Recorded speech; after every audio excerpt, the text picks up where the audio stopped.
I had to figure out how to work someone who had no spells. Hey, Evan, don't do that. And I only had weapons.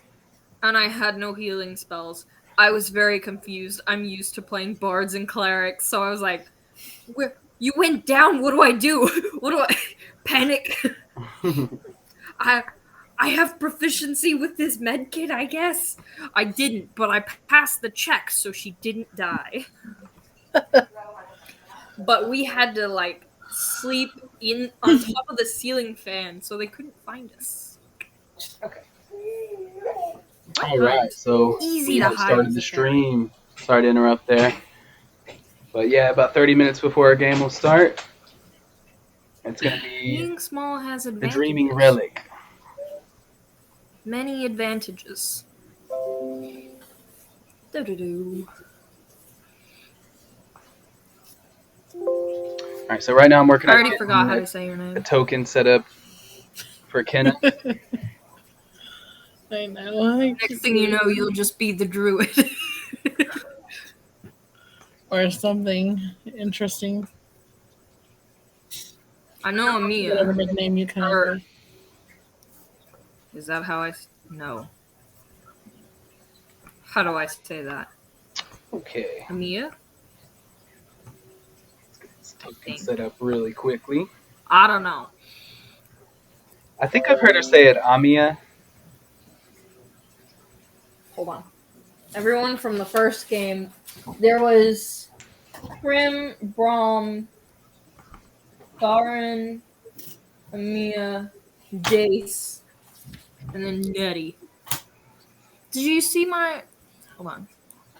Is my thing on the? Go like.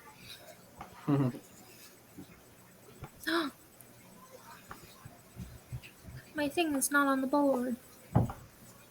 But that's fine. Why is this not full screen? There we go. Hi. Hey! Hello, hello. How are you doing, guys? We are doing well. Better than Stream is last week. going. Welcome to the stream. Can you hear me Grim. well? Yep, we can hear you. Okay, because last time when I plugged in my webcam, the microphone got all screwed up. Apparently, they couldn't coexist, but I made them. I forced them to, so now Brute it force. works. Good job, sir. Yes. Well done. Are you still Grim? Yep. Awesome. Mm-hmm. The duo's back. So I saved him from. it's Kenna, right?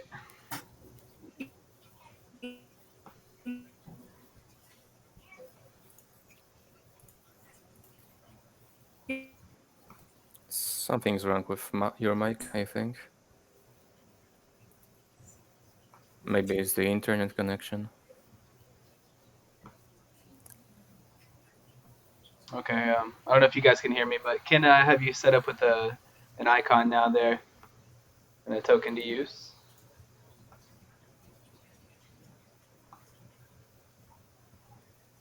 Can y'all hear me? Yep. Okay.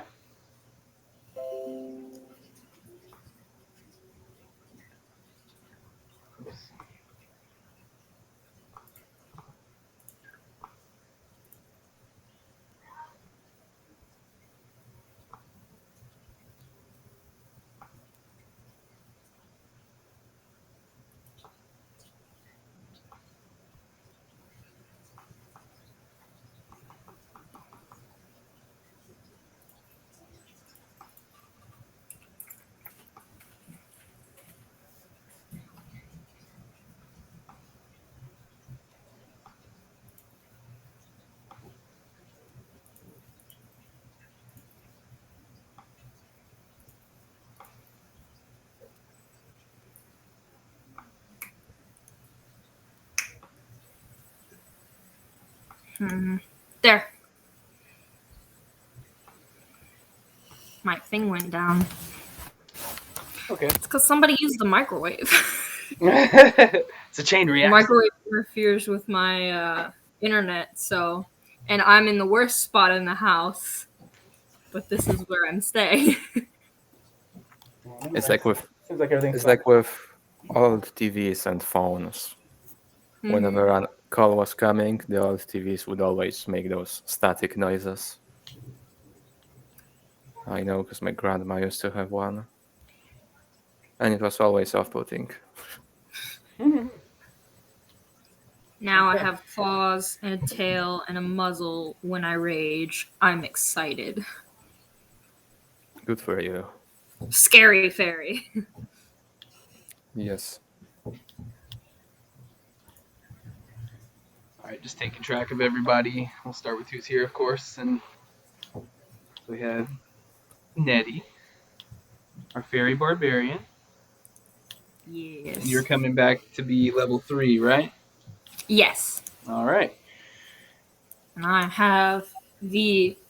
It's over here. Primal Path of the Beast.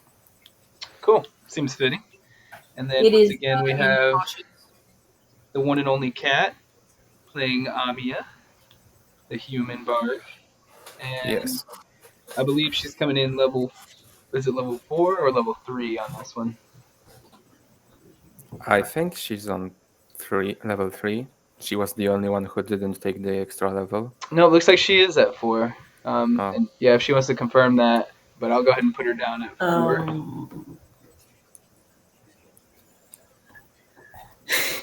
Is that right, Kat?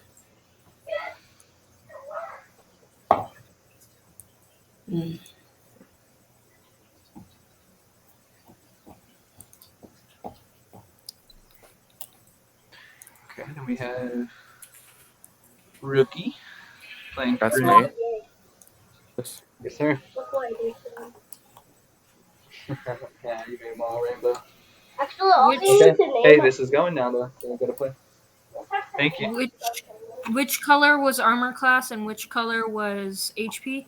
We're doing HP will be the red Red bubble, was HP, and AC so will be blue would be blue. armor class. I don't remember. Okay. All right, so Krim is our half-orc fighter, and you're coming in at level 4. Yes. All right, cool. And then new to the scene, Ariel. and so I hope I'm saying it right. I kind of heard you say it earlier, I think, but it's Kenna, right? Can you hear me? Yes. Ariel? Ariel. Okay, we'll have to check in on that, but okay, I'll write her down. And I believe she is playing a elf druid. That's what she said, right? High elf druid. And if Somewhere. she's new, she'll just be at level 1. We all got to start somewhere, though, of course. And she's got friends in high places.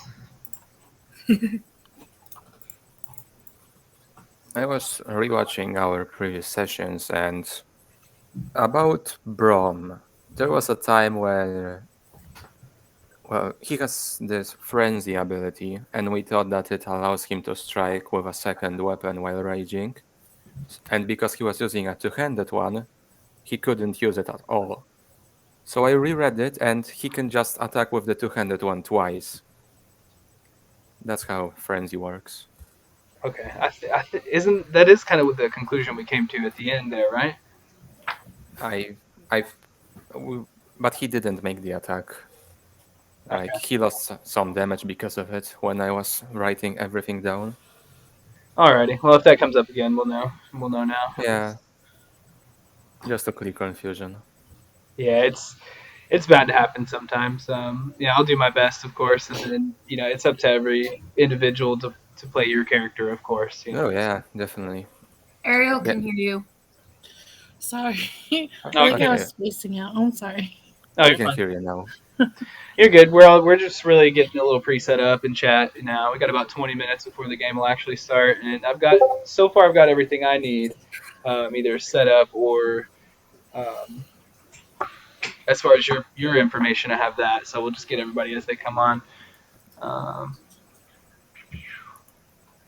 Yep, should be good. So all I'm gonna say, don't want to spoil too much, of course, but which I believe we're gonna have another bard coming on. That's a new player, and the magical item for this adventure is gonna be good if you're a bard. I'll put it like that. But one thing, if I bring that up, let's say like Krim, you're not a bard, So if you get this magic item, you're going to be thinking, well, what am I going to do with this? He's telling me it might be for Get a level bards. in Bard when I level up So, next time. Simple. well, what you can do is you can trade magical items in between your characters with it only Oh. costing 5 downtime. Oh. Good to know. So yeah, so like if you get something with one character that you're considering useless, like if, you can always, you know, trade it to another character later on. Mm-hmm. Still have no idea how downtime works, but I'll figure it out eventually. Yeah, it's Nettie. basically just a You like currency. Hi, that, Grom. What's Honestly, up, I've man? just been using my downtime to level up. You will be level 5 and you will not be able to play this one. Well, I'm only level 4 right now, and I'm gonna make a new character for tomorrow. Oh, so it's not for tomorrow. It'll Okay. be for next weekend. Oh, next Sunday. Okay. Yes, sir. Going into the Feywild, where Natty is from. Yep. So we're gonna try Sunday next weekend, and what I would like to do is get somebody else running a game, either on the same day, or maybe better if it was on Saturday. Like I could run a game on Sunday and somebody could run a game on Saturday, and then as players in the club, you guys could just sign up for whatever game is convenient for you. If there's a seat open at the table and it's convenient for you to play that game, boom. All you do is hit interested in the Discord and you're good to go. If we can continue to grow this, we may have a bunch of players, but if we have at least 2, 3, 4 DMs, everybody can play and nobody gets left out or anything. All right, so Malcolm, you are going to be playing Braum, the Goliath Barbarian, level 4, right? Yeah, you sure can.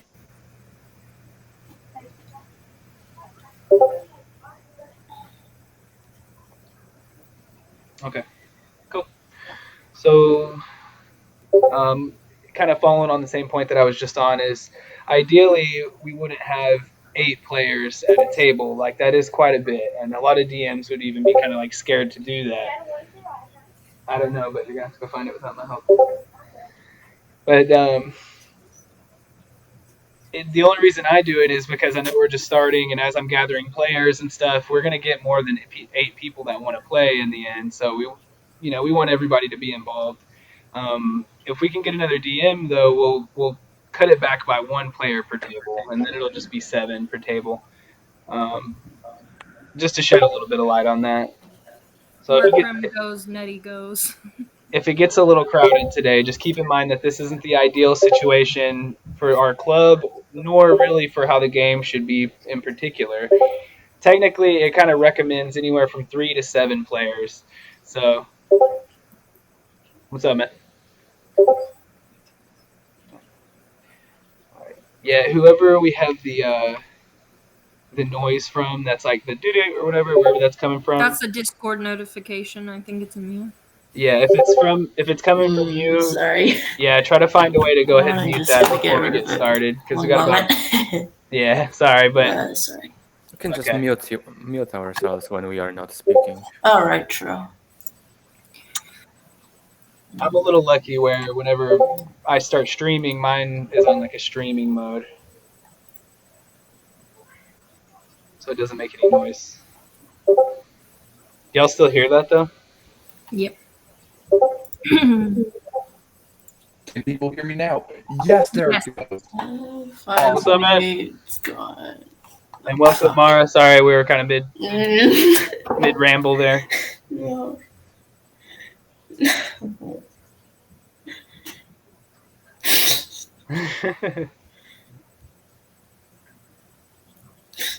So one thing that's cool actually to bring up is how they really have expanded Adventurers League lately to include so much more, as long as you're still abiding by a few rules. And a perfect example of that is Mara here. She's playing a 1T, if I'm correct. And before the most recent rule change, those weren't allowed. So that's actually brand new to be allowed in this new Forgotten Realms setting for Adventurers League. What is that? Before, like being a 1T, it's basically like a snake person. a lamia, if you will. Yeah, that's what I was about to say. Question: have they allowed Warforged artificers yet?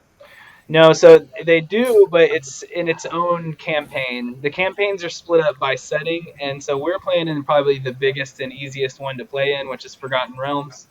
And then Eberron actually is its own little slice of the pie, and that includes Okay. the Warforged and the Artificer and all that.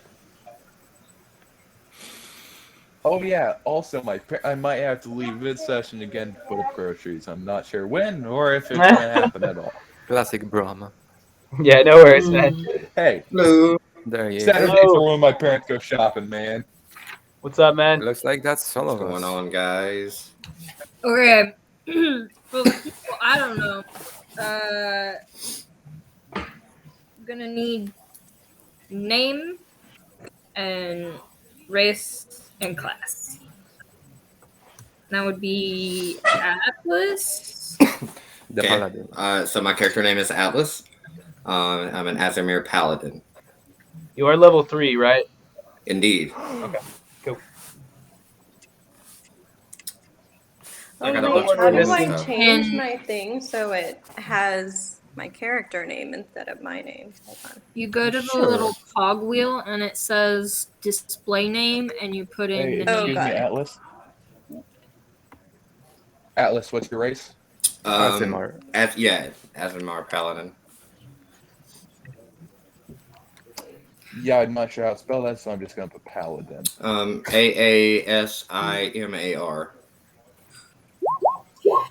Yeah. Yeah, I'm gonna go with what I wrote, even though it's wrong because it sounds right. And what is that again? What is what? An Azimar? Yes. Like a human angel? Something It's like a like that? It's a Yeah. descendant of angels, pretty much. Yeah. Yeah. So like his Yeah. ancestors were angels, pretty much. Are you level 3, Atlas? Did you use I am your I am down type? indeed. I used Everybody. everything to level Quick, up. everybody. So I got a bunch of cool stuff. Quick, everybody, toss a D100. And then Liliana, That's a 23. what is your race and class? I am a bard, and I'm a 1T pureblood. Oh, nice. Oh. What level are you? One. She started. just. One. Brand spanking new. Okay. Yeah. I should keep this here because that's the information. So we'll have some time at the end to go over the rewards you'll earn from the adventure and how that works, especially for you new guys and stuff. I'll hang out for a good half an hour or so for us to work on that. That includes the adventurer's log sheet, this is just standard adventurer's league stuff. I've linked a couple forms that you can use. One of them's form fillable if you want to keep it on the computer. One of them's one you can print out. But in the end, like the way Adventure League works, just a quick synopsis for anyone tuning in, I guess, or for the newer players, is that you would take this character in your log sheet and go to any table, whether it's at online or it could be a convention or it could be your local game store. And if they're running Forgotten Realms Adventures League, they're going to advertise the tier, and you just tell them, yeah, this is my tier 1 character. It could be the same exact character you're playing right now. The only thing is you have to prove it with the documents. And so I'll go over the adventure code and the adventure name in just a second. I'll probably just go ahead and type it in the chat for everybody as well. But basically, when you show somebody that's you verifying your character, and you could call it pick up and play, something like that. And then, how the rewards go, you'll earn 10 downtime every adventure. You'll earn a level every adventure. You'll earn however much gold you earn in the adventure is distributed up amongst everybody. And then you also earn about 1 magic item, usually. Sometimes you'll get some consumables like potions or scrolls, and those work a little differently. Like if you use them in Big the rocks. adventure, they're gone if you use them in the adventure. But if you don't, everybody gets 1 copy of it at the end of the adventure to take into whatever future. If you have a permanent magic item like a +1 sword or something like that, you can use that in every adventure that you want. You can only at tier 1 you can only bring 1 into the adventure. So some of you have 2 to choose from right now. Just keep in mind that you can only have 1. So at least to bring in. So it's always your choice. And then when you hit tier 2, you can bring 3 into an adventure. So it comes up.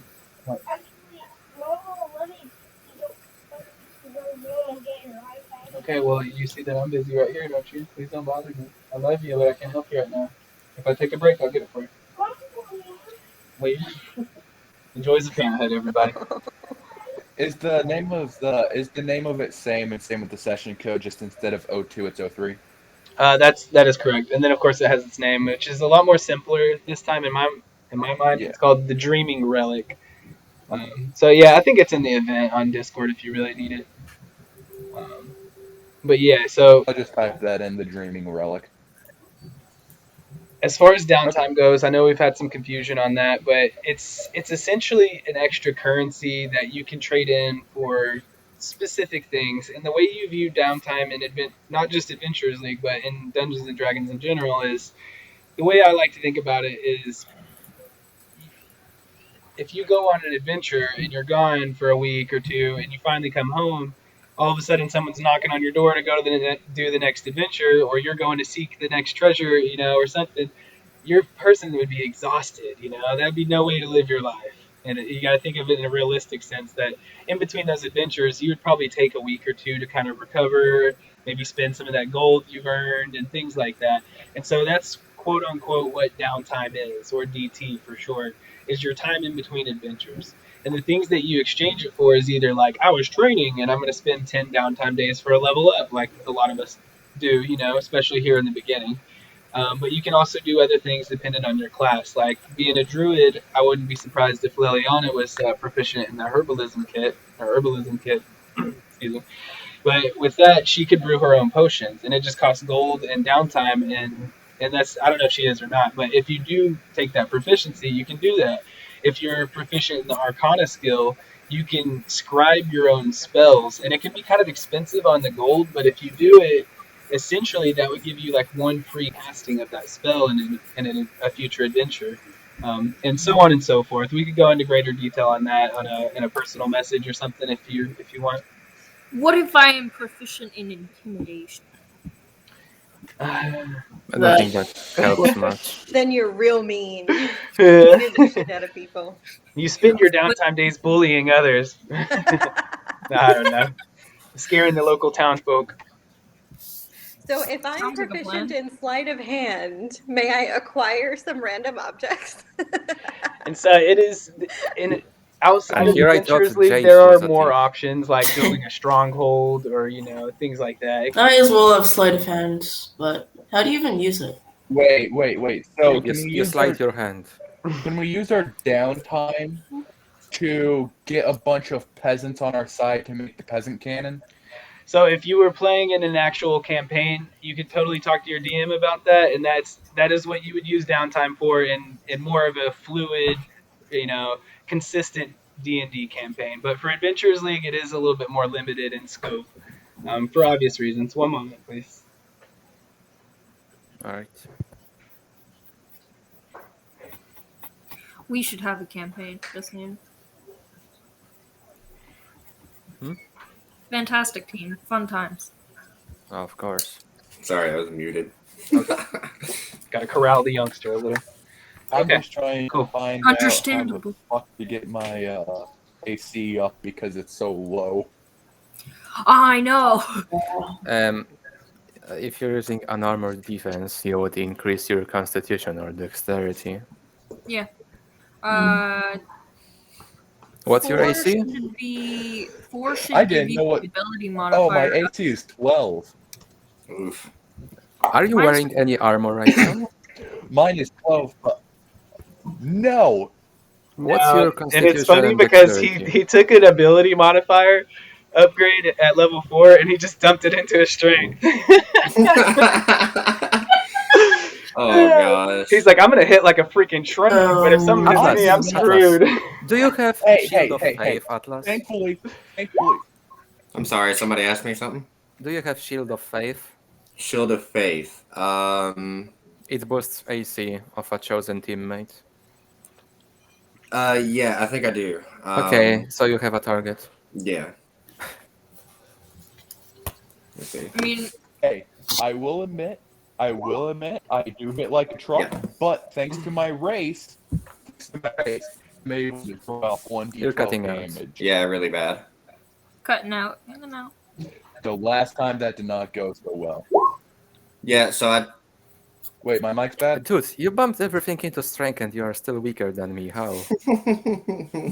So real quick, guys, this is a 4-hour adventure, but in my mind, knowing what we're gonna do and such, it could definitely be completed in less than that. And that being said, if at some point we do need a break, I guess, like we're getting kind of tired of sitting, want to stand or get a drink or go to the if you just need to get up and go to the restroom or something, just do it, you know. But if we need to take like a group break for like 5 minutes or something, just let's bring it up and talk about it. It's okay. This will be a little longer. We've been doing the 2-hour sessions ideally, and then even though the first one was pretty much a 4-hour session. But yeah, so we can go ahead and get started. We're missing Jace, and we'll give him some more time to show up. But we can go ahead and start with a little bit of an intro here because it actually kind of just involves whoever wasn't there in the beginning. So very quickly, Nettie and the I'm two sorry, new I can trail, but faces. whoever wasn't there for the last adventure, we'll kind of start with them. And then if you could do me one favor, and if just see if you can find out how to mute some of your sounds from whoever. I know we had the Discord thing earlier, but if it's your Roll20, like bloop bloop, real loud, see if there's some way you can potentially. I think it's that. Amiya mainly right Hey, now. whoever doesn't It have, might be me yeah, too. whoever doesn't have a headset or earbuds. Sorry. Just- Oh, I should get my earbuds. Hold on. And it could. I'm not using a headset right now, so it could be what, me. Let me see if there's a way I it's can. playing the do sound that. through your headset. There you go. Sorry. I don't think I had Yours that is problem a decent last thing time. where you should be able to hear us. No idea. I don't know if Sometimes there you is get the a sweet setting. spot where we can't hear the sounds, but also, do we heal up from Well, I was about to ask, the because we are still downtime? technically Because in it's the saying middle my of a current hit mission. points are 32, but my hit point maximum is 37. Okay, so I didn't hear you there, Krim. I'm sorry, but as far as your question, yes, you would definitely heal up in between adventures for sure. Okay, so Also, is this correct? Because it's saying my hit point maximum is 37. Should be higher. I am 40, and you're a barbarian, so you should have even more. So you at each level you'll gain an Uh, average, which will probably be 7, I think, and then you'll take whatever your con is on top of that. So you should be gaining, I think, like 9 HP every level. What's So your constitution, Brom? I 1. think 37 sounds about right. Yeah. So I yeah, with have such low 39. constitution, yes. I have 39 in my constitution. Dang, Krim, man. What? This is why Krim Ah, is just Nettie's messing with best friend. Huh. You got a min-max. Oh shoot. Sometimes I'll try to min max to a certain degree, Even but though it's my definitely not health my is lower, I am my still main a thing. tank. Even though I'm small, I'm still a I will- tank. Well, you do have the I most will be deaths a of all of fucking us. glass cannon. Huh? Say what? Okay, so Hey, Nettie, what's your strength? My strength? Hold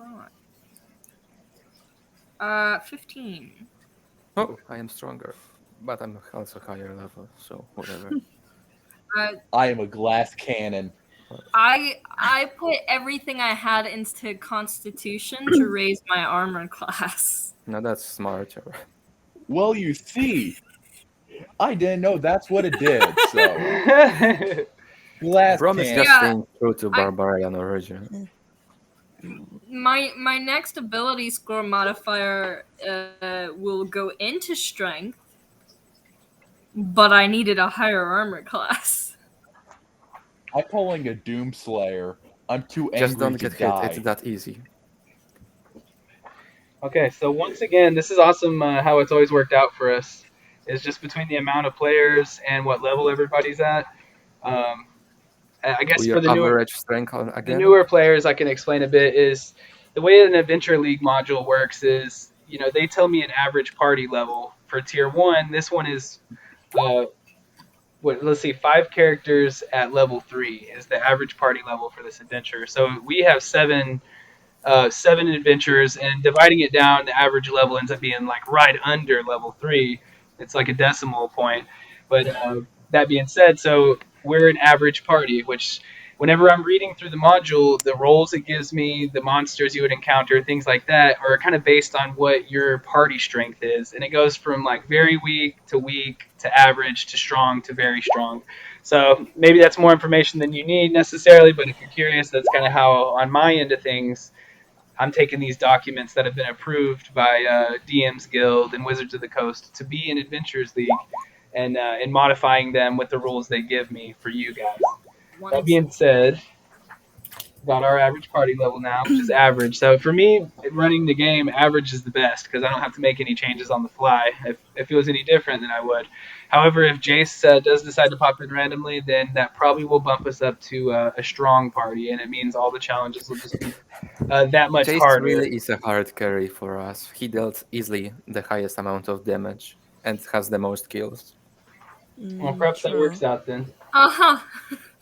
Yeah, he broke the 100 damage dealt threshold and has 4 confirmed kills. Don't mess with him. Scary 14-year-old. Listen, some of those kills were gonna be my kills. All of those kills are gonna be, well, not all of them. Someone else. Most of The them. majority of them were gonna be me or Brahm, and he just like sniped from the side. That's what rogues do. Yep. All right. So a quick recap. This will kind of be the easiest way to give it to you guys is just to read it out really quickly. So this is the third part in a trilogy of adventures. So if you happen to miss like the second one, for example, or if you haven't played the first 2 and this is your first one, it's no big deal if that happens. But just to kind of recap on what's led us here really quickly, we're in a city called Thentia. It's in D&D lore. It's in the Sword. It's a little bit outside the Sword Coast region where a lot of normal things happen, like Waterdeep and Baldur's Gate and stuff. But it's for Adventurers League. This is a region you'll be in a lot. There's a few different cities, and the one that we're in is going to be called Thentia. And there's a lot of ruins surrounding it, but the city itself is pristine and beautiful and full of magical wonders and sights to see. Nobles, mages abound. No dirt or trash in the streets. Everything's just kept to be very nice. Nice, master. This is our landing screen, so yeah, we'll get something better. Not to deviate too much, but on the other campaign I ran on Roll20, I set up the landing screen as like an arena where you could control the creatures that you would encounter.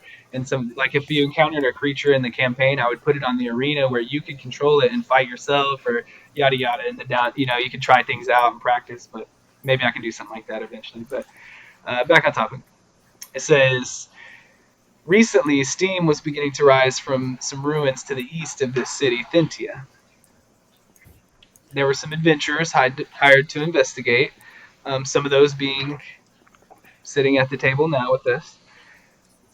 And they delved into the earth and discovered a city inhabited by various living creatures and some not so living.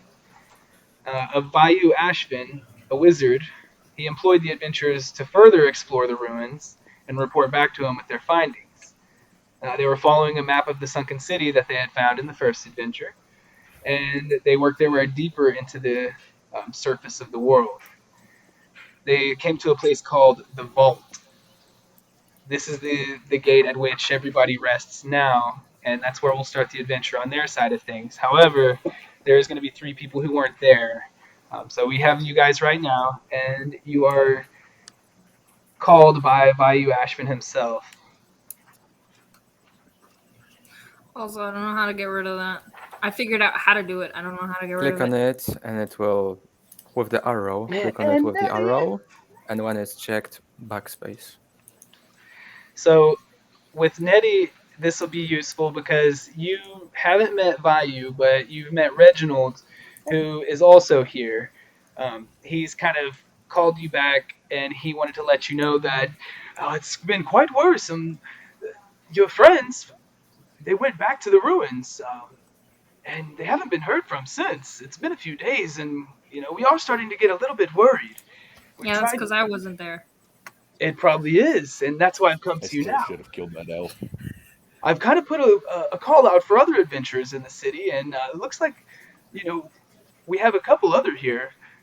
Perhaps you could introduce yourselves, and then right now it's just you three. So if really quickly you could give Nettie, Liliana, and Kenna. If y'all just want, we'll start with Nettie, and then we'll go, down the line. If you want to give just a brief character description, and then maybe what you were up to while everybody else had went, back to the ruins. What were you doing?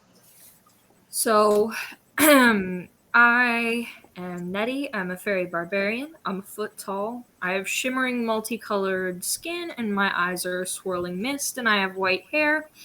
And while everybody went back to the ruins, I was dyeing the townspeople's hair different colors in their sleep. Awesome. Okay, cool. I will dye your hair, by the way. It'll just happen. Don't worry about it. Absolutely not. Absolutely Oh. not. And so, Liliana, if you want to give us, it can be appearance, a little bit of your personality, or perhaps your background. So However much you want everyone's to fair give. game on the hair colors from you. Oh yeah, I could do it. You can volunteer. You can volunteer, and I could do it there. But I'll just do it. I wasn't volunteering. I was just asking. And also, if you don't Also- mind, just giving something too about perhaps what's brought you to this city. So Nettie is. Oh, this is for Liliana now. I'm sorry. Okay. Oh, and the reason I'm asking an extra question like that too is it gives a little flavor for what you're doing. But I'm also going to be awarding inspiration, and inspiration is a thing you can cash in at any time to re-roll. So if you roll like a 20 or a d20 or something and you don't like it, you just say, I'm gonna re-roll this with my inspiration, and you let me know, and you cash that in, and you don't have it anymore. So that being said, Nettie, for letting us know about how you've been dyeing people's hair, and you made it just we're a little too distracted doing that to get the call. That awards you inspiration, and then so now just we'll move on. Liliana, if you don't mind.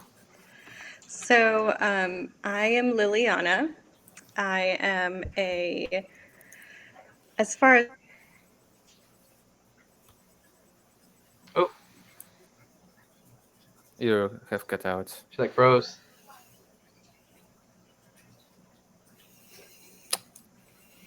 Maybe she So anyway, crashed. dyeing hair.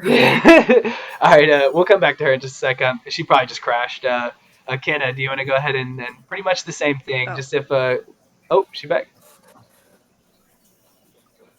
Oh, frozen. Not quite. okay, yeah, we'll just go with Kenna then, and we'll pick back up on her in just a moment.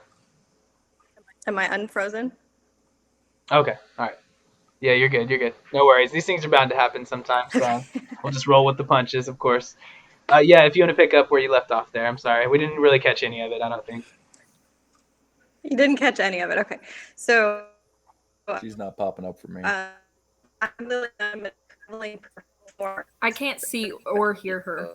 Okay, hold on. And I some Hey, I'm sorry to interrupt you, but I think there's an issue here. Do you want to just like disconnect and reconnect? Okay, I'll be right back. Okay, sorry, it happens sometimes. No worries with that. And then yeah, Kenna, if you don't mind, and then we'll just have her come on after.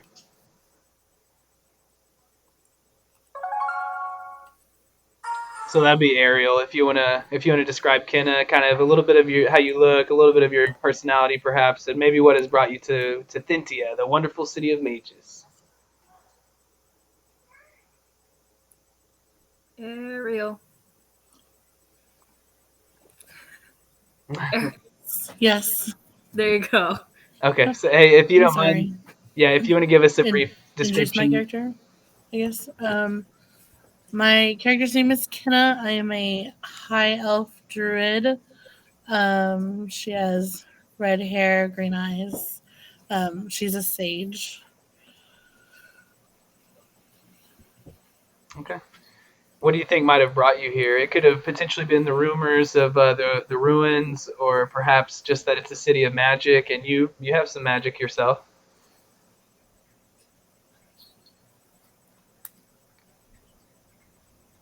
Can y'all hear me?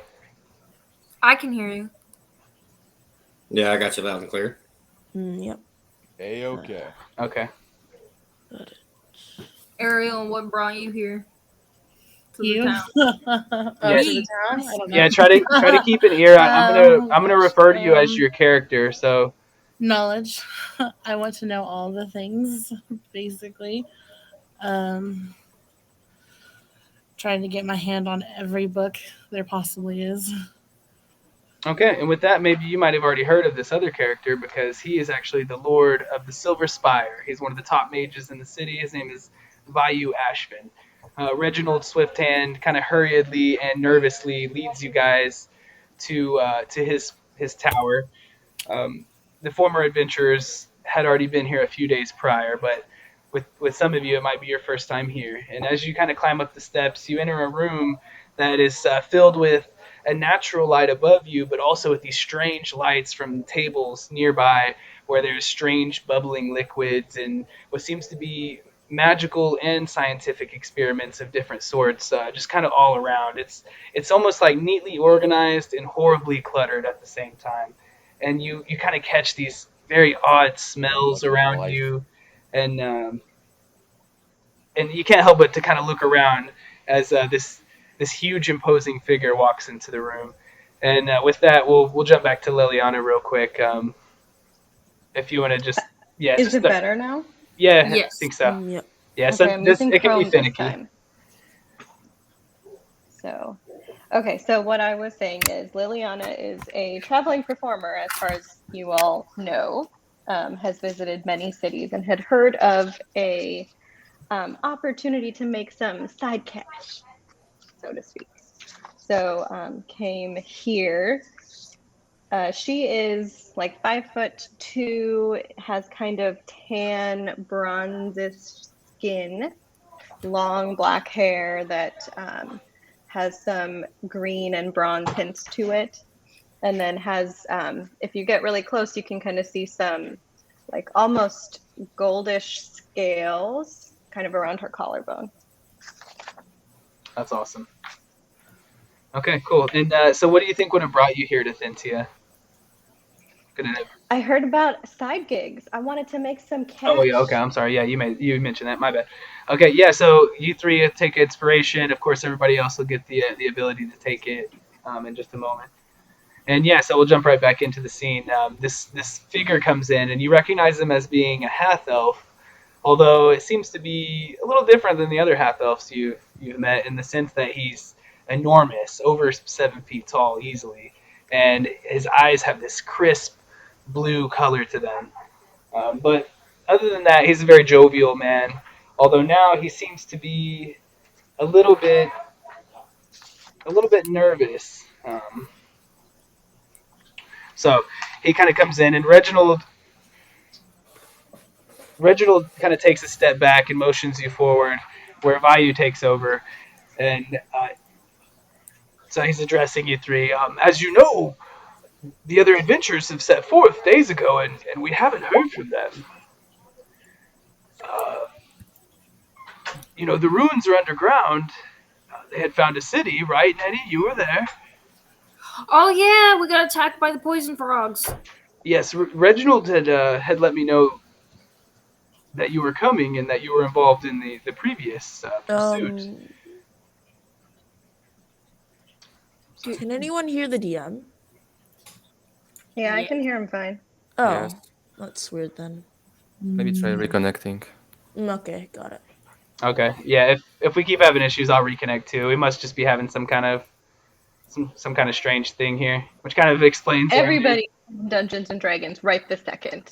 Servers can't even handle it. So they're down there again. Okay. Why did they go back? Well, there was more to discover, of course, and I'll admit that I kind of sent them, but I paid them gold, of course. I mean, they were well, rewarded for their efforts. Though the only downside is I just haven't heard from them since. I wouldn't suppose you would be willing to go check on them. You know the way, right? Reginald, yeah, what sure did you I remember. send them for? One more time. What did you send them for? What were they looking for? Well, they came Nettie here. She could barely even fly with the weight of the map, but they had a place marked as the vault on there. And yes, if you'd like to know, I believe the city is of ancient Netherese origin. They used to have magical cities flying in the sky until they disrupted the weave of magic long ago when their cities came crashing down. I think this may be one of those. Goes by the name of Uriskau. Um, if what I may believe is true, there has been no other adventurers in this place until the first lot had, descended down. But I guess to answer your question more directly is, who knows what kind of treasure and knowledge awaits in what they have marked as the vault? That would have to be good. And with that Now, the note, question is, yes, of course. how you said you were paying them? We were, and I would intend to pay you guys the same if you'd be willing. Reginald here is very concerned about the adventurers. Some of them were staying at his estate. However, I'll pay you for checking on them, but I'm also just dying to know what's in the vault. So if you don't find them, or if something may have happened to them, would you take up their quest and pursue, their into the vault and see what awaits? Can I Jace dye is gonna your be hair? so sad that he missed opening the vault. Yeah. Nettie, one more time. Can I dye your hair? Priorities. Yes. He looks up to realize you've already started. He's like, well, if you'll be quick, I mean, time is of the Perfect essence. done deal. You are worried about your friends, aren't you? Oh yeah, totally. Oh, okay. Well, one of them. Can I I tell don't know about if the his rest of intention seems legitimate? Like sure, he's yeah. actually legitimate. Yeah, if you want to roll. Legitimately wanting us to find our friends or these people. I guess nobody ever even considers they might be manipulating us.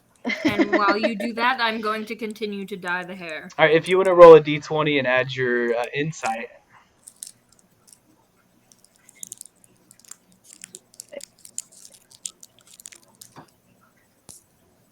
Internet again? She froze on my end.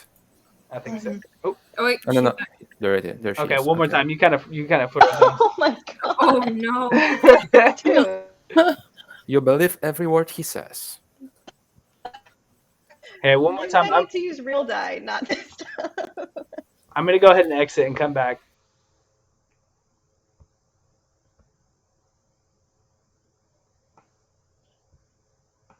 Oh no. Oh no. I need to find in a game. I need to find my game. Technical difficulties. It happens. It happens.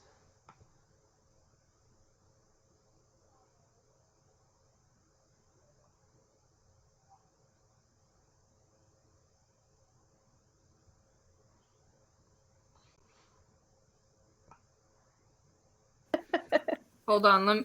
Can I try this insight? Okay, sorry about that.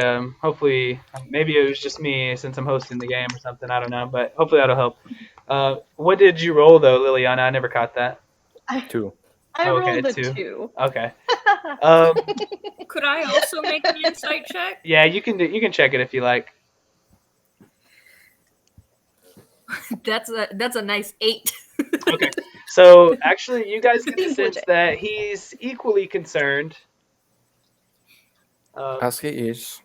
And yeah, you get a sense that he's concerned about the adventures, but maybe if you a little bit higher roll, you could have seen that he is a little bit more focused on kind of the pursuit of knowledge and such. But he has good intentions in the end. He's not a bad guy. I thought you were about to say his horse. No, that's the guy standing in the back of the room, and every once in a while you hear him kind of, still miss Elfire. Life's not the same since my stallion was put down. I have dyed this man's hair blue. I am pleased. Okay. And all right, so there's a. It is a bad day to be an orc who isn't bald. So Nettie still has a map? So they would have the map down with them, but you are given. Okay. Nettie knows how to get most of the way there. And with that, you guys can kind of prepare and leave the city. And it's not, the sun is shining overhead, not a lot of clouds, but it's still a nice brisk day. That's just kind of how the weather is around here. There's not a whole lot. It's kind of an open landscape with like you see the telltale ruins as you go through, and every once in a while Nettie has to kind of remind you guys where you're going and such. And Is the ground still sinking? so that's the thing is after the first adventure, there were some grungs who were trying to change the sunken city into a tropical jungle. That's for our newer players to know. And they were trying to fit, to survive in this colder region. They're from way down south in the jungles. But as they did so, they were trying to create a portal, and they also had a sort of magical orb that was providing life and creating this jungle around them. However, it was being given energy through this altar with a skull on it, and the skull was stripped of its jewels, which disrupted the flow of magic to the orb. So to answer your question, the short answer is you notice that since last time that you went this way, the earth has started to dry up, and you don't quite see the large vents of steam around you that were quite common before. It's now starting to be where it's pretty quiet, but every once in a while you'll see a crack in the earth from before, and maybe a little puff of steam comes out every so often as the earth is kind of returning back to normal. And before long, though, you find the earthen ramp that leads you back down, and you have to pick your way through the jungle, but it's eerily quiet and it's very dark, but you guys are able to light a lantern or a torch, or perhaps you can see in the dark, so it's no worries. But you pick your way through the jungle, and it's by the end of it, you're hot, sweaty, dirty, all around you. It's just dark earth, and with the jungle just somehow plopped into it. But as you kind of get deeper into it, you notice that the ruins around you start to be more intact, like as if they've been preserved from what was the erosion that was caused on the surface. And Nettie, before long, you instantly realized the clearing that you come out to where the orb was, and the characters had fought these spider-like creatures and such. And you can pass through that area without much issue, and you'll move on to the next place where the captives were held from the city. And there were some grungs, which are frog-like people. And sure enough, it's been a good week or two now at most, but you could still see their corpses there starting to decay. Some of them from the ones that were already there, dead from being sick, and then the ones that you guys had also killed. Have to mention as I did, you see a giant blood spot where Brahm had stood and tried to fight off two at once, and was a mighty hero, and all the memories come flooding back. But did we ever figure out what the sickness was? You have not. Perhaps you will today. And that being said, you finally start to hit some new territory, Nettie, and as you do, I don't want to keep the party separated too long, so there's not this a whole whole lot of time. Liliana's just singing like a creepy, childlike song of some sort, like something off The Shining kind of level.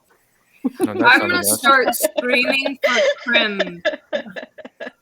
So you guys I don't kind think of I have can to hear. squeeze into a tunnel eventually. You pass beyond the place where the grungs were, and there's a tunnel that leads in. As you squeeze through, you I pop don't have out to on the other squeeze side. anywhere. Yeah, not so much for you. But you come out the other side, and you see what seems to be a beautiful, pristine city. Um, you get the sense almost immediately that there's an illusion going on here. And every once in a while, you kind of get the sense of there's an actual civilization of people here. But you can also tell that the illusion has been somehow disrupted, perhaps in the last adventure. And anytime you see what seems to be a person or something like that, when you look at them and your eyes try to focus, they kind of just shift away out of view, and you can't really get a true glimpse of them. And as you pass through the city, you may try to explore a little bit or try to interact with any of the people around you, but you just can't really. I mean, there's anytime you try, things just get out of focus or start to seem like a more ruinous than before, as if the illusion is kind of just slipping away. And before long, you have nothing else to do except for kind of pass through the city, and you hit another almost identical tunnel to the one you've entered, but on the opposite side. You get the indication that your friends have came this way. You see a lot of their footsteps, and Nettie for sure would be able to identify them as the familiar boot step of Krim.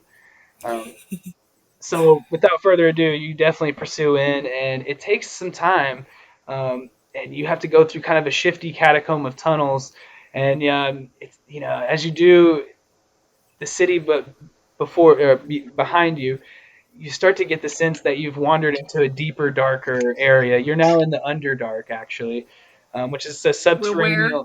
It's called the Underdark, and it's a No, I know subterraneous. where. Yeah, for anybody who doesn't know, it's a subterraneous system of caverns and tunnels that stretches pretty much as much, all the land you have on top of the ground. The Underdark is just underneath it. It's huge, ever expanding, easy to get lost in, and maybe you guys have some trouble, but eventually you start to see a tunnel with a faint glow at the end of it. And I appreciate everybody from the last one kind of hanging on while we group everybody together, because with that, you kind of pass by some corpses of what seems to be a weird amalgamation of a spider and a scorpion, and you see like spider webs strewn around, and every once in a while you'll see a corpse of this kind of looks like a small elfish figure, but just slightly different than the typical elf that's called a darkling. But they're all long dead, of course. And then eventually you do pop out into this cavern. I think I need to. Did I get? Is that I need to music? come back down here real quick for Kenna. So you guys have entered the beginning of this cave, and one thing you noticed as you passed through the city earlier was there were these giant armored statues that seemed to be using their arms and their shields to like prop up the cavernous ceiling above them, protecting the city from being crushed. When you come in here, you see a couple of them standing and still doing the same. However, you see like one off to the left here where you only see half of the giant circle, where it's just partially buried. Yeah, it's just smashed. It tried to do its job of holding the ceiling back, and it failed. It's just smashed under the weight of the ceiling above you.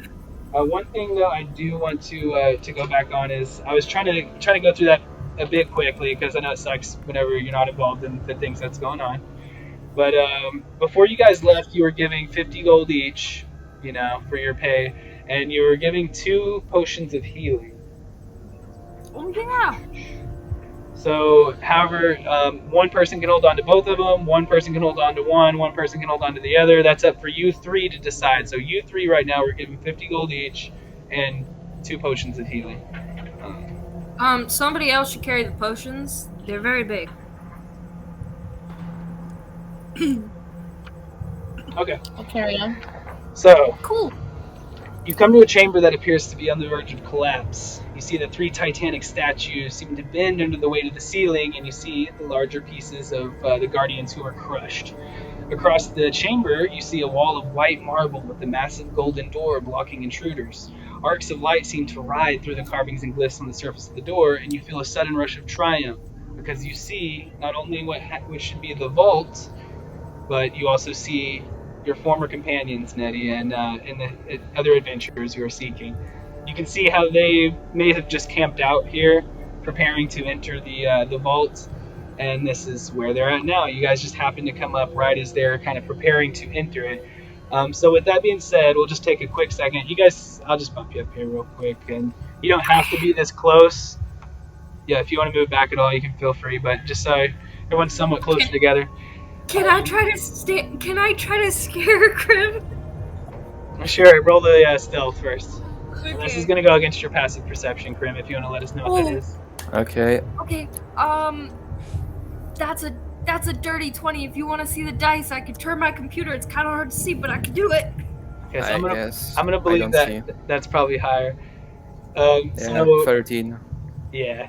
Okay, so now roll me an intimidation with advantage. Wait. Oh no. Wait, is the environment dark at all? It actually would be, except for the light that's being shed from this door.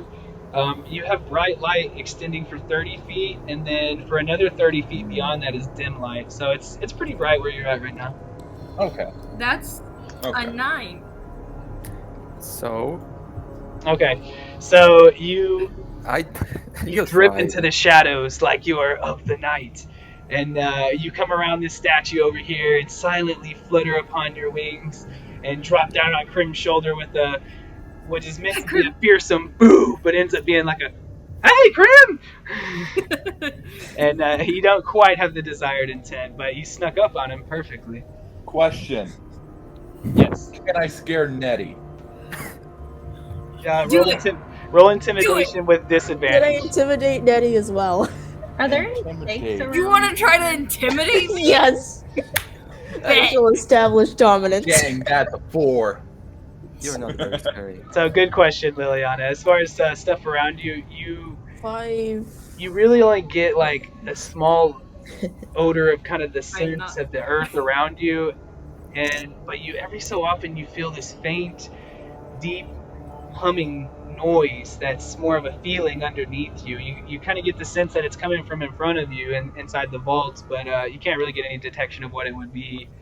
Can I start bashing the door with a rock, the bowling ball sized rock that I still have? Nobody can intimidate Nettie. You could try, but in any kind of attempt to force the door open with brute force doesn't seem to work. However, you could just try to see if it's unlocked, I suppose. Hey, is there a crack in the door, like anywhere, like an opening? That's a great question. Is there is not quite a crack in the door, but there is Oh, what Amia seems to definitely be like a scared me. keyhole. There's a button. It's like a hexagonal button about the size of your palm near the center of the door, and you notice the button has a little hexagonal hole in the center of it. It kind of seems like it'd be a keyhole, but as you're kind of peeking and looking at that, you kind of get the feeling that the door's not locked. How big is the hole? Not big enough for you to fly into, but yeah, it's small. It's pretty small. You can stick your little finger in there, maybe. Well, maybe you could stick a couple fingers in there for you, but for everybody else. So, the door? How sturdy is the door? We don't have choice. Not good. Do you want to? I would like to try and I am open it assisting by him. using the button. Can I assist him with the spell? I am already assisting him. Go for it, Brom. So, Brom, what No, you doing? It's No. not locked. That was a mistake. I'm trying to open the It's door not by using locked. the I button. checked the lock. Okay, so that's a great use of your wits there, Brom. You press the button, and even without the keyhole, or without a key in the hole, you kind of feel it push in a little, and it's not locked at the That's moment, not and it. it does just slide open. And so, when the door opens, I kick them open. you kick them open as they start to slide It's from one. sliding. Deep within the earth, something begins to shudder and shift as the door opens. The surface of the door begins to glimmer, and a film of gold seems to separate from the sheen of the gate.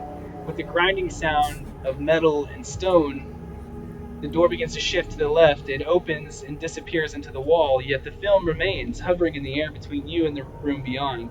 The top of the strange foil of gold leans forward, and you feel suddenly uncomfortable that it's watching you.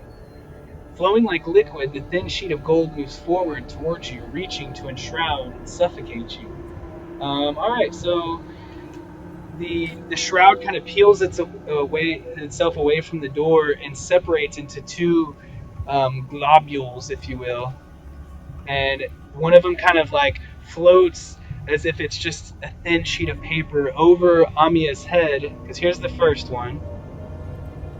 And then the other one splits off from that one, shifts over Amia's head and lands on this side. And I'm going to need everybody to roll some initiative. Right. Alright, so to roll initiative, I may need to set it up for some of the newer people, but I think what you should do is just click on your character's token and then click the initiative on your character sheet if you have it set up like that. If you don't, just let me know what you roll and we'll get you added to the turn order. Good. I got a 10. I'll be back in 2 seconds. My dog is yelling at me. Okay, no worries. This will take just a second to get set up, not too long. So I have, what did Nettie say? 11? Yeah. She said 11? 10, I 10? think. I'll ask her when she gets back, but she's got it. She's on there. Let's see. We need to get these guys on there. Don't forget to add your dexterity modifier to it. Looks like I got a 12. Nice. Yes. So with it would be I rolled an 8, but it would be a 9 with the +1. Okay. We got Liliana on there. I've got 7 with a +1, so 8 for me. Okay, just I think I almost got everybody on there. I'll come through and ask you really quickly. Nettie, what did you have? She had a left. My 10. bad. I'm stupid. Excuse me. Liliana, what did you I have? had a 10. I'll be back. Okay. Where were you at, Liliana? I had a freeze. What about you, Kenna? 12. Oh, I had a 9. All right, 12 for Liliana and 9 for Kenna. Atlas? I had a 8. Got an 8 for Atlas. I haven't put mine on yet. Am I finally Nettie gonna said attack 10. first? Is that the green circle or the red circle that I can type that in? Green should be for temp HP. Red will be for just your HP. Okay. So if everybody takes a second to type that in, if you haven't, it's just kind of useful for me and probably yourself too. You can keep tab of your HP. You click your icon, the circles will pop up. Click in the red circle, type the number, press enter, good to go. And then you can modify that as you go. That being said, let's see. We've got 1, 2, 3, 4, 5, 6, 7. That's everybody, right? And then I got me, number 8. Let me see what this. So this is kind of a flavored stat block. What it's actually called is I think it's called a rug of smothering. Let me double check that in case you're curious. I always like sharing that information in case you want to come back and maybe run this in your own game one day or something like that. But yeah, this is called I'm back. oil of smothering.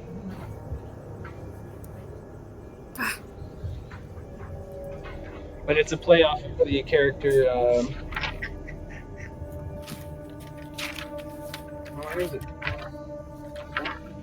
Oh my gosh. Sorry. Should be more organized. But yeah, it's called Rug of Smothering normally, but for you guys, it is the Foil of Smothering. The shimmering, kind of almost translucent foil of gold appears on either side. It looks like it's going to be a.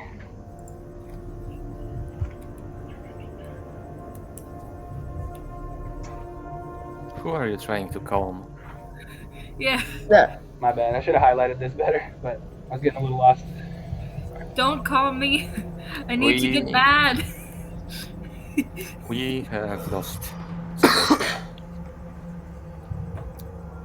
Okay, sorry about that, guys. I'll try to be able to lost, that. My fault. And we'll start with Brahm. Brahm at the top. You got a. Let's see. Yeah, you got one on either side of you, really. I have 3 rages. Fuck. Let's focus on one. Let's focus on one. So, I will move here. That's the wrong thing. Okay. I will move here. And I would like to attack it. Alright, let's get a roll. 9 and That's proficiency and strength. proficiency and strength. The only Also, I would like to rage, by the way, so that's something else. Okay. So yeah, you see your does friends being a- surrounded by these Does a creatures. 15 hit? You're mad. 15, 15 yeah. to hit? Does a 15? Yes. Yeah. That will hit. Awesome. Hey, bumping everything into strength paid off. And let's see how much damage I do. 8 plus slashing. I think. So 10 because rage. It says 23 plus 8 slashing. 23 was your score to hit. Oh. Okay, so yeah. You 8 just click damage. on battle axe and it will roll automatically.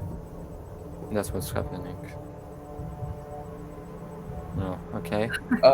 Also, I know y'all have explained this multiple times, but do I add anything also to my damage, like Damage strength already or... calculated your base roll, which was 4, plus 4 from your strength. And now you also add plus 2 from your rage. So 10 So damage in 10 total. damage. Yes. So 10 damage total. Okay. Starting from a base roll of 4. Okay. So Strength yeah, dump. you hack through this sheet and you feel triumphant as it does kind of sever it completely, and you can see the door right beyond it, as then it kind of starts to like stitch itself back together, and you do see that it's shimmering a little less brightly. However, it's still alive. So it appears we have fucked up. Maybe so. The sheet is bloody. All right, just making sure what I can do 100%, and we're gonna go to the foils, and this one, of course, is a little bit ticked at you right now, Brom. So it's gonna come up on you, and it's actually gonna try to grapple you. So we're gonna do for me, I'll do my strength, and then you can do athletics or acrobatics. I'm sure you're gonna want to do athletics, but it's your choice. And let's see what you roll. Good rolls. 21. You got a 21. Yes. Okay, that's with modifier and everything. Yes. Yeah. Okay, so unfortunately, this is awesome because I rolled a 22, baby. So yeah, so the thing kind of you get the sense of anger emanating from it after you hacked at it, and it kind of just like envelops your body. And to your friends, all of a sudden, it looks like Brahm has been encased in gold. He's beautiful.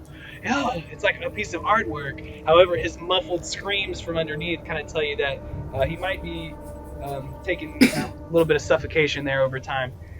And however, the other one is going to attempt to do the same thing, except for, and I know this might seem kind of familiar, Amia, being grappled since the cave fisher had targeted you with that, but you just happen to be the one there, and so it's going to try to get you. And I rolled pretty poorly, so you can do acrobatics or athletics to defend. Okay. I'll go with acrobatics then. I got a nat 14 with my dexterity and jack of all traits, I think. I'll get 17 total. Okay, so you beat it by quite a lot. Yeah, you watch in horror as your friend Brahm is kind of enveloped by this strange construct, and then you feel another one pressing down on you from behind, but you're able to turn and kind of just dip underneath and dodge out of the way before it can really get its hold on you, and you're good to go. With that, we're going to go on to Liliana. First turn with us. Okay, so I was sitting in the corner, like humming to myself, and then finally realized something was happening. So what did I miss? Like, oh no! You look up in horror as it seems these strange gold films are kind of enveloping or trying to. One of them's got one of the former adventurers you were sent to kind of rescue enveloped, and then one of them tried to get another person, but they're able to duck out of the way. Okay. Has anybody tried to make attacks against them? Yes. Brahm was able to do a pretty good amount of damage. 10 damage to one. Before it encased him. I rolled a 21 and it encased me. Okay, so you were able to do damage to it. How far away am I from one of them? Okay, so you're kind of in the middle of the cave there. I can do it. There's a little circle appearing on your token, so that you should be able to move that one around however you see fit. And one thing to keep in note, guys, is I can move them myself. Oh. Over off to the left, kind of where we're not focused, it really is a square that says 10 feet. So that's to let you guys know that every step of movement you take that would normally be 5 feet is actually going to be 10 in this map. Oh, that's going to be confusing. So good. Yeah, just keep that in mind, you guys. We'll have to kind of adjust that. Every square is 10 feet. So you have 3 feet of movement, basically. Oh, you can use this tool also. Actually, no, you can't. I can set that up. Let me do that for you so you can use that tool. That's a good idea. Yeah, that's why I was just trying to see is if it'll go with the 10 and then it's like 15. Oh yeah, I guess right now my character would be directly on top of this thing because I'm grappled. Bye-bye. Or That's the true. other way around. Yeah, doesn't matter, I guess. I'm gonna leave a bit of mine out just so it's still clear that I'm there. Actually, not Okay, Bye, so back forever. with Liliana. Yeah. So can I move? Oh, I can move my guy myself, right? Yep. 1, 2. So I can move like right here, and then I'd be within 10 feet of it. Yep.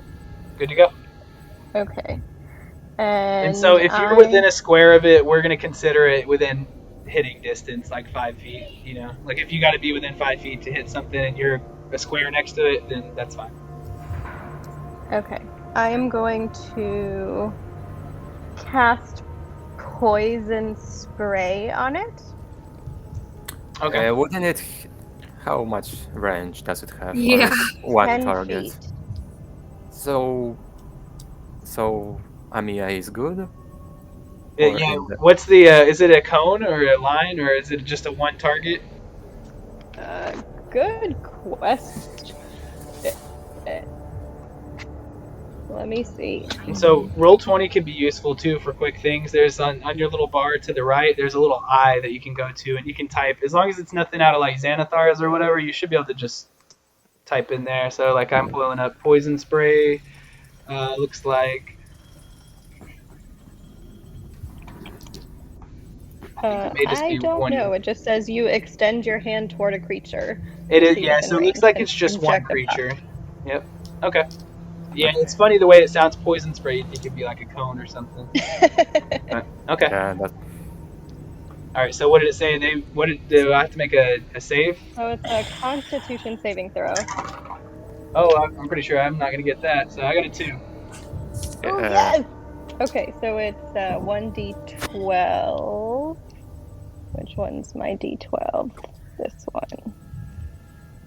The absolute minimum for a save is 6. You can't go lower than that. Unless you have 0 in your main stat. Which I don't know if it's even allowed. So 9 poison damage, right? Yeah, I got 9 poison damage. Okay, so as your poison spray just hits directly onto this sheet in front of you, kind of obscures the vision beyond it. Before you could almost kind of see through it, but now it's kind of goopy and the poison is kind of just sliding down it, and then it just kind of dissolves onto the ground and soaks into the stone and earth. Unfortunately, though, as it does, you kind of get the sense that the creature was completely unaffected. So that's just something to keep in note for everybody else too, if that's something, or for a future attack or whatever. Yeah, it seems to be pretty immune to your attack.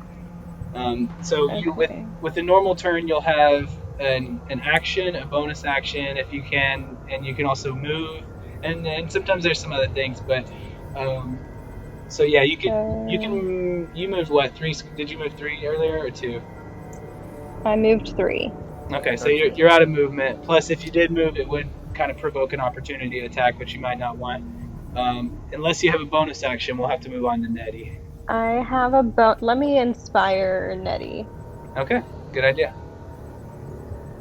Is something you want to say to her, or maybe a particular ditty you would sing or something like that? Nettie? I'm gonna take out my lute. But what do I have? A lyre. I don't know. I'll have a lyre. I'm gonna take out my lyre and just play a little song. It's beautiful. Nettie, the notes it's in one ear and not out the other. You feel it just soak into your brain and enrich you. And I believe that'll be a D6 that you can add, or is that right? It's a D6. Yep, cool. Alright, so with I get 3 rages. I rage. So Nettie rages. But my rage is a bit different now. I grow claws and a tail and a muzzle. Sheesh. So you turn into a lizard. So all of a sudden your flying friend turns into a ravenous beast. Yes. I am going to make me, right? I fly over you. I'm gonna take. Or does her size change? No, I'm still. Well, I mean, I go. So yeah, she can just fly over me. Yeah, I'm not like massive. I'm a foot tall, even if my size did change.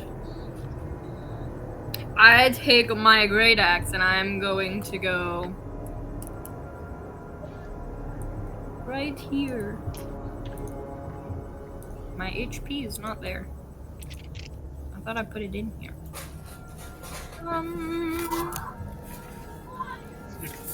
Okay. I am going to take an attack with my great axe. Okay, 12 plus my 17 efficiency, which is 2. or 16. Yeah, I think that's right. 16. That Does hits. he- That will, yes, that will hit. Sorry.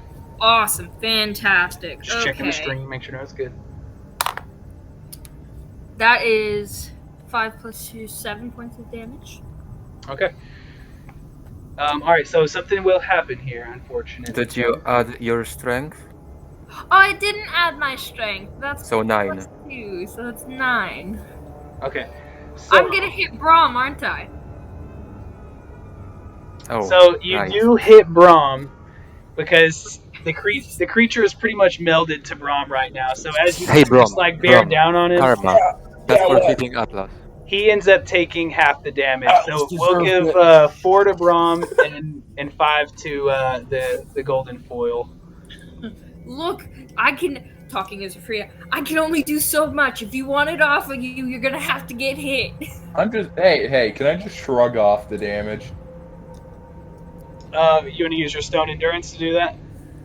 There's a high chance Sure. a lot of it will go to waste, but go for it. Yeah, if you'd have to do something to shrug the damage off. I mean, that's up to you.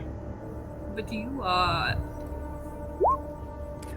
You wasted a lot Of it. course, the one time I get 12. Okay, so yeah, you kind of feel yourself recharge under there. So wait, let's see. Do me a favor. Does the stone endurance have to be on your turn? I think it's a reaction. As a reaction, yeah. Okay, all right. So you're able to do that then. That. I can do it once per short rest. So Nettie, is there anything else for your turn that you'd like to do well, after you just bashed your friend? Guys, do you want to take a short rest after this fight? If yes, then I will be able to do something crazy. I think That's kind of concerning, but sure. that is it. Okay. And so, yeah, I know it can be tedious sometimes waiting for you to come up in rotation. So if you are, just keep in mind and think about what you might do with your turn so that when it does come up, we can kind of keep it moving as fast as possible. With that, we'll go to Mia. I shall attack the foil near the other bard with my longsword, and I'll use two-handed. Okay. So, yep, you're facing the one that just tried to grapple you. What do I add to it again? Sorry. Proficiency and either strength or dexterity, whichever is So higher. 15 total. That hits. And that would be a d10. Let's see. So I don't add anything to damage, right? Just Ooh, strength I got or a 10. Dexterity. your strength modifier or dexterity, whichever one. Oh, that'll be 12 damage total then. Okay, pretty good. And now I'm just gonna run behind Krim. Attack I'm gonna- opportunities. I shall take cover. And this one hits And you. then I'm gonna inspire Braum with my bonus action. Okay, awesome. Lots of inspiration around here. Right. So Do how both of them do you hit inspire them? Braum?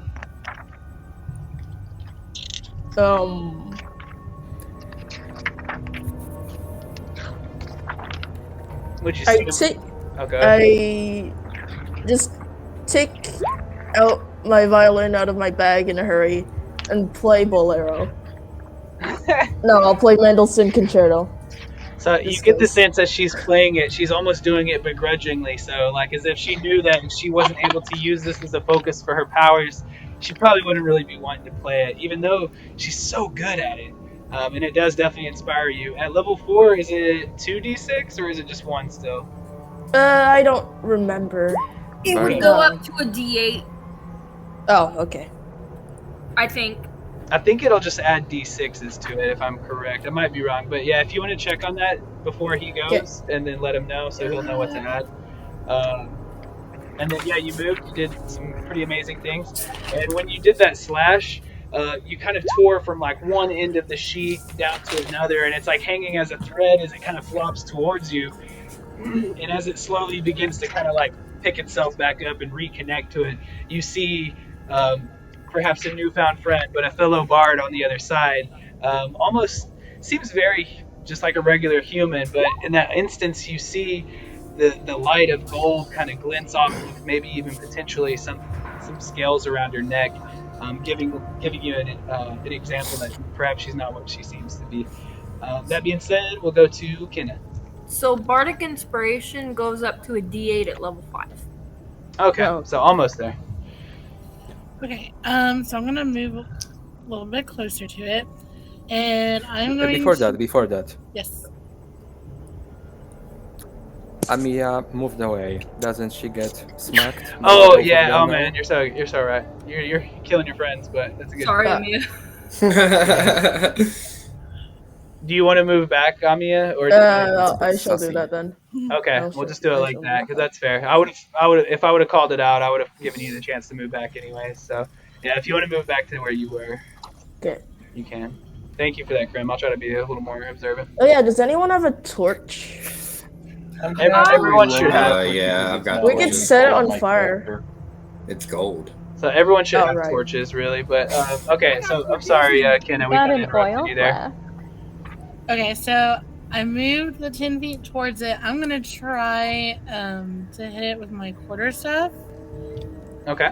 and so that'll be 14. That hits. Okay, so that would be 16, That's 14 at 17 least. with my modifiers. Oh yeah. So yeah, you're just twirling the staff overhead, and it comes slamming directly down onto the sheet. Let's see that damage. Okay, and the damage will be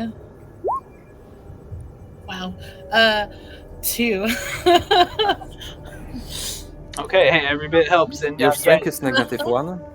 as you slam the butt of your quarterstaff into it, you feel what almost feels like a tearing of fabric, and your weapon kind of slides forward a little bit more as it punctures through, and then you almost feel yourself kind of even pushed back a couple inches as the thing kind of re-heals itself. Not heals, but kind of seals up the hole at least. So, yep, every little bit helps. It's definitely at about half health now, so you are whittling that one down pretty well. However, the other one's still covering up your friend. And then, do you have anything else you'd like to do on your turn, Kenna? No. Okay, very good. Atlas, let's see what you got. I see, because it's Braum. Braum is the one who's grappled right now, right? That's right. She So looks like a golden statue. I'm gonna try something. I'm gonna move right in between them. No and flanking. then I'm gonna cast Turn the Unholy for my action. Okay. Which basically censors fiends and undead. I need you to make a Wisdom saving throw. Are So, those undead? so this is Yeah. these aren't fiends or undead. Nope. Shit.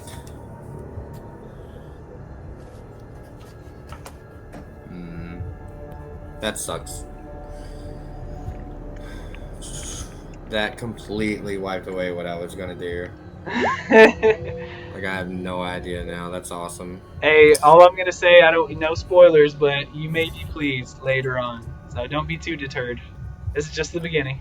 Could we I've burn it? used up all my movement, and that was like my max movement where I went to, so I can't really like do anything right now. Any bonus actions? That's your action. Yeah, that took my action. As far as burning it, though, I mean, that's just something you'd have to try. You could try to hit it with some fire damage, and maybe something will happen. Maybe. If I can, I'll use a bonus action and take out a torch that I have. Okay, that's fine. And, So it is. You have a torch out, but it's all. Yeah, I mean it's not adding to the light because it's brightly lit here. But for other methods, you have it out. Maybe right. it will scare them away, so they don't grapple you. All right, and if there's nothing else, we'll go to Krim. Yeah, man. Oh, I'm so Okay. excited for Brahm's turn. Oh god, I'm excited. Can I get it off of Brom? Use my action to help him?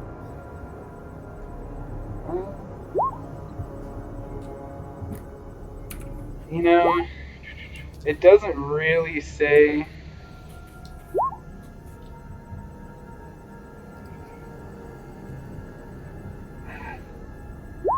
I don't think so. No, It's kind of like binded to his body at this point. Yeah, on his turn. On his turn, you could offer him help, though. Yes, but you can't pull it off for yourself. You could light it on fire. So I can't... Oh, I know exactly what I'm just going to do. Can I leave a prepared bonus action? Or is it only main actions can be prepared? I would have to double check that, but I think it would be the same. I don't see why you wouldn't be able to, really. So I'm using my both main and bonus actions and prepare them. The moment this thing gets off of Brom, it gets smacked by both my weapons. Okay, I'm definitely fine with that. So you're essentially going to reserve your turn for later, and Okay, so now we're going to go to Brahm, and as you feel the Hey, Noel. Yes, sir. Can you stab with javelin? Yes, you can. It counts as a improvised weapon, so d4 damage. Yep. So you're grappled, which I think, if I recall correctly, just put your speed down to 0. You can still attack and everything. Let me double Okay, check. then I might as well just stick with this. So hold on, really quickly though. At the start of your turn, though, you get to take 2d6 plus 3 bludgeoning as this thing is kind of just crushing down on you. But with your rage, I'm assuming it'll be half damage. Yeah. And so it looks like it's going to be a whopping 4 after being halved. So you'll take 4 bludgeoning damage at the start. So I believe you healed from earlier, so you'll take that, and then you're free to go. Now I'm at 33. Awesome. Try to free yourself. Cool. So that would be a. Don't I have inspiration from Bardic Inspiration? Yes, I do. Yep. Yes. Cool. And I'm gonna make my first attack a reckless attack. Y'all can look at that. There's no point, Brom. You already. Wait, no. You will have advantage. Okay. Okay then. No. You will have Okay. advantage. I messed up. So do it. Okay, so he's not trying to break free. He just wants to attack. Roll again because advantage. Yeah, y'all can't use the Oh my gosh, what happened there? Can I give him my inspiration? I have one. You can, but you can only use an inspiration for one roll. Oh, okay. Or like you can't sit there and dump all your inspirations. So and can I try that Triple again? advantage or something. Since he gave me his inspiration, can I try that again? Oh. You can use your inspiration for another roll if you prefer. Let's go 3 times in a row. Okay. So 11 plus 4 plus rage does a 17 hit. The 17 will hit. Man, you just got saved from. Awesome. That's amazing, dude. Now,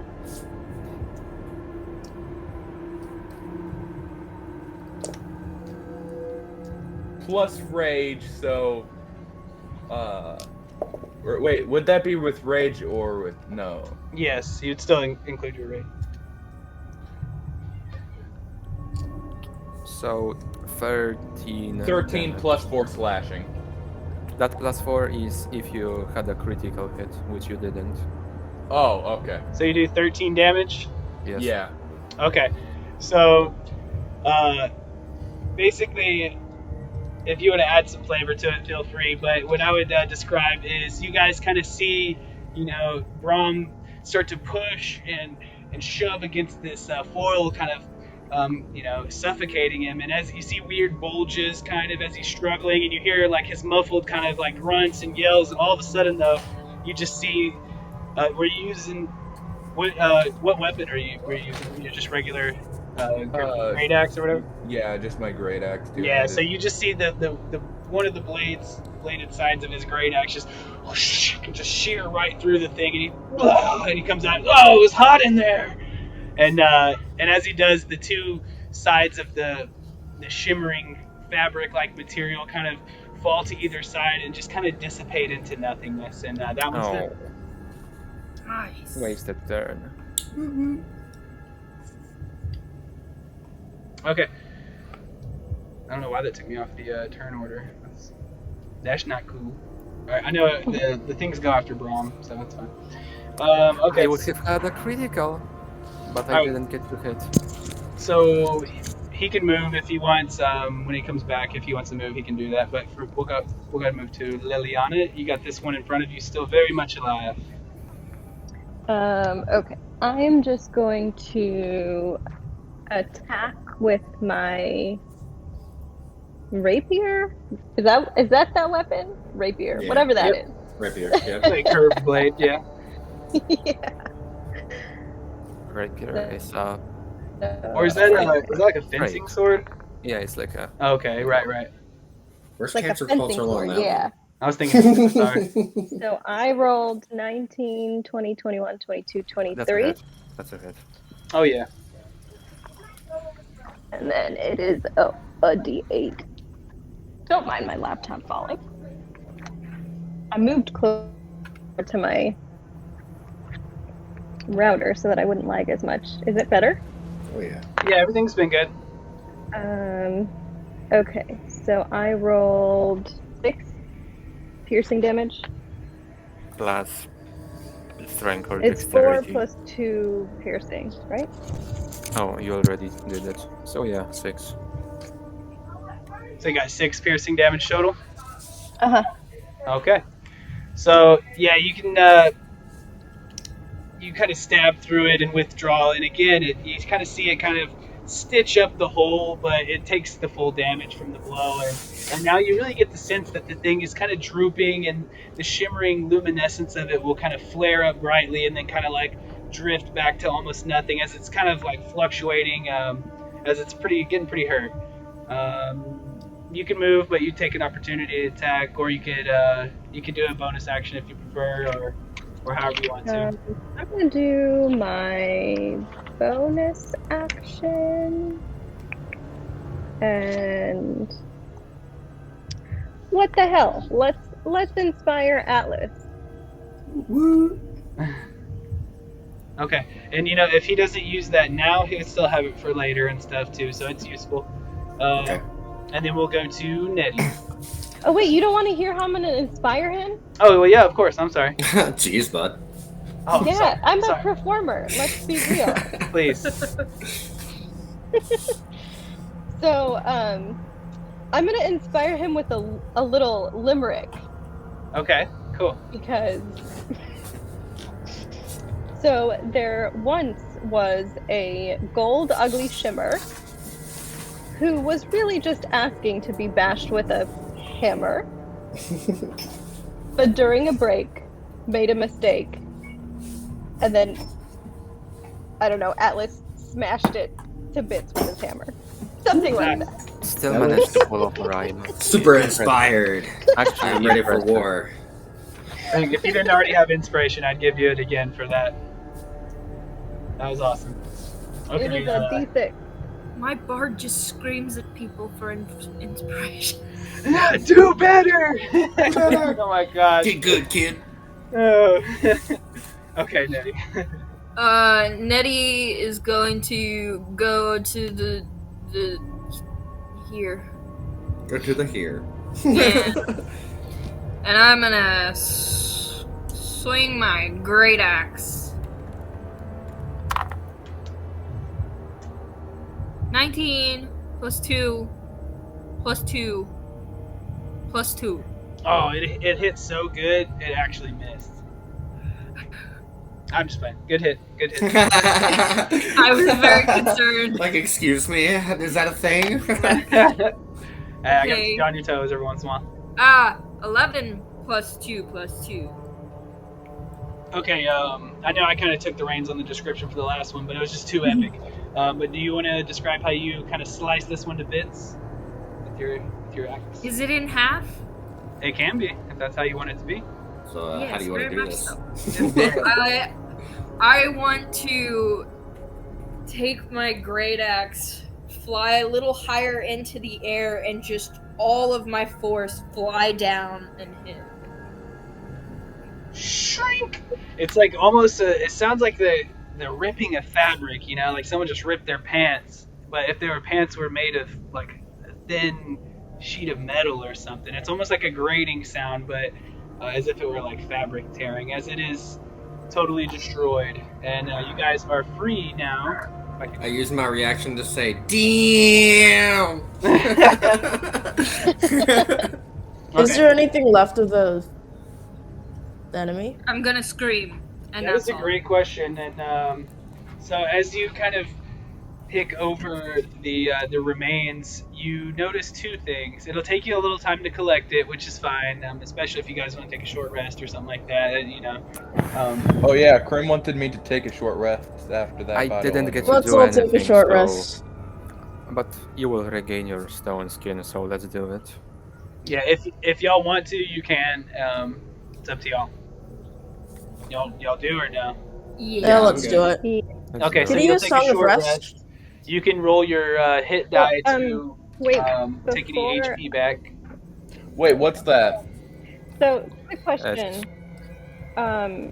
Spell slots, do we get those back after short rest? Long. Like, do we get, no? They're long. Yeah, I think Warlock is the only one who gets them after short. Okay. Yeah, it kind of differs on the class. Just check your class description real quick for Druid, and it'll definitely tell you under where it says spellcasting. Bard. Oh, I'm sorry, Bard. Ken is the Druid. My bad. I'm sorry. I go up to Crib and like, look, see how cool this is? Because I got new stuff for my rage. Before okay, so for back to Amiya though,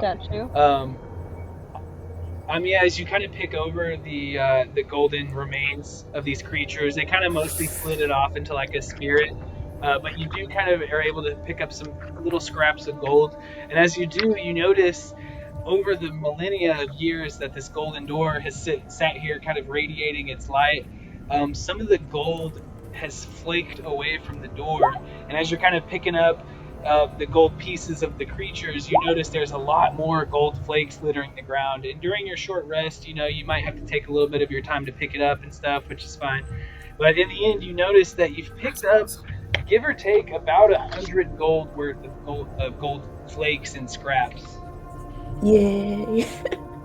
Yeah. And that's about it for that. So, Brom, if you are hurt, you can roll some d12. That is super overkill, dude. Like, roll 1 or 2. You don't have to roll them all at once. That's right. Well, he's fine now. I only missed 4-8. I only had 4 taken off, so that's nearly all my health regained back. So you still have 3 left. Okay, so any of those would have been overkill for the amount of damage I took. Guys, you gotta hear about this. I dyed the guy's hair. I dyed it blue. As you say this, he loved it. You got the sense that blue was somehow his color. Alright, so you guys, if y'all have any more questions about the short rest, then you guys are free to move into the doorway if you so choose. Can I see what the armored statues look like first, if there's something that we can pick off of it? I got a bit of one of them. Yeah, you get the sense that, you know, they're and even some of your friends might tell you that in the ruined city before, they had an encounter with the ghost, and before he had kind of attacked them, they had a conversation with him, and one thing he had said was about how like they believed that they were still part of this ancient Netherese society. This is a society that's like at least over 1,000 years old, if not well over that. I mean, this is a long time ago, an ancient civilization that's, I'm sure I could look up the exact like date of how long, but yeah, it was so long ago that he was thinking it was a different, like how we do BC and like AD or whatever and all that. He thought it was a different whole time way of keeping track of time. It's called NY, the Netherese year, and we're actually in what's called Dale Reckoning, which is called DR. We're in the year 1459 DR. Your friends could tell you that they pieced together that the statues are from what seems to be the year like 3000 NY, which is, yeah, decipher that as you will. But as far as the guardians of the armored things, they were rumored to come to life to protect the city in times of distress, but you haven't seen any note of that yet. All right, hopefully that wasn't too much, but yeah, if you want to, do you guys want to come into the door? Yes. Yep. Yeah. Never trust statues. They always come to life. It doesn't matter what they do, they always come to life. I shall Also, go in remember, front. I have a I follow where I Craig. can see if there's traps. I'm pretty sure, like if there's ambush, I have a You chance. can definitely take a quick glance as you kind of go into the room, and you don't really get the sense of anything. It's So called can Nettie. danger sense. Level 2, you gain an uncanny sense of when things are nearby aren't as they should be, giving you an edge when you have to dodge away from danger. Advantage Okay. on dex saving throws. Okay, so Nettie on my shoulder will lead. Assume the regular. Okay, so you guys come into what seems to be an entry room. It's a plain room. The inner and outer wall is slightly curved, and it sits quite empty in the darkness. Faintly, you notice what seems to be like the scent of heated metal, though you can't really tell from where. The soles of your feet, though, seem to almost tickle slightly, as the very ground were vibrating underneath you. You do kind of hear that distant sound that was heard earlier, but just maybe slightly louder, but still pretty dull in the distance. It sounds like something grinding continuously. Across the way from you, that some of you are kind of already approaching, you see a doorway. And if you want to move your token, if you're assuming that you're in the place, just go ahead and move your token into the room. The door's gonna close behind us. That's a Ooh, can I reasonable. use? It's always a reasonable assumption. You probably don't want to be. Wait, can we get a rock from outside so that way we could like just keep the door open if in case it closes? I would like to use the bit of the statue that I picked up from last session to hold the door open. Yes. So for now, guys, just stay in we'll just stay in room 1. I know it's kind of crowded, but we'll all get a place in there. And because right now that door in front of you is closed, you can place yourself however you want to in that room, but you probably do all want to be together. Some good assumptions there. And so as you're kind of like noticing this doorway, to piece the statue and bowling ball sized rock to hold the door open. Okay, you kind of wedge it in, thinking that's going to help. Foolishly. Who has the highest thinking that's AC? going to work. No, it might work, but what'd you say? No, not my rock! That's hilarious. Oh man, I had carried that that rock since for 2 section 1. adventures. Okay, so for further description, you can see that the door in front of you has no hinges, handles, or other signs of a lock. However, you can see panels of thin stone on either end of the wall, on either side of you, left and right. You can kind of open the panel easily, and you see some metal knobs on the inside of it. Perhaps these could open or close some doors. So you can turn the knobs if you want. That's up to you guys, but this is what you see. So, are there any holes in the wall? So that's the thing is, grab my rock back. there is not. Darn it! Yes, you can grab your rock back.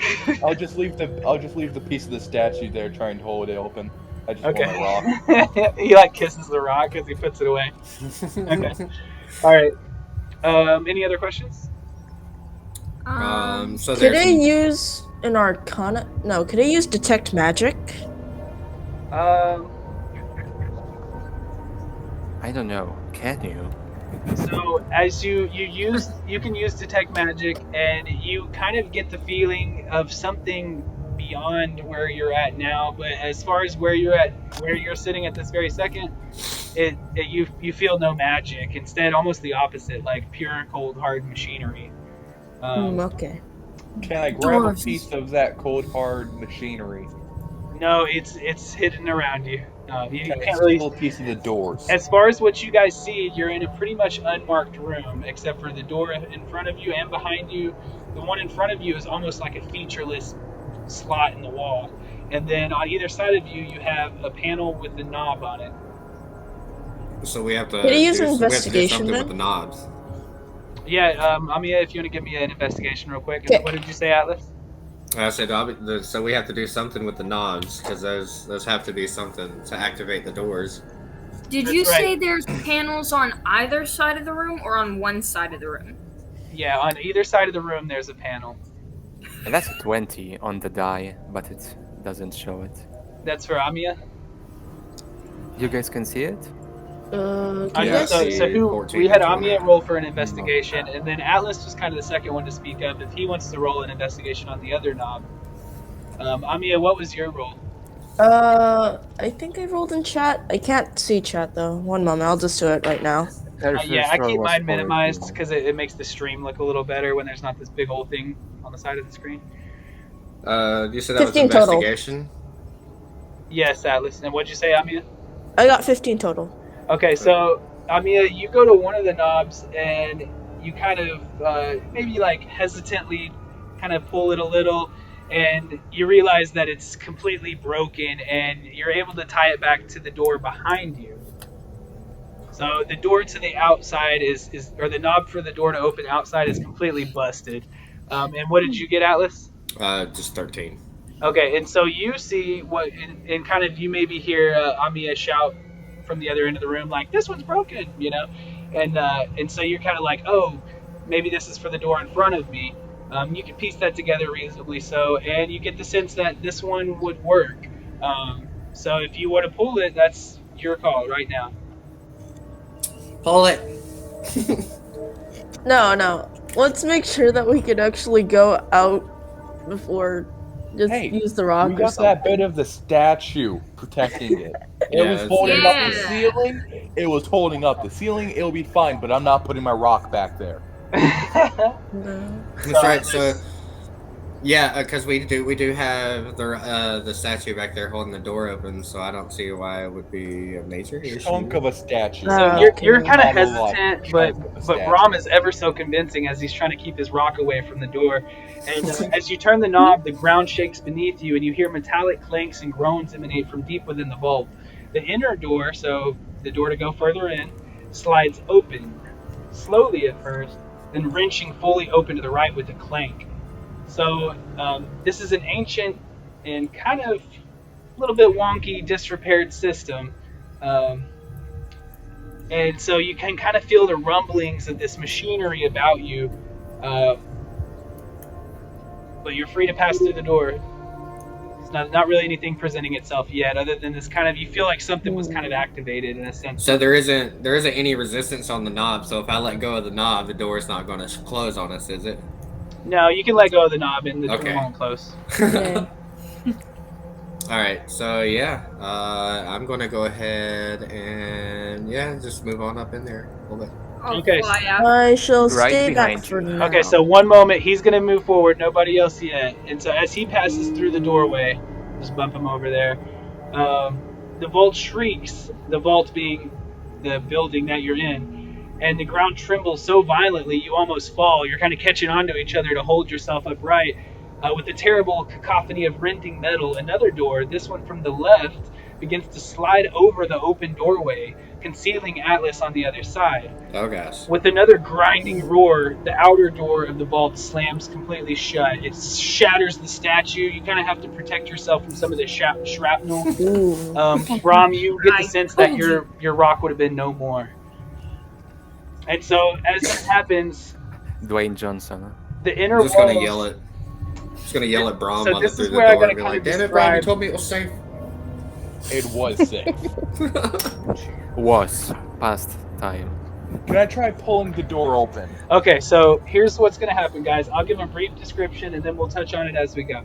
But you're going to have to take a check at each time you pass through a door on a specific ring, where you can't really see the map completely yet, but you will, and you'll get the sense that this is a giant circle, and it has rings going towards the center. So each ring that you pass through, the way that you have to visualize this is the doors or the walls are rotating around you. Like, let me see if revealing a little bit more might kind of make it a little bit more sense. So cool. So it's like a giant lock, right? It's more in the sense that you see the open doorway appear before you every so often. It's actually about every 24 seconds. You'll see the door appear where the two walls kind of cross over each other at the right time, specifically where the doorway appears again. This used to be an ancient defense system where they could kind of close off the doors completely whenever they wanted to and open them back up. But you're automatically able to tell that over time this thing is just uncontrollable and it's just careening around violently. So who has the highest deck stat in this group? So here's the way it's going to go, is every time you pass through a door on a ring, you'll have to do a dexterity check, as she's kind of asking, or you'll end up taking a little bit of damage. Well, however, though, if you succeed on passing through a doorway, you'll gain advantage on any other checks that are on the same ring, because you're getting a sense of the timing of the door. As soon as you made it through once, every other check to make it through a door on that ring comes with advantage, so you kind of get the sense of what you're doing. However, if you fail, you'll take some damage, and if you fail hard enough, you won't make it through the door, and you'll have to try again, maybe even taking more damage. So, that's the thing that we're going to do. So, that being said, on this first door, Atlas got a free pass because he was the first one to pass through, and as soon as he does, he just sees the doors kind of just snap shut behind him, and then every 20 to 24 seconds he sees the opening again, and you guys looking at him perplexed, like, what are we going to do? Who goes first, you know? So you guys can kind of discuss that however you want, and start going through that. Does anyone want a boost? I have enhanced ability for you guys. I do. So who has the lowest deck give stat? it to one of the bigger ones. So what's the lowest deck stat? I got a 13. Okay. I have 15. So basically, Noel. Also, I'm going to point out, apparently, they showed up a wound closing. While you wear this pendant, you stabilize whenever you are dying at the start of your turn. In addition, whenever you roll a hit die to regain hit points, double the number of hit points restored. He gave it to us because which he means knew we all are going those... to die now. Yeah, no, I was bringing that up because apparently those rolls even on later on. I took 4 damage. So we don't eat up too much those time. Would have been major over. So while they're all talking, Liliana is just going to follow Atlas. I'm just going to go. Okay, she's going to go. What the hell? Great idea. I said I was going. Okay. We can go together. Essentially, I shall go as well then. Yeah, the order doesn't necessarily matter as long as, you know, not everybody's shouting their rolls out to me at once. Got it. Okay, it's a dexterity saving throw? That's right. So you'll just roll your d20 and add your dexterity. If you're proficient in your dexterity saving throw, then you'll add your proficiency as well. Okay. But if you're not, then you don't. I was about to ask. Go ahead, Krim. 13? What? So basically the premise is 17 total. 1 at 17 total, by the way. Right. Let's try not to talk at each other too much. We go guys. in 1 at a time? Yeah, so everybody's able to go one at a time. Maybe, yeah, one at a time. Oh, I wanted to assist Krim. Here's the thing. No, here's the thing. Right. Nettie is kinda small. She's kinda sitting on my shoulder. We can go in 2 at once. You'll have to do it with disadvantage, but if that's how you want to do it. If that's so, could I cast enhanced ability on them? Wait. Hold on. What wouldn't he have some advantage because I am there watching as he is stepping? If you want to use the help for your action, then you could do that. Now it'll kind of negate the disadvantage, and he'll just have a straight roll. So really quickly though, Lily, you had a 13. That was what you ended with. That was what That's you what I ended with. and then Amiya had 17, if I'm correct? Yep. Okay. So, let me check the... Alright, so just so we're all aware, and so, I don't have to keep double checking on this, the DC is going to be 13, but here, guys, this is a game where to me, it's fun if you lose or if you win. So please don't fudge your rolls. I'll just say it. I trust everybody. I don't care if you roll roll 20. I don't care if you roll on your desk at home. But let's all use the honor system. I don't fudge a single roll. I'm never going to give myself advantage to kill you guys, or I'm never going to make things easier for you either. Whatever I roll, that's what I use. I'm very cut and dry like that, and I actually expect the same from you guys. So please, I shouldn't have to say that, but I'm just going to throw it out there. No one's done anything wrong, of course. I'm just throwing it out there. So that being said, the DC for this is 13. I don't mind telling y'all. So Amiya, you're able to just clear right through the ring and join your friend quite easily. 13, actually, the way it works with D&D, of course, is meets it, beats it. So Liliana, you're the same. You're able to just kind of slither on through with no issue whatsoever. And once again, guys, I know we're all eager to talk and stuff, and I know I'm the one who talks the most, of course. But let's just try not to step on each other. That's just kind of rude, So if one person's talking or trying to ask a question, let's wait, and when they're done, then jump in. That being said, let's move on now to the other four. Who wants to take a chance at this? Let's go, Krim. Let's do it. The walls just Dexterity, going and right? going. Yes. Can I believe in you. inspire one of them? Yes. Please do. Yeah. I don't. Inspire Krim, because he's the one rolling. Okay. He has the weight of 2 on his So, shoulders. The weight of 2 on his shoulder. Listen, I weigh like 11 pounds. Did you just call Nettie fat? Can I try? No. I weigh like 11 pounds, thanks. Nothing. You trying to take a chance at it, Let's Brom? go. Well. How much is your dexterity? I'll inspire Oh, you. that's 12 then. So, Not Brom too failed. bad. Brom, were failed. you were inspired earlier, Brom? All right. I don't Yeah, think you use that used it. inspiration You because I didn't rolled use another it. one. No, it's a difference. It's one of the bards had inspired you earlier. If I recall, no one had used any of the inspiration, right? Or any of the bardic inspiration. Okay, then I'll try that. Because I think Nettie was inspired and also Brom, right? Yep. Yep. The 2 barbarians were inspired by the 2 bards. Okay, so there you go. And I think Atlas has one too. He passed. Because Brom I used passed. 2. Okay, now for me and Nettie. Did you want to be inspired, or you're good? Oh, you're good. We're good. Okay. All right. I already I won't accepted thank an you then. inspiration from you. I think it lasts We're a like 10 team. minutes too, so it should be okay. How about the druid? Yes, I'll try it. How much dexterity do you have? Let's go, I kid. have a +1. Okay. Do you want I'm inspiration? good. Nope. Okay. Good Well, luck. 16. Ooh, nice. Good job. Okay. So everybody made it through, right? Everybody's Yep. good?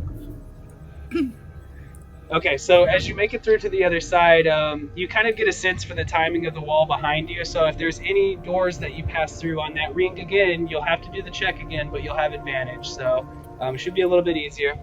However, you do notice the wall in front of you is spinning at a different rate, and the doors are kind of matching at a different rate. It's still about every 24 seconds, but it's just at a different kind of speed from before because it's less distance and yada yada. So that being said, we'll move on to what is marked as number 2 on the map, which is actually the Dark Hall. So you kind of get the impression that this would create a complete circuit or a circle around the vault, and potentially there could be more of this future, or there might be more, spaced out rooms. But you kind of get the sense that this is like a big circle hallway. And when you first pass through, it's like eerily quiet, and everybody's just kind of looking at each other wide-eyed and kind of breathing heavily as you're like, wow, we just avoided, getting smashed by that doorway. And as you kind of quiet down and your breathing returns to normal, you kind of hear the shuffling of feet and maybe an occasional like whimper or croak. It kind of seems like it's coming from both left and right. You don't really get a sense of the direction too much. And as you notice that, you also kind of get the lingering smell of rot in your nostrils. So you guys can go to the ride. I mean, it's totally up to y'all. Is Let's this prepare why for he the fight, said you'd then. be happy about the undead stuff later? Maybe. Cool. I think I would like Mm. to use divine sense, but I forgot exactly. You want to use that? Yeah, absolutely. What does it specify? For 2 seconds. Celestial or fiendish or undead. Yeah, the presence so strong, evil registers on your senses like a noxious odor, and good brings like heavenly music in your ears. what is the range of it? 60 feet? Yeah, 60 feet. Okay. So let's see. It's like.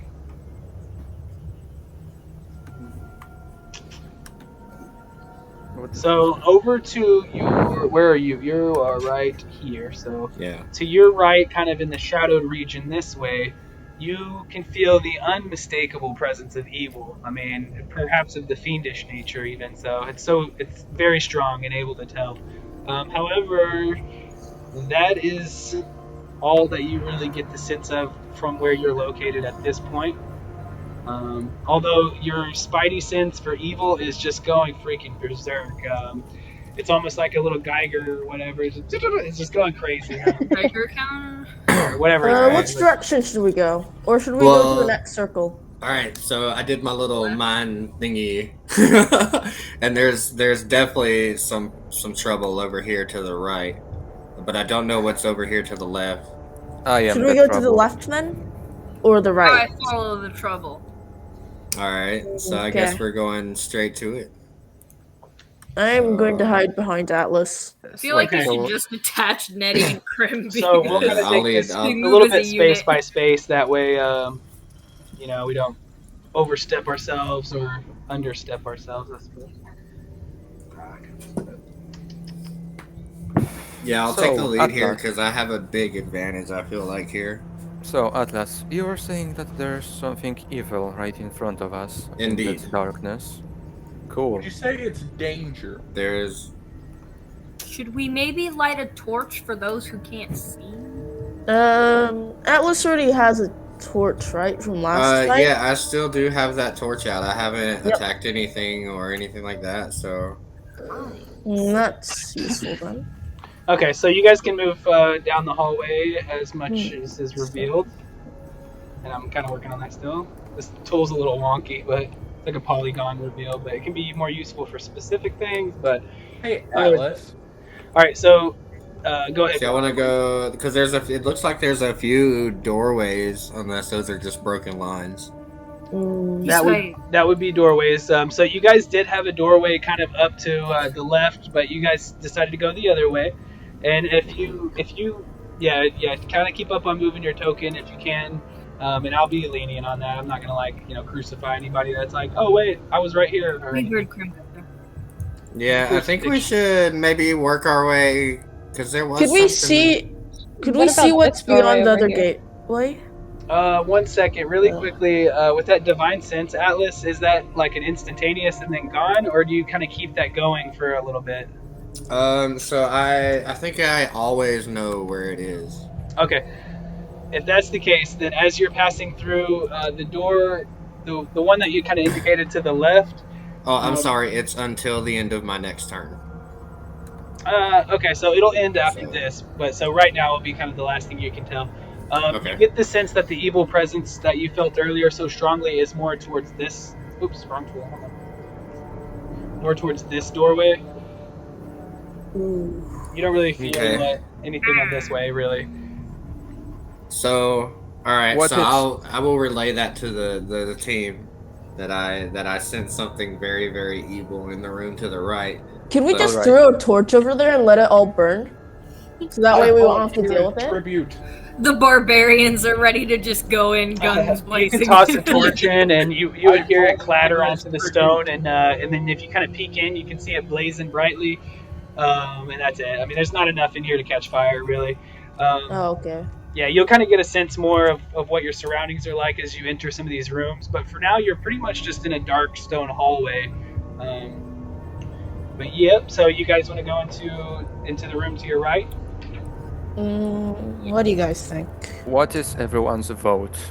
Just say yes or We no. have advantage Let's not. on this. One vote no. Yes. Yes. So, Well, with- I say yes. You know how the barbarians feel. I wanna They go. want to go.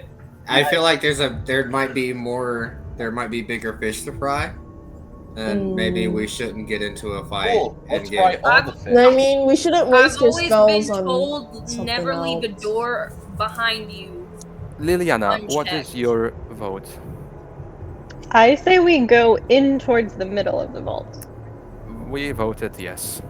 Okay. Wait, then. no, you're towards the so middle, for her so that you would be a voted no no. against the. Okay, So we so got a no, So the a final yes. vote belongs should we to or me. not? The final vote belongs to you. The final vote belongs to me. So you're saying you're picking off one evil being in this direction, right? One or Yeah, more. so far I'm only picking up on one. And the goal of our main mission is towards the center. Indeed. You I don't think we really should know just go that towards the center. per se, but you could reason that, I suppose. Oh yeah, that's You're really true. just looking for any kind of I like vote with artifacts or knowledge or anything that you could bring back to Vayu Ashvin. Okay. Okay, so knowing that, we should just raid everything. And you Oh, are okay. kind of Let's just- concerned about what is. You get the sense from some of the previous adventures, like how the grungs were getting sick and how the ghosts were kind of like starting to go missing a little bit, and you've kind of picked up on these clues along the way that tell you that while this is already a very strange place, that things haven't quite been right as of late. Within the recent past, something has kind of been putting an influence on the area.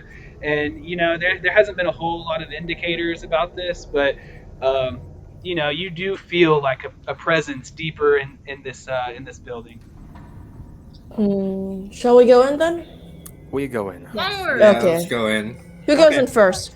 All right, so you guys go on in, and as you do, you're immediately greeted with the horrific Big mistake. visage of a giant, like he's a large creature, so twice the size of you guys.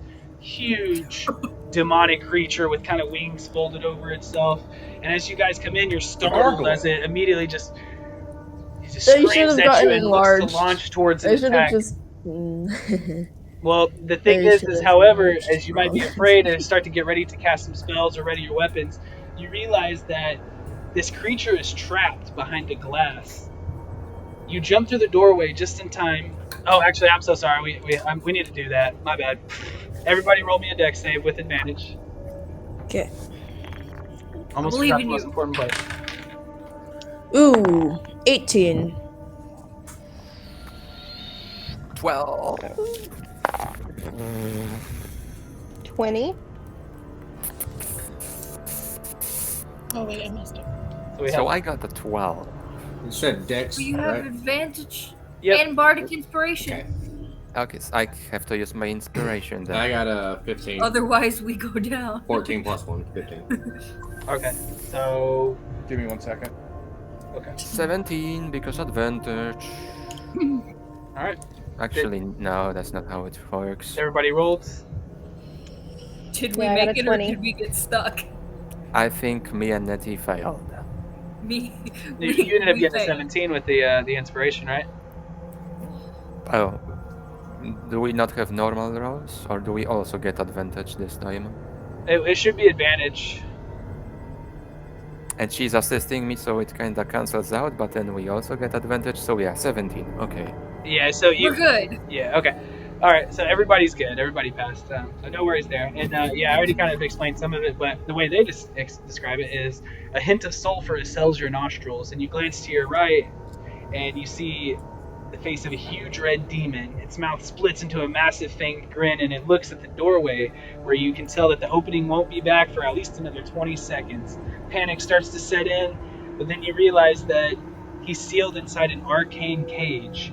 Just for a little Oh, flavor, no. as you kind of start to pick through this place, you'll get the sense that this used to be a sort of museum that held artifacts and also creatures of sorts. And this is just one of the living exhibits that existed in this place. Should we fight it? Yes. No, it's a museum. Noel. Museums are sacred. Noel. No, Okay, he's because we trapped. wanted to get loot, right? It's an ancient demon. We might get something cool from fighting it.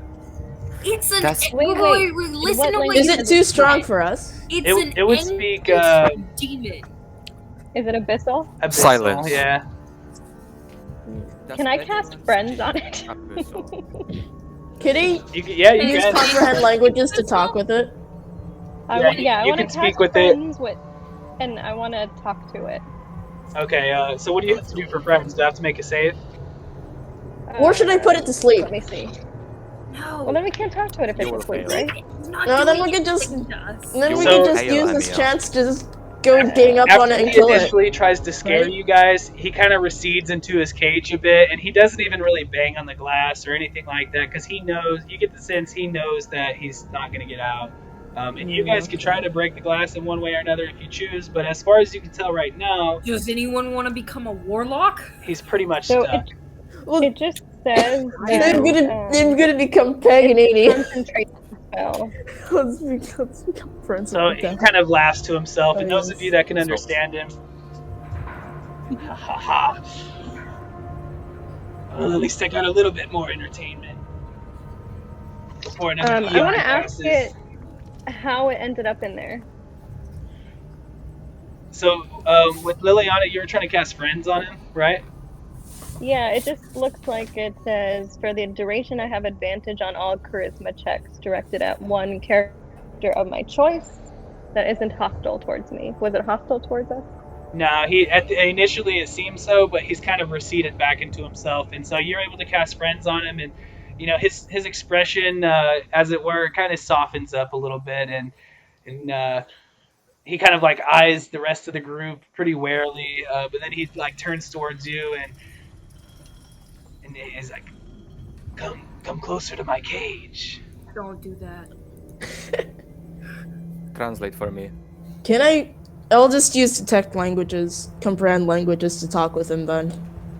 I'm pretty Ania, sure. do you have cast minor illusion? No, I do have prestidigitation though. What does it do? Basically, it. It's a harmless sensory effect. So I'm gonna ask it how it ended up in No, the that's cage. thaumaturgy. It was Prestidigitation those can open damned wizards. windows. The memory begins to fade. It's been so long, but one moment I was raising a Wizards. village, the next moment I was in a magical prison, being transported to a city in the sky. Would I be able to use a skill to see what the cage is made out of? Glass. It just seems to be But kind of an probably arcane magical. glass. Could we befriend the demon? Liliana's kind of trying. We're trying to figure it out. Can I want- play violin? I with want it? to show it my Can I rock. play violin for it? Brom wants to introduce the rock. Dwayne Johnson. He seems very disinterested in the rock, although he is interested in the violin to some degree. Ew. But he Yes. does Well, seem looks like a little we're bit killing a more demon friendly today. towards Liliana at the moment. Okay. Tell me about these wizards. The ones from the TT. I hate to say it, but they were a powerful sort. Other than that, I don't know much. Although I can tell you it was so very, very long ago. I wish I could be freed from this prison, but I doubt. He kind of like looks at you guys scathingly. You would possess the ability to free me. However, I can We're gonna let him out. share a bit No. more information with you if you like. I do Are the appreciate the wizards visit. still here? No, there's Let's make a deal with this man. there's Let's get him Liliana. out. creatures here, Listen, Liliana. but I'm not sure about the wizards. Liliana, ask him I think for they his would be name. long dead. What is your name, creature? Well, I'm not sure if you'd be able to comprehend my true name, nor do I give it out too willingly. But as for my kind, you could call me a Balor. Balor. Just a type of demon. Balor. But yeah, if you knew his true name, you could command him, so he's not too willing to give that up. Does he understand giant? Exactly. He does not understand giant. Does he? Dang Can I it. potentially seduce the demon? Sylvan? Leilani, ask he him. pretty much would just speak like abyssal. I mean, he's a demon. Leilani, ask him if he's willing to give us his name in order for his freedom from the cage. That's the only way he's getting out, as far as I'm concerned. Yes. Okay. Liliana translates. You were trying to offer him his freedom? Yeah. So again, we'll let him out of his cage, but we need his name. I think you overestimate your abilities, Worms. But Lord Darling, Try, you please. underestimate. Oh no, I would love Quite a to fair be bit. free of this. This tickles me, but if you want to try, I I would promise like I will to do try you and no break ill the will. glass. If we free you, Are we? would you assist us with finding said wizards?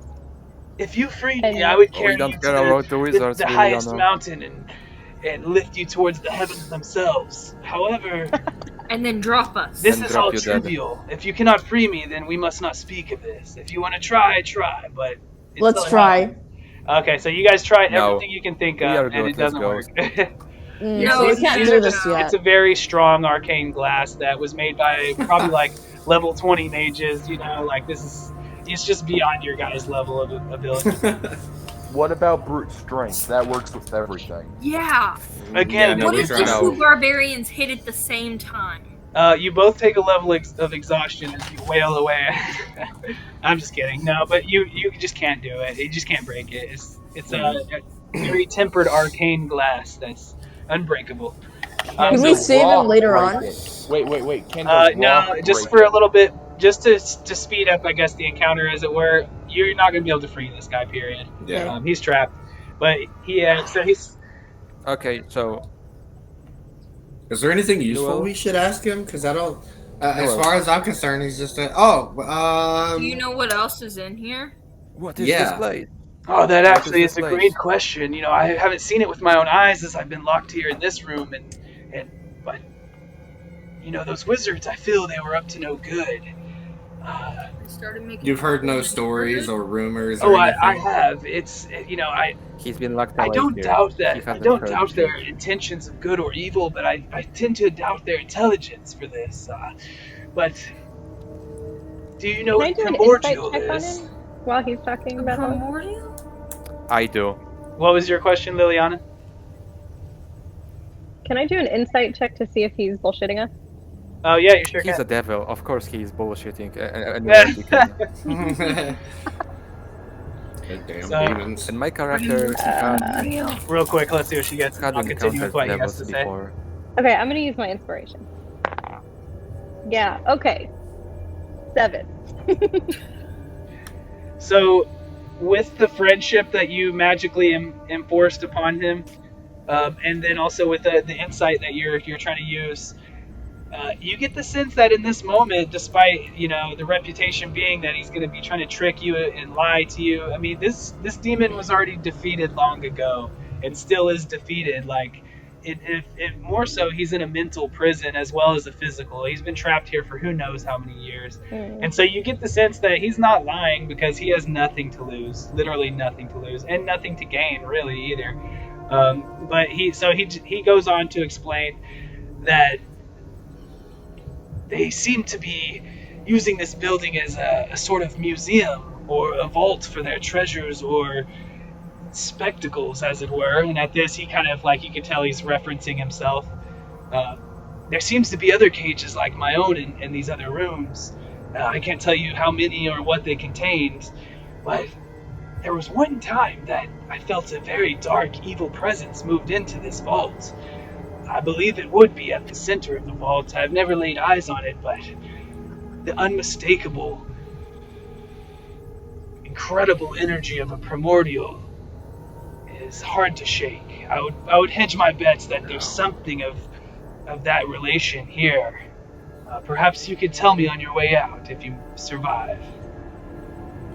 Can I give it an offering Okay, before so- we leave? Hi, I will tell you. Okay, listen, party, listen. Well, hold on Yes. really quick with Amina. I know Hold on what real a quick. primary. Amina, you said, what did you want to do? Can I give it an offering before we leave? Yes, you can. Yeah, I would also like to give it a Don't singular give it any gold coin. offering. I want to give it a singular gold coin before you leave. Okay, hey, let's No, let someone I take finish it. their. If It's someone mine. starts a thought, let's let them finish Yeah. it, please, though, before we jump in. And you can definitely follow on right after. But Amina, go ahead for me. I'll just slip some food through the glass. You try to Before I don't leaving. think you need try it. and it just like smashes on the side of the glass, and he like looks at it and looks at you, and he's like, "Thanks." Okay, now Brom, what you got, man? I want to leave it a singular gold coin. Okay, so you place the gold coin flat on the top of that, and that he looks like slightly amused with. You see a bit of a yearning in his eyes in a way of perhaps just a taste of his former life, but he doesn't really, acknowledge it much more than that. Y'all are trying to give him offerings that he can't take. Slap in the face. Right? All right, guys. So if At you least would he'll want be to able to look return at back to the something. hallway, there would be. Wait. Krim had something to say. Oh, Thank go you, ahead. Natty. Yeah. Team, listen. I know what a primordial is, and I know that as we are now, we have absolutely zero chances of winning with one. So, if we will have a chance to fight it, we will not. Understand? Okay. Got it. Okay. Second thing. Based off of the words too that the Valor had said, he had kind of signified that he felt the energy of the thing, and I had mentioned a dark presence earlier too that you guys are kind of starting to feel as you had come into this place, and again you do feel it, but you feel, especially with Krim's words washing over you as well, that if it was the true primordial, you guys would be like on the ground right now with the level of energy that you would feel being so close to it. So like he's definitely right. If you were to encounter that, you'd be afraid. But you know something's going on here, but you'd be hesitant to believe it would be a full blown primordial about to attack you. That being said, if you return to the hallway, you can either go to the doorway in front of you, you can retrace back to the left, or you can continue on down around to the right. So completely up to you guys. Is there anything on the other side of the room? In here, there really is just like a few more of those cages, but they're already emptied out. A couple of the hinges are open where it's kind of like a door is there, and they're all emptied out. Could we take the cages? No, Yes, you will they're carry like them bolted yourself. into the marble. Okay. Can I take a look at them and see how they function? It's just like a powerful magic that you don't quite understand. It's sealing it in. Well, So, would you guys like to find, like, when we go out into this next hallway here, Well, there's do you nothing guys want left to try here. to find the end of the hallway before we go into any doors, or do you? Yeah, let's do that then. Okay, you guys go first. Okay. Yeah. We'll wait. Okay, so first thing is you got to hop back through the doorway. So everybody do your deck save, and then we'll just go. We'll start with. For me, I just like to go with the cameras. Everybody can see the cameras on the screen. I assume they're all in the same order. So we'll start Everyone with. has They different were order, last I think. time. Can I do one last thing? Right, like as Liliana's walking out the door, or going to walk out the door. For sure. Can I cast vicious mockery on on the demon? No. Because I was very upset with how it's supposed to. So how are you insulting him? I'm gonna tell him that he's dead anyways, and we don't need to come and tell him anything about what we find. Okay, so as you tell him that, as you're getting ready to exit, the arcane glass kind of stops the magical energy from piercing through, but the words are definitely still there. and he hears the words, and also at that same time, your friend spell drops. And one of the things about the friend spell is that whenever it's over, whoever was afflicted by it knows that they were being manipulated by magic.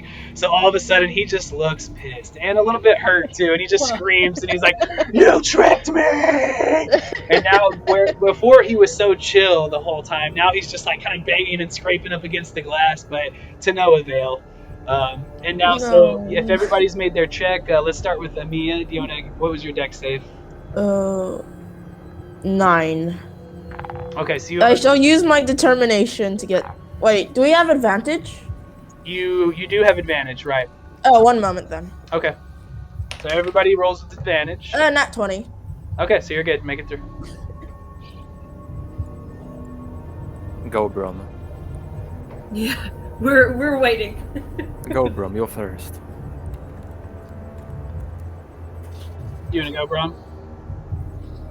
I am trying. Oh, well, that's okay. You have advantage. So 19. He's fine. And most importantly, Brom is out of the room now, so I pick up the golden coin that he left. That's hilarious. Wow. Okay. I'm not telling anybody.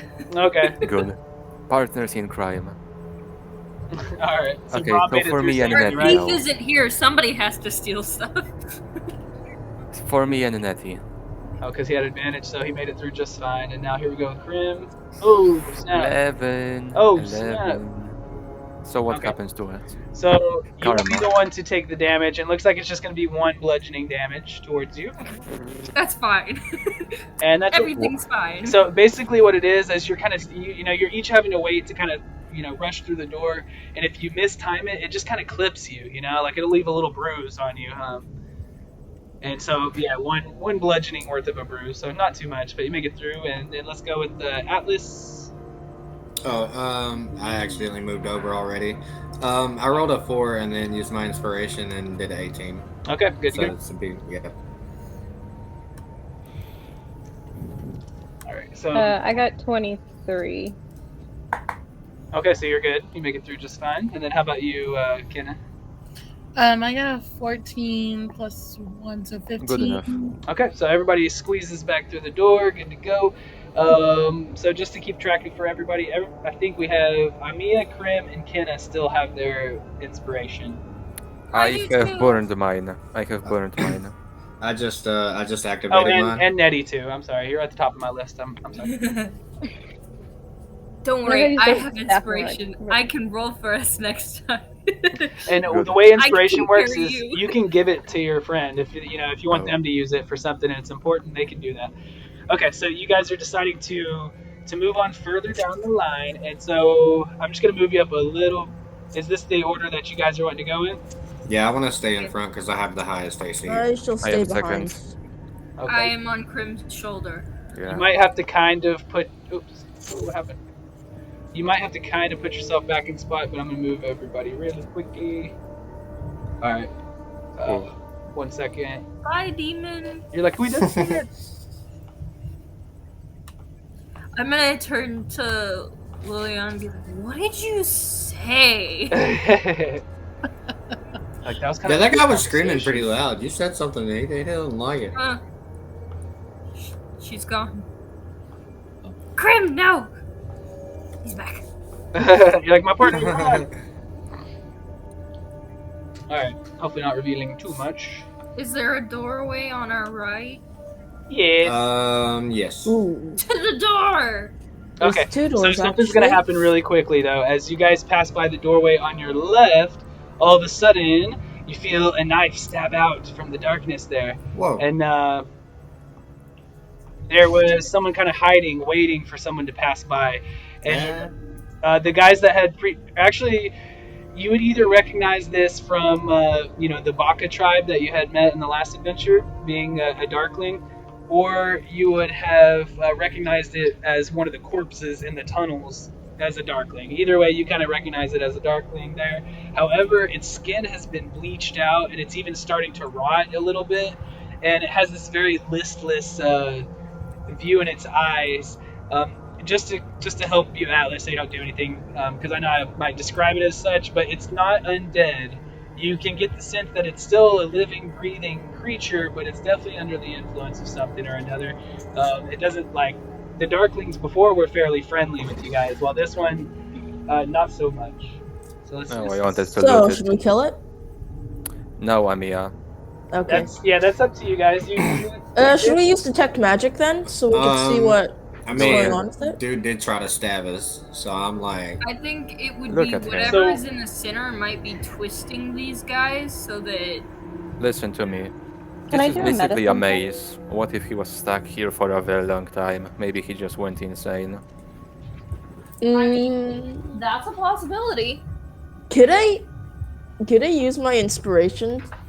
I mean, I don't know. No, Have you can I looked at this guy? use He looks my terrible. charisma? Amiya, try to put him to sleep. And do I really have to sacrifice one of my spell slots just to put this dude to sleep?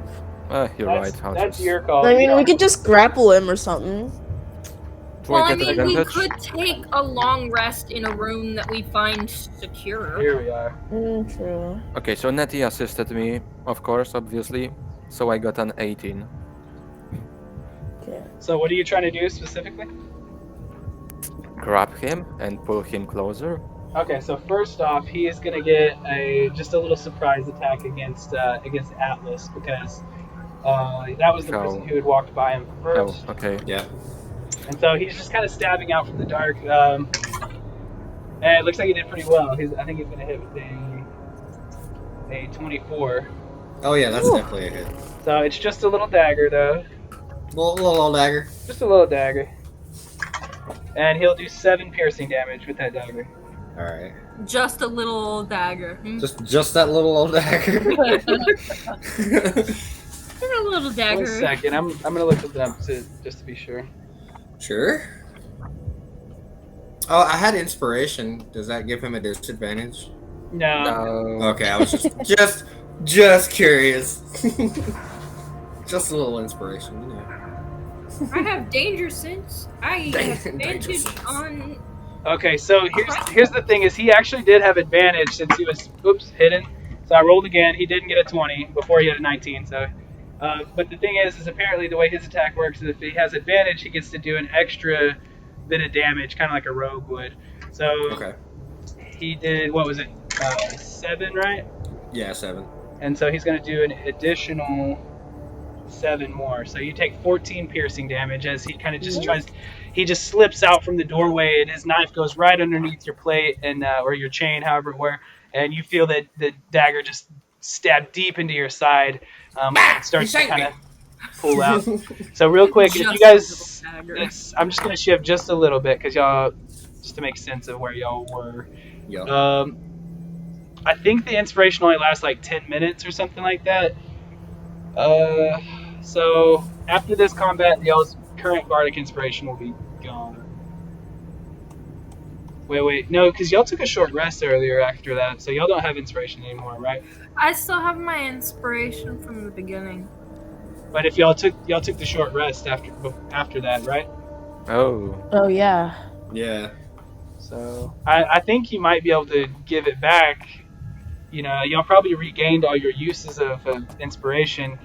Oh wait, my bad. Sorry, y'all were together. So you'll just have to do it again. Separating us. If you want to. Sorry. Yeah, but you'll just have to do it again on your turn if you so choose. So anyways, yeah, let's we'll go ahead and do a initiative real quick. Okay, we're just killing him. Okay. Ooh, nice. That should have been a 13. 19. 20 for Amiya. What do 17 I for click Atlas. again? I click on my Looks like you're getting person's inspiration thing. Click on your token and then roll Got it. initiative. Plus one. Got it.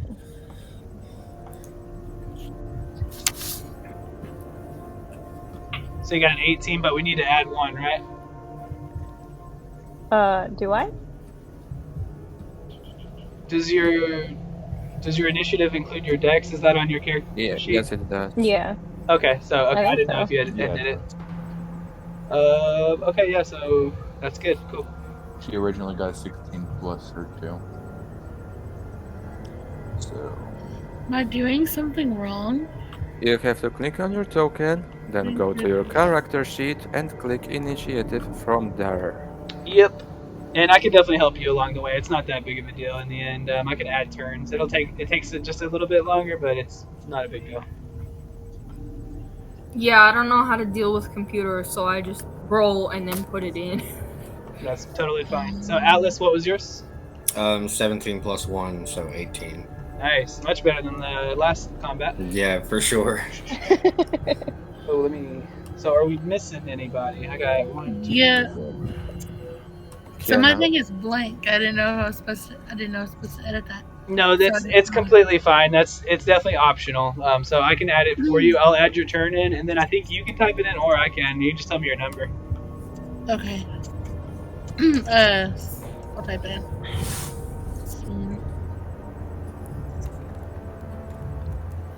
Did you? Yeah, just roll a d20, add your dex. Yeah. Oh, there. Okay, you got it. Okay, cool. And then let me do his. Man, dude, that was a good roll. This guy's on it. Y'all better watch out for this dude. If this continues, Jesus. you're in trouble. Okay, we are just killing him. Oh, I mean, he did acceptably well. Oh, jeez. Wow. Another 24. Isn't that back-to-back 24s? Actually, yeah, I think so. Yeah. That's crazy. Yeah, That's that's true. I did weird. it. Bye. Yep. So, okay. All right, so he's going to go first. And yeah, he's kind of like just trapped behind this doorway. He has this very armored person in front of him. So he will...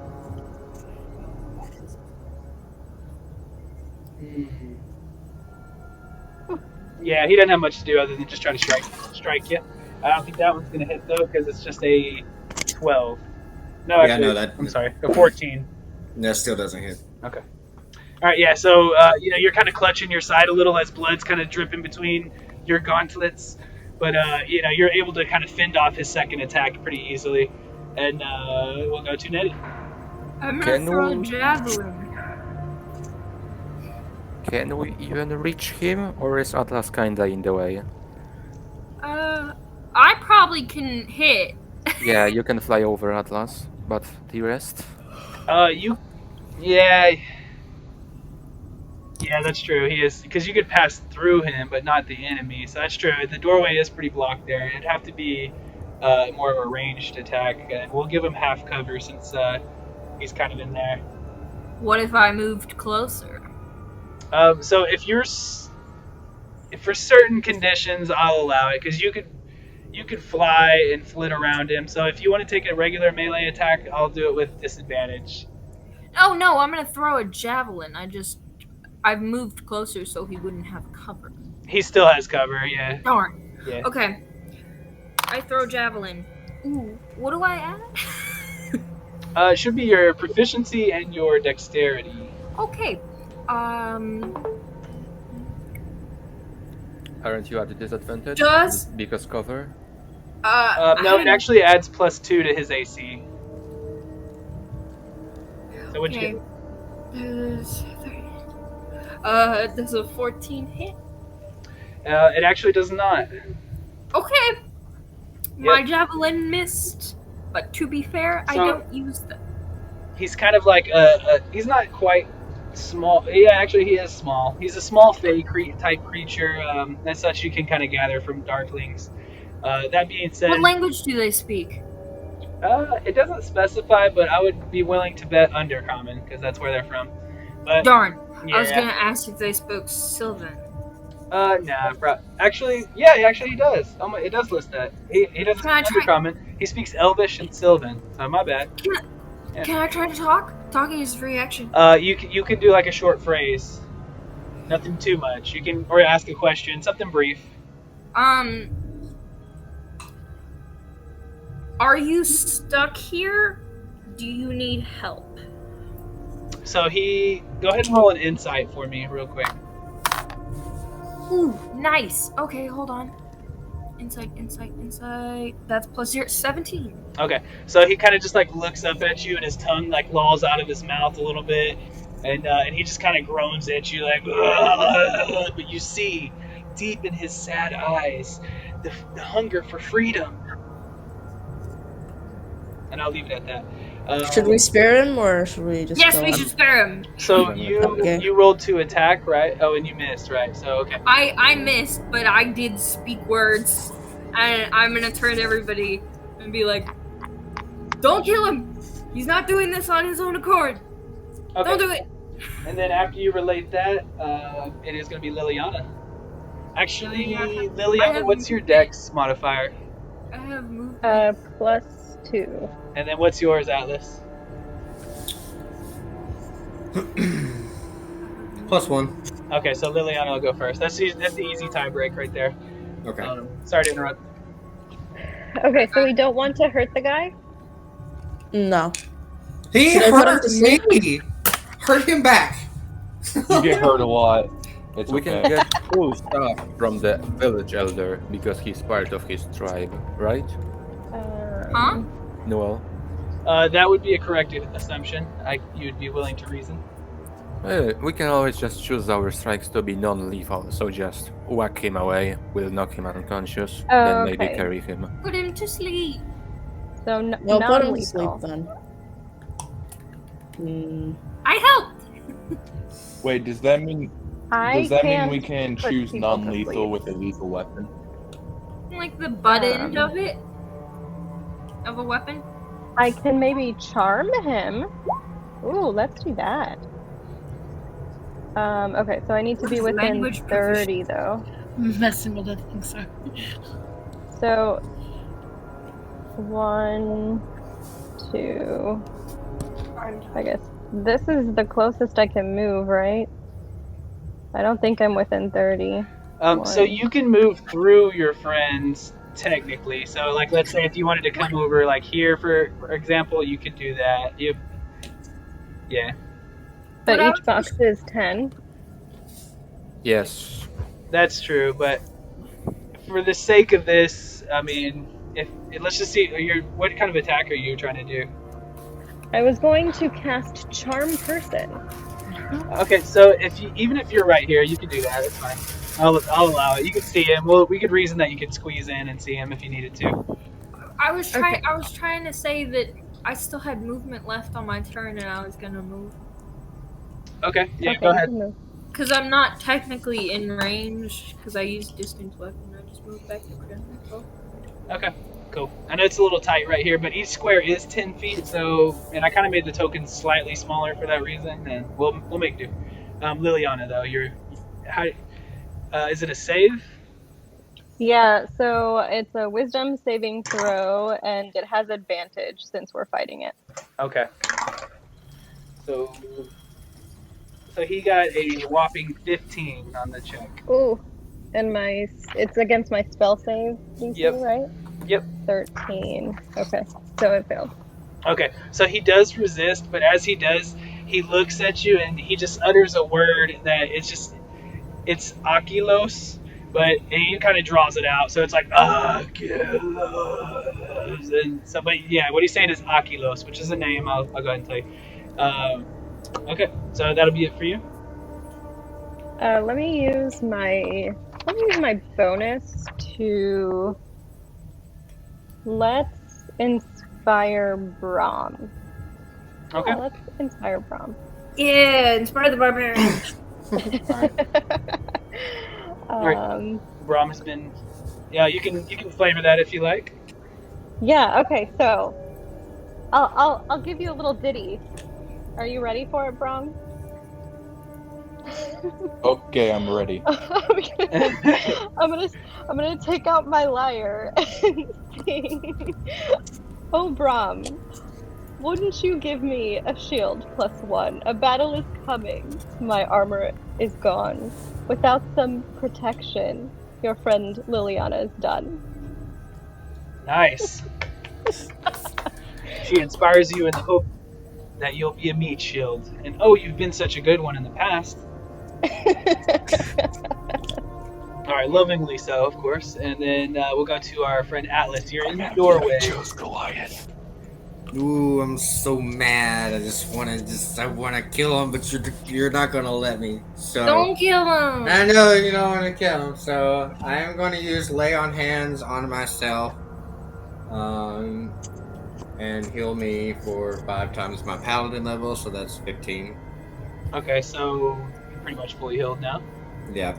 And you still have one more left over, I believe. If you can funnel that into a dead corpse almost and revive them. Yeah, it's good to leave one always. Indeed. Okay, so you're back and at full then I guess I'm going to try to use my bonus action to push him back into the room with my shield.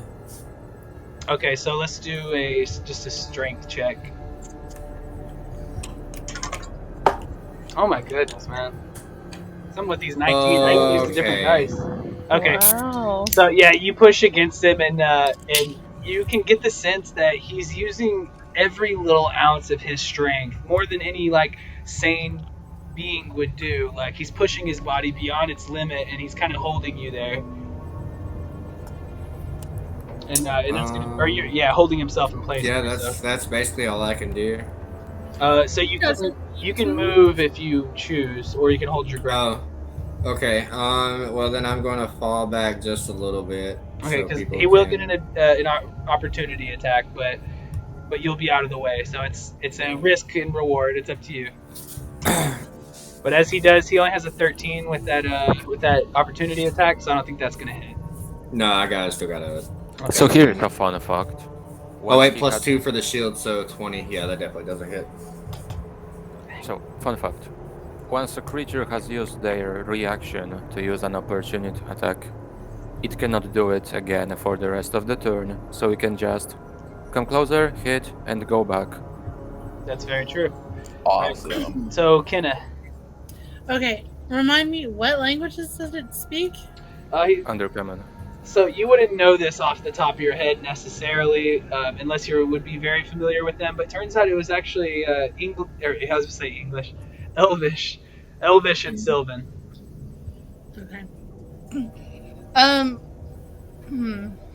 Ask him more questions. I was going to ask if, like, I know we're trying not to harm it, so is it?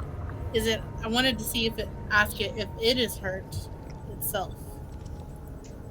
It's about to be. It's given you just unintelligible responses, but as you know, you can see its body seems to be kind of eaten away by just lack of maintenance. You know, it's like the creature's not taking care of itself in any aspect, so its flesh is starting to rot a little bit, almost like bed sores or something like that. Because you know, it's really just standing around all the time in one place, not eating, not sleeping, not drinking. So its body is definitely withering away. To answer that. Well, I was gonna try my hand at charm person too. I was actually thinking the same thing. Okay, sure. So it's going to be a wisdom save, and actually did not do well this time. I got an 8, so I'm pretty sure that's not going to meet. Yes, it's with advantage. Oh, with advantage. That's true. Thank you. I got even lower, so that's fine. Okay. So the luck of the dice. Sometimes it's with me, sometimes it's not. Okay. So then, now that he's charmed, so what do we want to do? Sleep. Get it to get rid of his weapons. Cannot attack the charmer. Maybe we can get him to take us to where the center of the. Fun fact: charming it doesn't do anything for us. Okay. It just makes them friendly towards us. That's all. Yeah, towards her specifically. To make them towards do her specifically only. Okay, so it feels this charming. Or you guys. Yeah, it is. It is just for you, but it is. So it'll be friendly towards you, until your other friends would do something with it. So you could act on that in a way. If you would want to speak to it or something like that, you could certainly try. Somebody proficient with medicine? No, I don't think so. We have a healing potion. I do have healing word if that matters. Well, can I try to tell it that we're not gonna hurt it? We already did. And now it's viewing you as a friendly person, so it would listen, but go ahead and roll an insight with advantage, Kenna. Possessed. With advantage. Possessed. Poor baby. That's a natural 20. Nice. Nice. Okay, so like she said, he is possessed, and not of a like by a ghost, which you guys have been kind of familiar with. But yeah, you can tell that as you try to like bring him underneath your influence, and it works, and you try to delve into his mind a little and try to communicate with him even. It's almost just like a blank wall because it's like a trapped spirit. You do get the sense that he's very much alive and very much a regular, friendly person, but he's held under the sway of something else. And you know, as with this, your magic will prevent him from targeting you for an attack until someone else attacks him. But that's pretty much all you're able to glean from using that spell. Is that if he weren't under the influence, he'd be best friends with you right now. So does anyone have dispel magic? No. Okay, so I had the idea to bring it to the demon, but because of some certain snake lady, the demon hates us. So he probably will not help. You're not sure how Could much he- he could do from his cage, anyways, Yeah. or how much he would know. But True anyways, that. you can really only get so much conversation out of a turn. So with that, we're gonna have, unless you want to move or do anything else, we'll go to Braun. Should we just kill it then? No! Kill it. After all, Kill it. Knock it out! Just Kill it. knock could we just give Okay. It's gonna, Can hey, it'll we come give down to whoever's Kenna turn it a is. rope? So Braun, what would you like to do? We can get information from it if we knock it out, knock the spell out of it. You have knocked the Just spell Get out of it. information from it, can't you? Brom, just smack it and say you are making your attacks Yeah, I don't think we have a way of getting. Let's just keep it hostage So then. as Krim is kind of Yes! pointing out that if you guys ever want to do an unlethal blow where you're not going to kill it for a physical blow, or you know, magic isn't going to count, of course. But if it's a physical blow and you just want to knock him unconscious, you just have to tell me beforehand. And if you get him down to 0 HP, instead of killing him, he'll just be knocked unconscious. But you have to tell me. I will. Let's I do that just. then. I'm gonna make sure this is gonna be a. One, it's gonna be a reckless attack, and two, it's gonna be a non-lethal attack. Okay, so you're coming forward and you're going to use your advantage attack.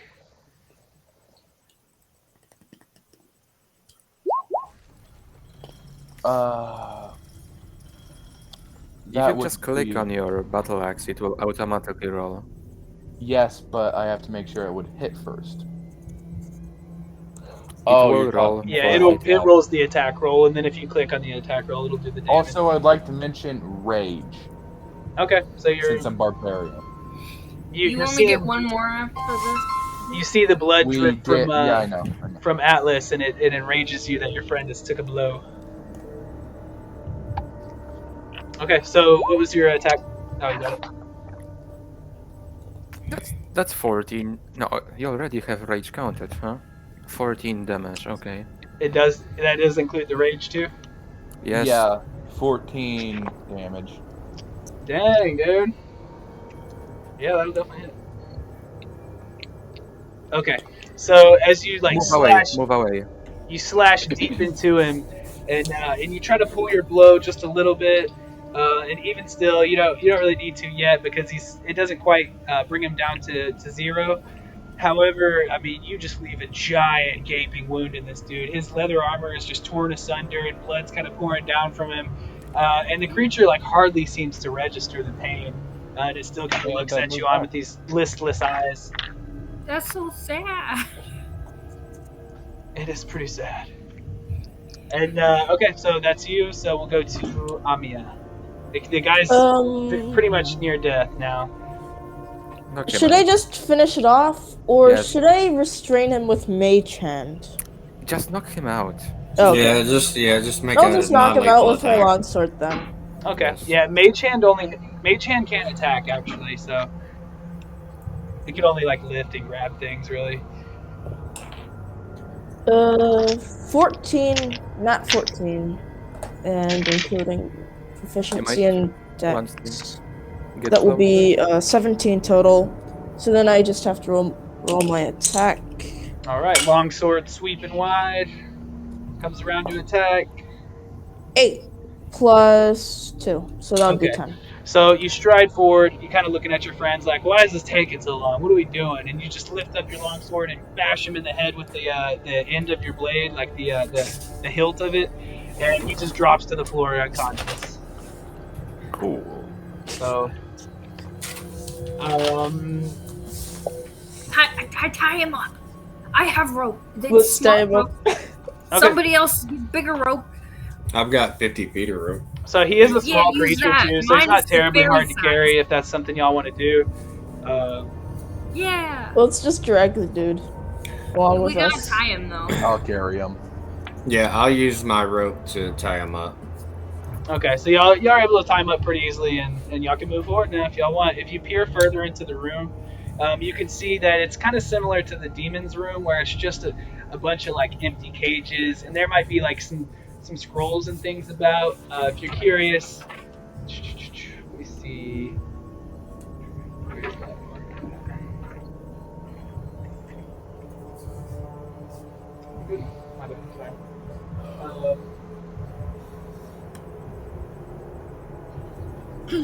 So you're able to, as you kind of guys peek in after and make sure there's nothing else in the room, you can see that there's the cages of creatures where inside of it it's just dust. Like the creatures have been long since dead and decayed, no longer even bones anymore. It's just dust in them. If you kind of look at some of the tags on the cages, some of them sound pretty familiar, even impressive. Even like one says that there was a unicorn in here, but now there's just like a little puff of glitter. And there's some other ones with creatures that you don't even recognize the names of, or maybe you do, but they've been long extinct, such as the Frisbach or the Lunlun bird and things like that. But as you guys decide to continue, Wait, you said there were scrolls? Should we go in? There are just like information about the creatures kind of attached to the cases and stuff. So that's like where you can see one's talking about like a unicorn and some of the properties that they would have and things like that. But if you Should we go in or should we continue on? Well, we already know what's in there. It's really nothing that's going to be more helpful to Let's us. just continue then. Okay. So are we as crossing? you can wander down the hall and over to your right in that room, it's you kind of take a second to peek in, and it's really identical to the room that you were just in, fighting next to. It's just a bunch more of these kind of cages and scrolls. You see some columns that would have held some items, but they're just nothing there anymore. Probably picked clean, or decayed to nothing. As either way. So yeah, there's not much there. Awesome. There will be in just a moment, though. All right, another empty room, guys. Let's continue. Yeah, I know, thrilling, right? There it is.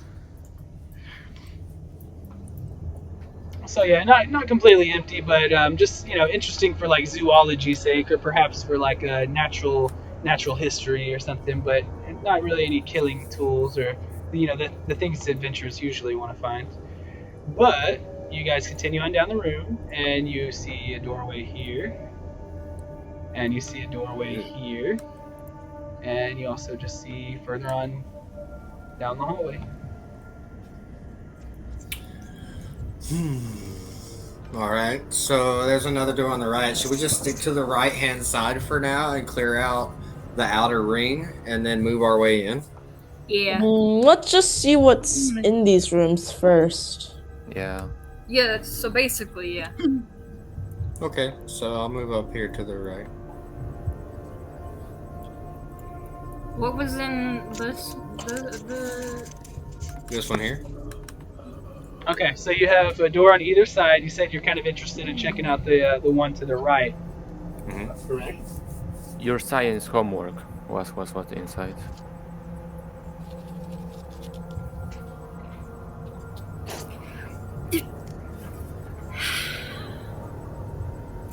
Oh wait, my javelin!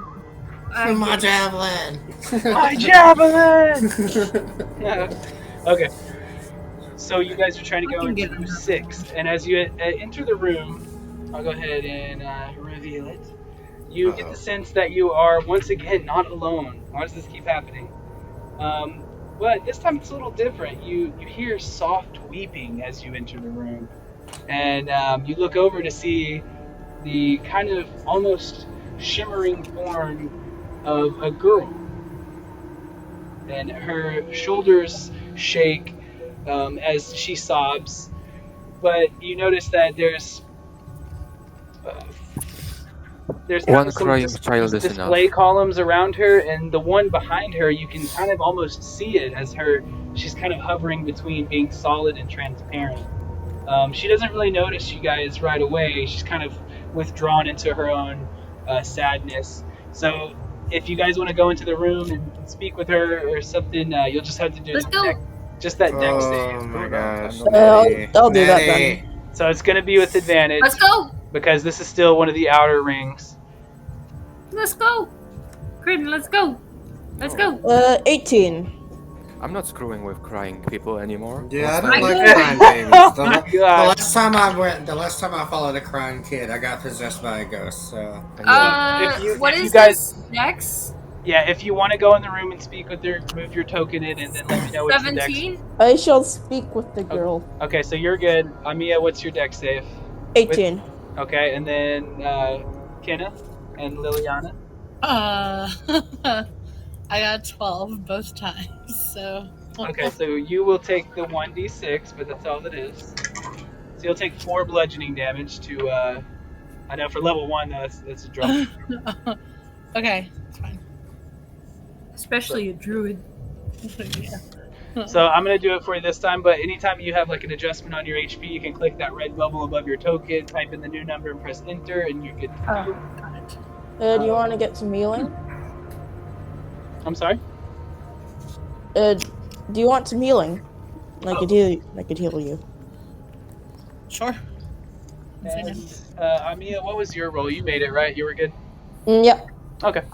And definitely, the honesty in situations like that really only shows your integrity, you know. So I do appreciate, you know, like if you fail, it's not like, Crim, I won't beat you well, up for haha, that. you suck at this game, because that's not the way it works, and no one's ever gonna make you feel that way. Instead, it's like, hey. By the way, I was muted, but I was 14. Okay. Cool. I didn't realize I was Crim over muted. the head with a javelin. Okay, so you guys go in there, and again, she doesn't really kind of reveal, you know, she doesn't know you guys are there yet until you want to kind of talk to her. She's Hello? Hello? Hey, why are you crying?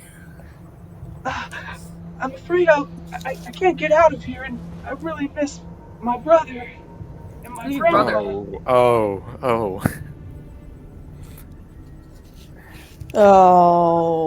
But you guys... can we hear this outside, or is Maybe that only she'll people get that the can hear curse off of inside? us. Let's go, guys. yeah, let's go. this is for the... This Can is can I ask her what her name is? Okay. What curse? What? Don't did I worry about miss? it. I mean, We if, got cursed by if this y'all, little boy. I'm not going to exclude anybody. If y'all want to move in, you can. Just take the dex save. No. So I failed. Funny story. Okay. What was your See, you roll? should have gone with me when I said so. What was 10. Okay. So Krim, you'll take 3 bludgeoning damage, and then Rom, what you got? With advantage, dex save. 20. 19, so 20. Okay, good to go. And then last but not least, Alice, are you just gonna chill out, or do you want to go in? Oh no, we're chilling out here in the hallway. We don't mess with little crying babies. You know. So the doors are kind of rotating, but as they do, you know, every 20, 30 seconds, you see your friends in there kind of conversing with this ghost. And as for now, they seem to be not in danger, but you're waiting in case you need to jump in and help them, of course. But that being said, she asks, my brother and my grandfather, they're probably very worried about me. Did you guys pass through the city on the way here? Yes, we did, and we met both of them. Oh, you did? My brother's name's Matthew. You said you met Yes. Matthew? That's exactly. Yes, we have. And he's okay? What? Yes. Should we he and your tell her the grandfather are- truth? Can I ask, I am. what's your I am name, talking. child? I just want to know her name. So my name is Silda. My brother's name is Matthew, and my grandfather is Doran. And I know I say is, but maybe I should say was, because I know I'm a ghost, and I know my family is a ghost too. But the thing is I'm trying to get as far away from that place just to see what would happen. It's not an easy life being a ghost. I think this time I went a little too far. Okay, so I put my hand on her shoulder, or as much as I can. She's probably intangible. Yeah. And I say, no need to worry. Your family has moved on. Now, so can you. Roll. Oh my goodness. Roll me either 20 persuasion. persuasion. Hey, good job. You said And 20. tell your brother to stop stalking us in our nightmares. All right, let's see. What did I miss? If it were as simple as choosing to pass on, I mean, I think any sane ghost would do that. And yeah, I guess we're not all sane, but if I knew how, I would. I believe you. It's really good to know that they're on. Although I will really miss them. I need to ask you a favor, though. If you helped my brother and my grandpa, perhaps you'd be willing to help me. Yes. Didn't the brother move on his own? No, We the left brother. him crying there, and I left him a gold coin. The brother was still there, although he kind of weeped off into the night in a sense. Like he kind of dissipated in the moment, but you don't really know if he was like banished on. Unlike the grandpa, who you definitely know who was banished on.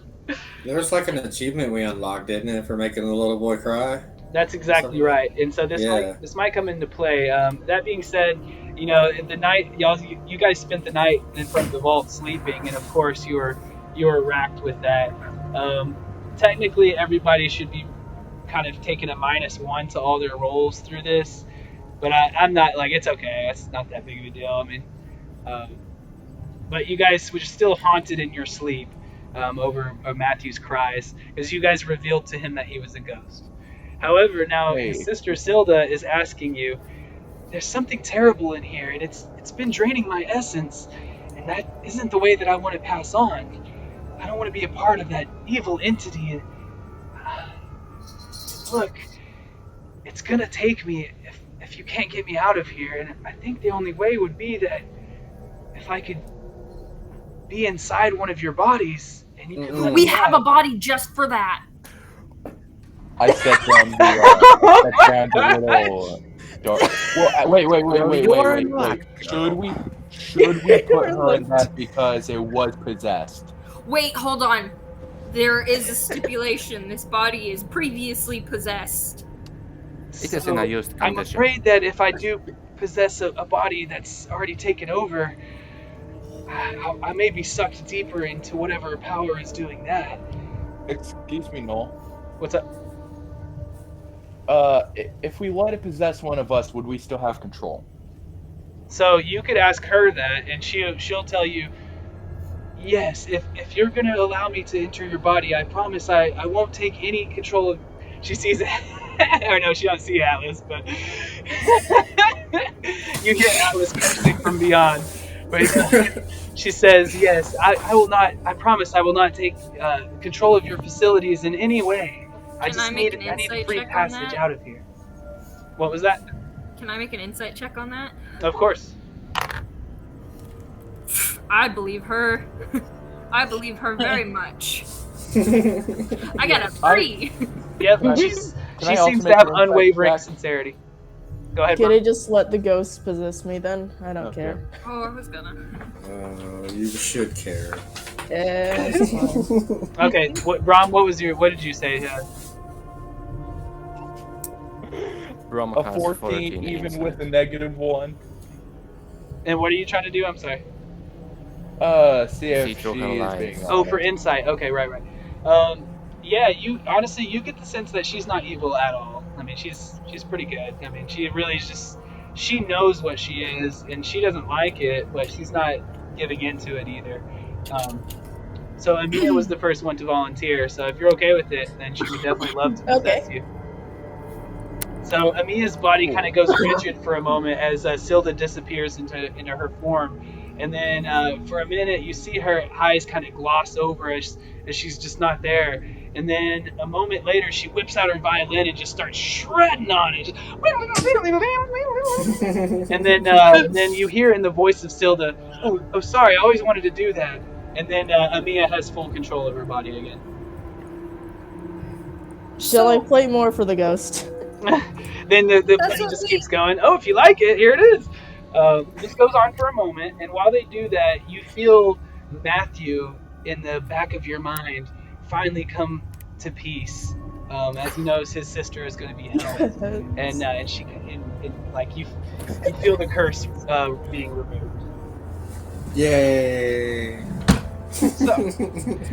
Also, Amiya, you kind of hear an echo in your mind, and she says, thank you for trusting me. I will always appreciate that. And I want to let you know that you need to beware. Not all of these cages were left closed, and there are a few creatures that roam these halls.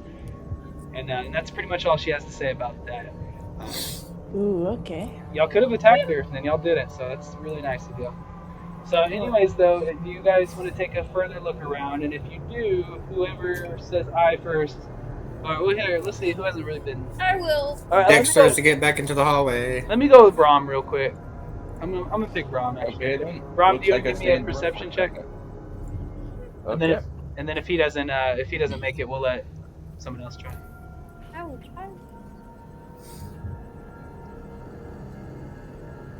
17.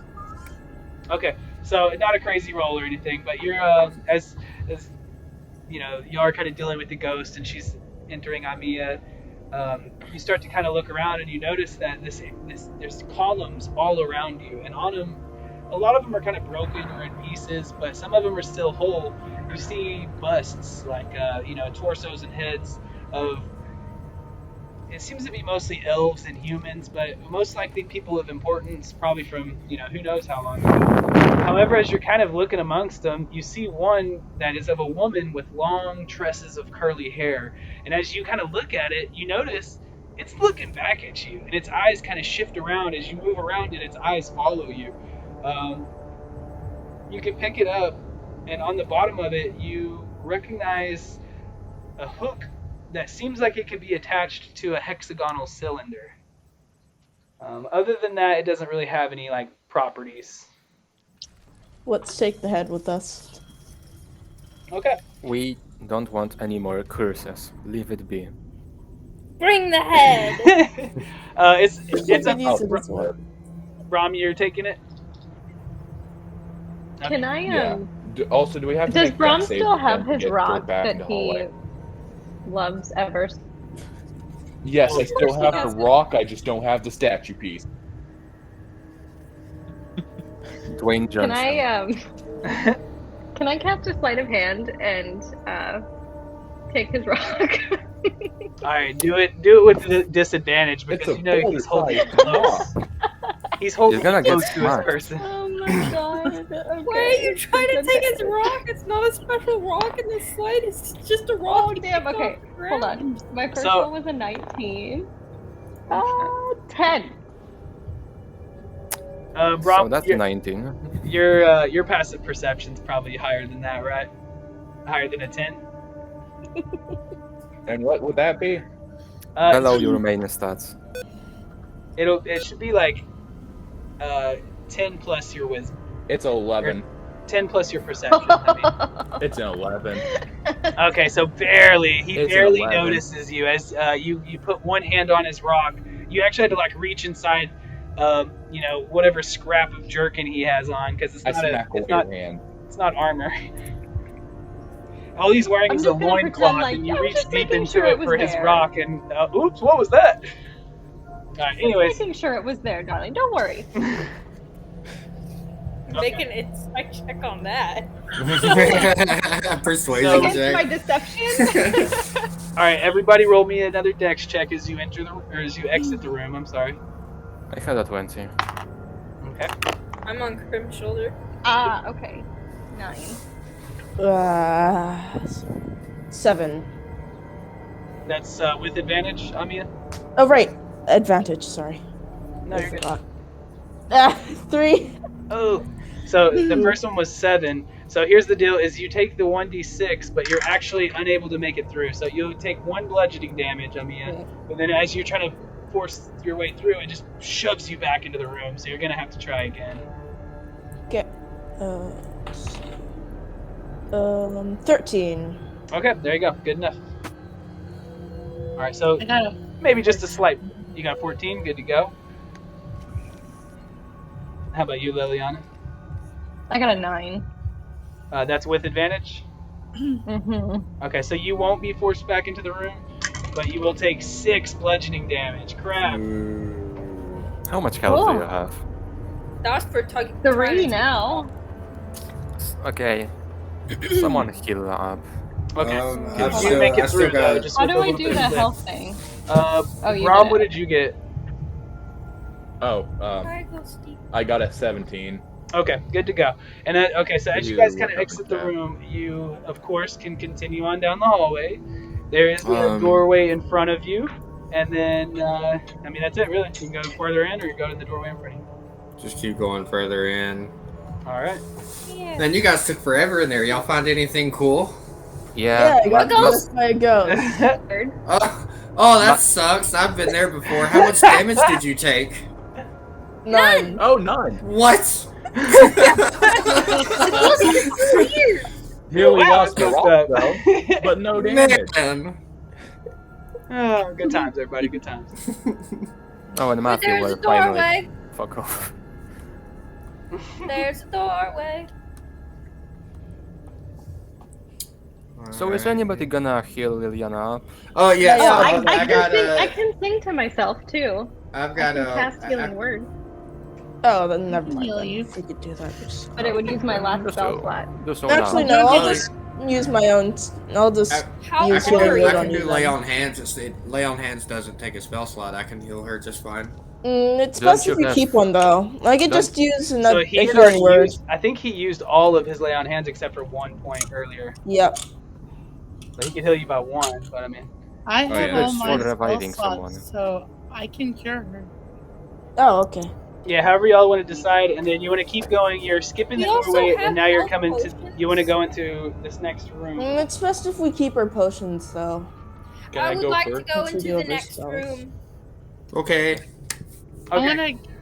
Can I cast I'll go Cure with Wounds her. Yes, I'll you go can with cast Cure her. Wounds. on Liliana? Yep, good to go. So you feel a gentle. 17. Oh wait, Cure Wound. Yeah, that's That's by one- touch. Yeah. So Okay. 1d8 plus 2. Nice. So if you want to roll that. A gentle but comforting touch on your shoulder, Liliana.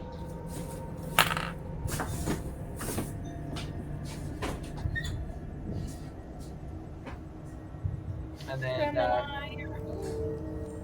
much? Do I you roll it remember? or just she roll it? Oh, you can roll it. Yeah. Either way, it's up to you, really.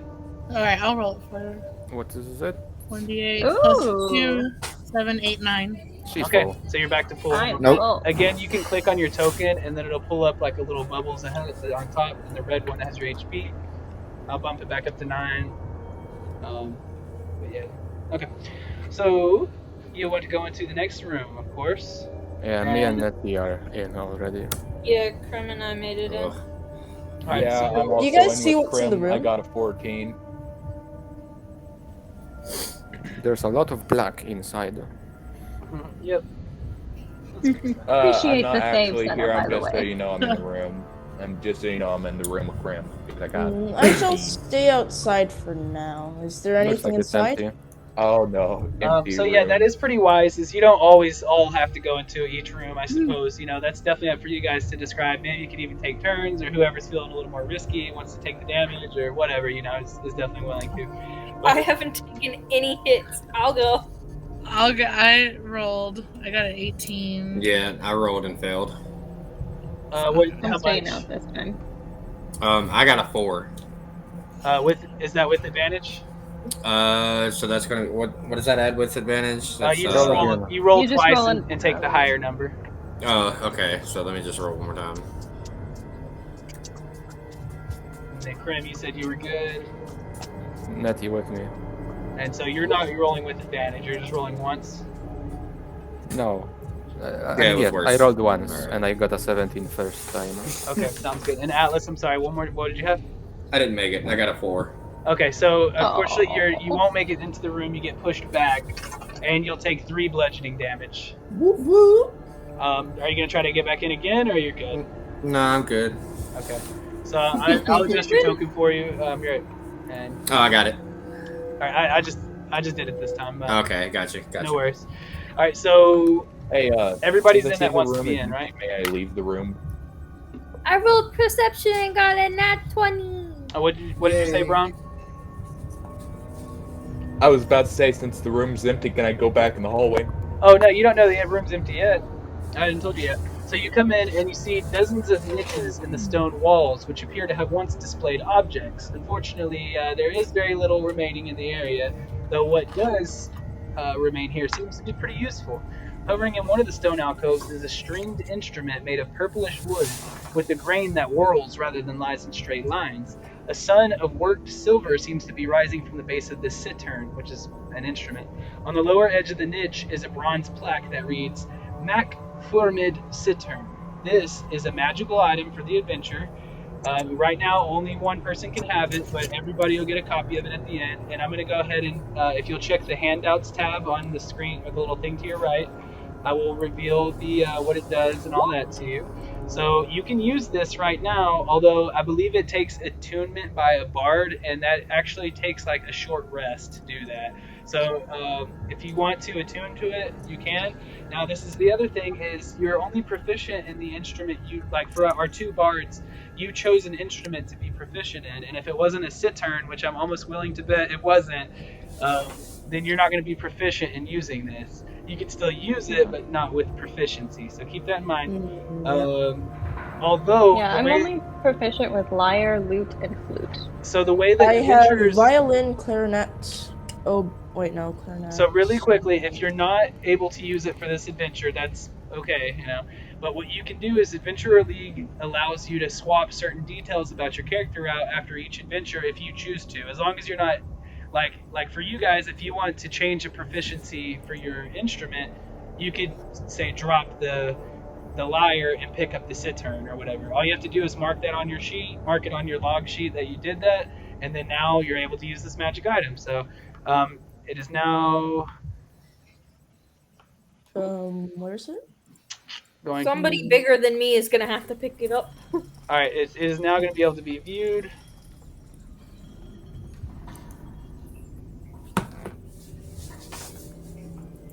And Is that all that's in the room? Ooh. So there it is. You guys can pull it up and look at it in your spare time, and you'll be able to use that on the next adventure if you're a bard and you are proficient. I think, whatever. We'll go over that later, but you now have that item. The only other object in the room, Ron, is a strange hexagonal cylinder, 7 inches long and 2 inches wide. It's made of stone and carved with grooves and runes. One end of the cylinder has a small protrusion. Why don't you go ahead and make me an intelligence check on that? Let's go with Kenna, since I picked you earlier, bro. You want to make me a intelligence check, Kenna? Sure. Yeah, don't ask me for intelligence checks. Maybe ask me. Maybe not ask me. So I rolled a 9 plus 2, so 11. Okay. Woo. So that's just shy. You kind of recognize it as perhaps a tool that could be useful. Rom, as you're the one that's kind of picking it up now, why don't you go ahead and give me that intelligence check?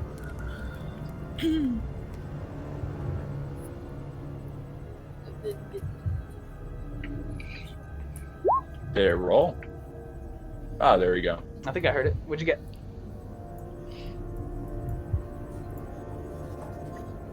$14. Okay, that's good enough. So as you're holding the item, you kind of like, who was carrying the bust from earlier? He is. Okay, I thought so. So yeah, I was. You have like this one loincloth on, and I don't know how you're holding all these items inside that loincloth, but you just reach down under and procure that head, and without even skipping a beat, you just jam the end of that cylinder onto the head, and you realize that you've created a key of sorts with those two items being combined to each other. So congratulations. you now have a key that you're going to be able to use. And it is kind of good that you guys decided to explore these rooms, because if you just zipped right to the center, then you wouldn't have a key. What would you do? Alright, so that is pretty much it for this room, though. If you guys want to jaunt back out, of course, you're going to need to make a dex save with advantage.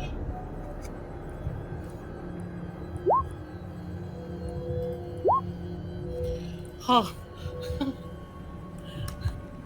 I'll make my own check this time so Prim has advantage. Oh, well, okay. Well, that's the thing. He already rolled, right? So you can't do it after the fact if he already rolls, and yeah. Valid. Right. So yeah. So I made it out with a 20. So he's the only one that failed, right? Everybody else is good. Yes. Okay. But you were assisting You're able me. to slip through, of course, and Nettie as well. But as you do so, you're clipped, and you'll take the 6 bludgeoning damage, Krim. God do you damn need it, some healing? Nettie. Listen. What? Amia, Listen, what would Nettie, you say? it works like this. Krim, do you need some healing? Before that, I need to explain it to Nettie. We already have been there, so you have advantage by default. You are on my shoulder, so I am at disadvantage. Those two cancel each other out. And then, you are assisting me, so I am back at advantage. So advantage doesn't necessarily stack like that. You only get it once. So it's like you have advantage and you have disadvantage, so it's a moot point. You're just going to be there in the middle no matter what. That's a dumb What he's roll, saying is but that, okay. so what he's 6 saying damage. is it's better if you just not be on the shoulders. I'm sorry? Oh, Fine. yeah, I will there's fly always an option. I mean, but it is I'll what be it is. mad about it. The thing is you are protecting her from taking any damage, period. Although, yeah, you're going to kind of take a small risk for doing so, but, I mean, that's up to you guys. I'll be your tank in the long run. If you think it's... Yeah, there you go. That's kind of sweet. Amia, can I get some of that good touch of yours, please? Okay, so... I'll just heal you with healing word then. Wait, how much HP are you missing? 10. Oh, that's perfect. So I'm willing to bet that you guys are going to go in this next door to the outer room. Oh man, you're so good. So, how much do I heal with healing word again? D8. So, D8. D8? No, D8 it's not. plus your... No, it's not that Huh? much. No? So it's D4 plus spell attack bonus, right? Yeah, I think that sounds better. Oh, okay, got it. Yeah, it's Oh, less right. healing because you can use it from a distance, where Let's healing touch, see. you got to be close. 8. Cool. You have been healed 8 damage. Okay, so he jumps back up there. You guys approach a room, and already the stank of old books and scrolls reaches your nostrils. Who would like to jump into this room? I'm definitely going. Yeah, I I'm shall going in. stay back for now. I'll Yeah. stay back with Amia. I had enough. Okay, come on. Oh, please. Ah, no. She makes it. Come on. So Atlas and Kina both fail. He So said, "Come does on." Bram. I also Ooh, you feel bad. From now on, should we just get one person to jump in every So- time? 14. Atlas, you could roll one more time because advantage. He rolled I did. one. Yeah, I've already got my second roll. I That rolled a was- 2 the first time. Oh, okay. Snap. My bad. Yeah. Okay, so again, you're pushed backwards, not quite even able to make it into the room, and you'll take 5 bludgeoning damage. So am I the only one in the room? No, Brahm was going to try to as well. Looks like he No, he had a 10. yeah, I got a 10, but I'm not sure how much damage I would take. So you're able to make it through, but you take 3 bludgeoning damage along the way. The barbarians did it. As you're kind of clipped. All right, so Okay. you two enter the room. Your friends are kind of holding back before, as the walls continuously rotate and the doorway opens every 20 to 30 seconds. And as you approach this room, you feel like you've hit the jackpot in a sense, but as barbarians, you feel like this is the most pointless room you've ever walked into, because you see hundreds, if not thousands, of scrolls lining the shelves that cover the walls in the room. It's obvious that they are ancient. Question. Yes. If I find a spell scroll and am not a spellcaster, may I still use scroll? Actually, no. You have to for a character to be able to use a scroll, it has to be on your spellcaster list. So for a barbarian, unless your subclass starts to give you some spells, then you're not gonna have any spells. You know, like a druid or something. Can I see what I can find? Should I jump in then? So here's the thing, guys: is if you don't like, if I share this information with those two, technically you didn't hear what I just said. So you're Can we just shout, grab everything you can and let's go? Yeah, so here's the deal, is from a role-playing standpoint, your character wouldn't all of a sudden know that there's these scrolls in there. So that would be kind of up to your friends to tell you, like, hey guys, there's a bunch of scrolls in here, and then if they do, and then you decide you want to jump in, that's how that would work. Okay, got it. Hey Yeti, what do you see? Well, they're still we can't contact them because they're still like in another room rotating around. You can yell through the doorway, it just only appears every 20 seconds, and then they'll have to yell back through it, you know? It's a bunch of books! Grab as many as you can and let's go. Anything that says healing, for sure, grab that. Okay, so I was trying not to interrupt. No, let's go to Kenna. Yeah, I can see she's trying to say something. I was trying not to interrupt earlier. I know I didn't make it through the door, and I don't know. Do I take the 5 damage too that Alice took? No. She had the 7. Oh yeah, you do. That's my fault. Okay, so I appreciate the honesty there. That's just 3 bludgeoning. 3. Okay. Yep. Cool. Do we need to take a Rom short has rest? a question. Yeah, I think a little break would be cool. I need to. Yeah. Rom has a question though. Yeah. Go ahead. Yes. I was asking, can I see what I can find for our teammates? Oh, for sure. So here's the deal: is since you asked first, go ahead and make me an investigation check, please. Okay. Can I assist? Yeah. So take advantage on that. She's gonna help you. We're a team. Oh my goodness. It's in our strong suit. All right. So you want to take? Can I try? No, because you used yours to help him. So as you guys are kind of looking around, you get the sense that all these scrolls are pretty dang old, and probably wouldn't be like, yeah, that's pretty bad. But it probably wouldn't be too useful. But you're not sure. It's kind of until you look, it's kind of hard to tell. But you do see 3 kind of standing by themselves that seem to be pretty well, pretty well preserved. What do they say? I grab them. Okay, so as you grab them, it starts a chain reaction for all the other scrolls. They just turn to dust. In the back of your mind, you hear Vayu Ashvin cursing, I could have done something with those. Why didn't you try to preserve them? But what's done is done. And however, they all dissipate into dust, and it leaves a choking, as soon as it's over, you see the 3 scrolls. Without going too deep into it, you find 3 scrolls. One is of comprehend languages, one is of gentle repose, and one is of Tensor's floating disc. So this is the way it works, is if like you can come and relate that to your friends, like, hey, I don't know what to do with these, but if any of you knows what to do, maybe you could use them.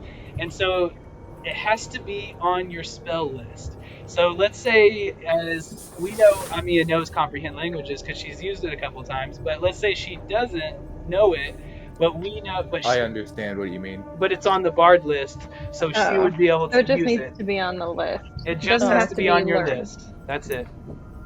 Okay, so one more time, I'm gonna. If y'all don't use these, of course, then you can keep them. Everybody will get a copy of one of them each. At the end. Let's just keep them then. So just so you know, it's comprehend languages, gentle repose, and Tensor's floating disc. Maybe that'll come in use in this adventure, maybe not. That's up for you guys to decide. But you can. So we add it to our inventory, everybody. Yep. If you don't use them, especially, you will. All right, so what were the other ones? Back out and hand them out. So you have gentle repose, Tensor's floating disc, and comprehend languages. Those were the 3 spells. That is dirty 20 to get out of the room. Okay, so you're free to get out of the room pretty easy. So, Krim, there were a bunch of books and stuff in there, and then we grabbed these scrolls and everything turned to dust. Sounds about right. Barely made it out. Yeah, I it was hand out the insane. scrolls, please. Thank you. It was insane. It was like the whole room was coming undone. Anyway, So, who are you giving the scrolls to, Brom? we were pretty epic. I just drop them on the ground saying I don't know what to do with these. So who wants? Ooh, I'll take that gentle repose. I can use that. Should we just keep them for now, so that way everyone will have them later on? Right, but someone's still got to hold on to them. Oh yeah, true. So if you want to hold on to the comprehend languages, since you know that one, and then what was the other one? Tensor's floating disk. That's more like a wizard spell. So yeah, Okay. Brom or not Brom, he doesn't want it. But Amia, if you want to hold on to those two, that's fine. I'll just take them then. Actually, just give comprehend languages to the I other can take bard. that one. Okay, so Yeah. Liliana, you got that one then. Cool. So you can use that, or if you don't, then everybody gets it.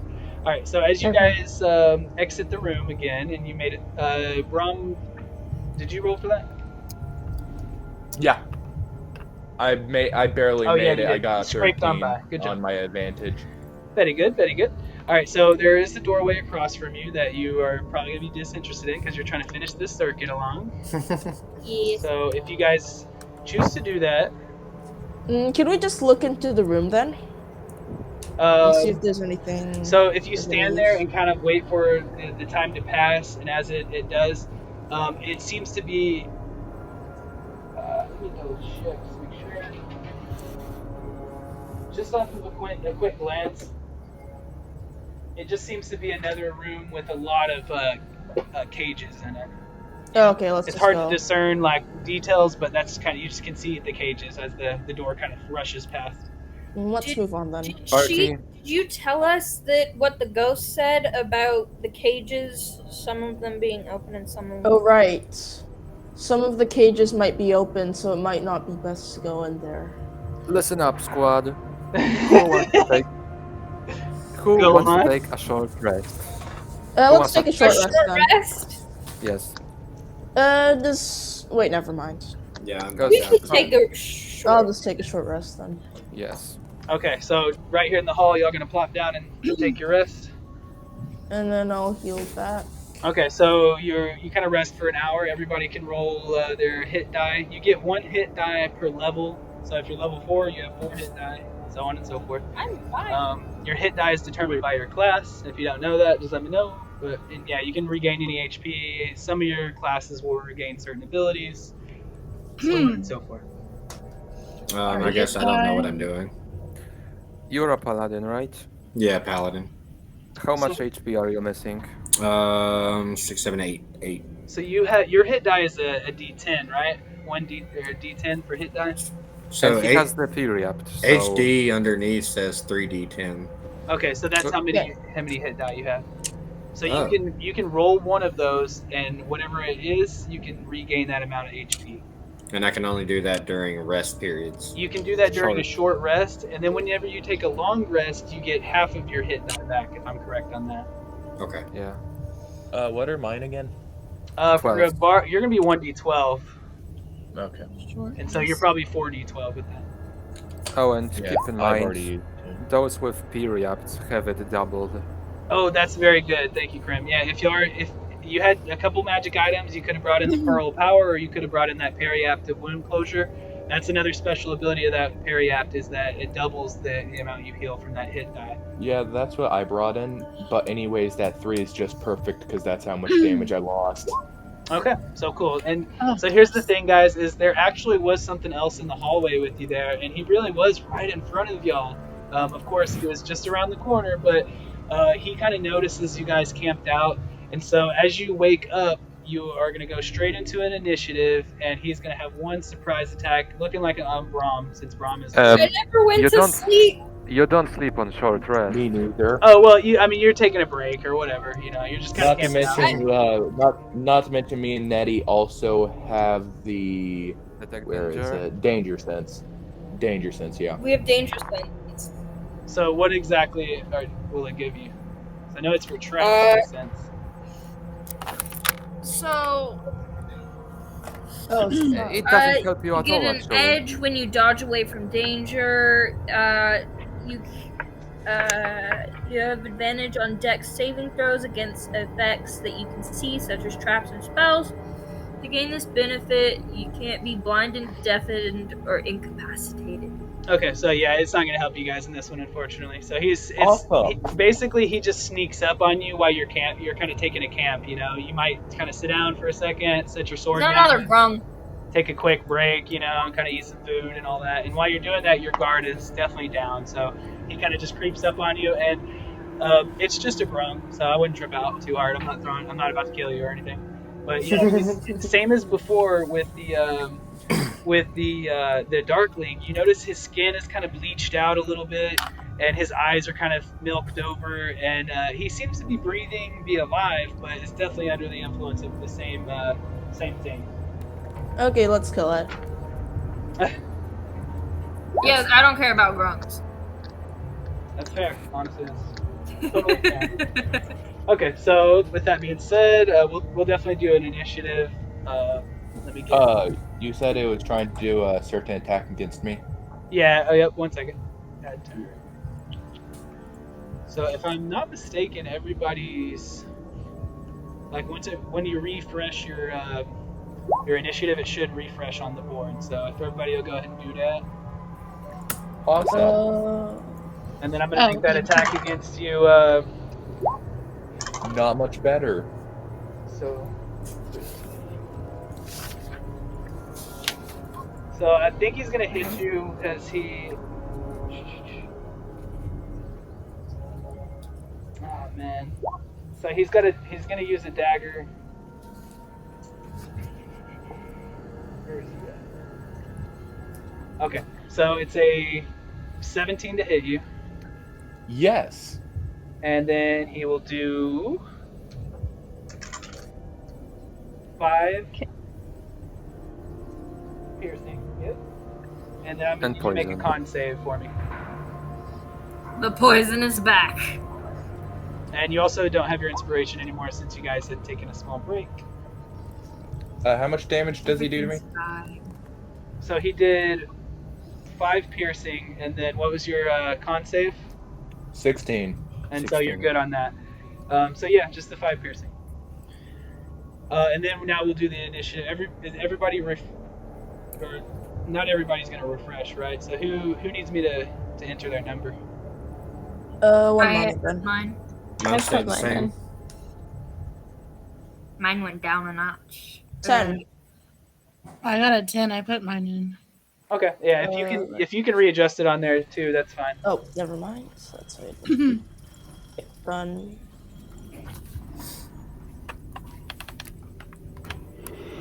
How do y'all get such good initiative rolls? Okay, so everybody's current. Atlas, Kenna. Yeah, I'm current. 17 plus 1 is still an 18. Okay, Liliana, you're good. Yeah, that's current. The 12.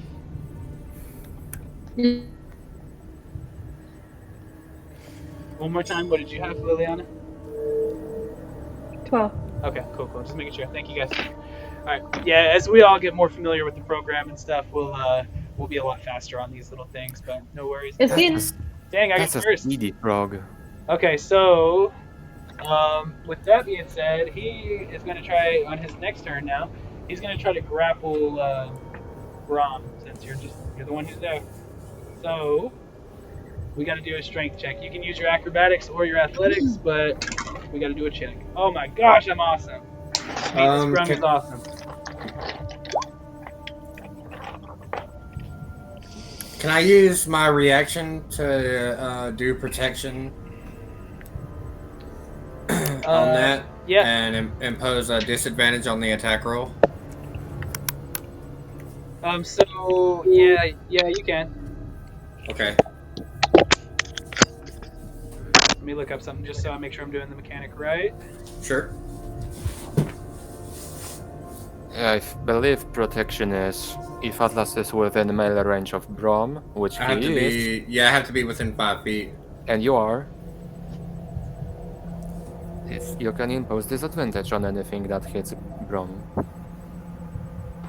Or is it just attacks? Does grapple count as an attack? So I wasn't contesting that necessarily. I was trying to look at something else. Okay, so I had a 21 before. So then what does your ability do one more time? It just it imposes disadvantage on your attack roll. Okay, so yeah, that'll definitely apply. Which may be what say. Oh my goodness, I went from a 19 to a 1. So yeah, Let's go. you just saved it. Yeah, so Brahm, you feel these like sticky webbed fingers like adhering to your bare flesh, and you feel like in a second all is lost. And however, you just feel this like just this energy course through you from nowhere, and you realize that Atlas has kind of imbued you with some of his energy, as it were. And now it's actually gonna be Atlas's turn. So you did use your reaction, but you Indeed. sure do everything else. Okay. So I think I'm just gonna go for just move in and straight up use my battle axe and try to attack this guy. Okay. Does the battle axe have a blunt side? Yeah. Does everyone? No, let's just kill it. We don't need to spare the grunt. Okay, so yeah, we'll just go in and attack. All right, let's do it. Consensus is death. Come on. That's a 2. Yeah. So to I think it's +1, or actually 2 + 4, so that's 6. Okay, so yeah, he's a dexterous little fellow, and as you come and just swipe at him, I mean your axe is as big as he is nearly, and he kind of is able to dodge out of the way. And then if you can do anything else, or we'll go to Nettie. I should stay close to everybody, so bonus action to kind of move back just a little bit back towards Grom, and I guess that'll be it. Okay, and so Nettie. Okay. That's a strength weapon. Alright. Does a 14 hit? A 14 will hit. Fantastic. Where is my... There it is. That is an 8. Okay. +2. You went into a rage? I take it back. I'm saving that. Just an 8. So just an 8. Okay. So you get the sense that if you were just a little more pissed off, you would have one hit killed him. Now we can it's okay. You would have fucking one hit killed him. So well, if you put it that way. Nah, it's fine. This is a small encounter. But yeah, so you just kind of buzz up around him, which I'm going to go ahead and move you a little closer. Can I just cut one of his arms off? Sure. And yes! So yeah, you just chop one of his arms clean off, and he doesn't even really register it as, you know, you see him kind of like, you know, shift his weight a little, but that's about it. Like he's not really too affected. Although you see just a ton of blood erupt from the wound, just painting the floor underneath you. You don't see how he has much more blood left in his body. And with that, we'll go to Liliana.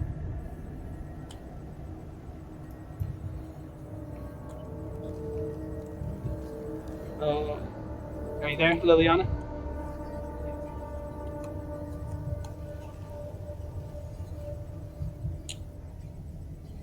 Hello? Liliana, if you're there, it's your turn.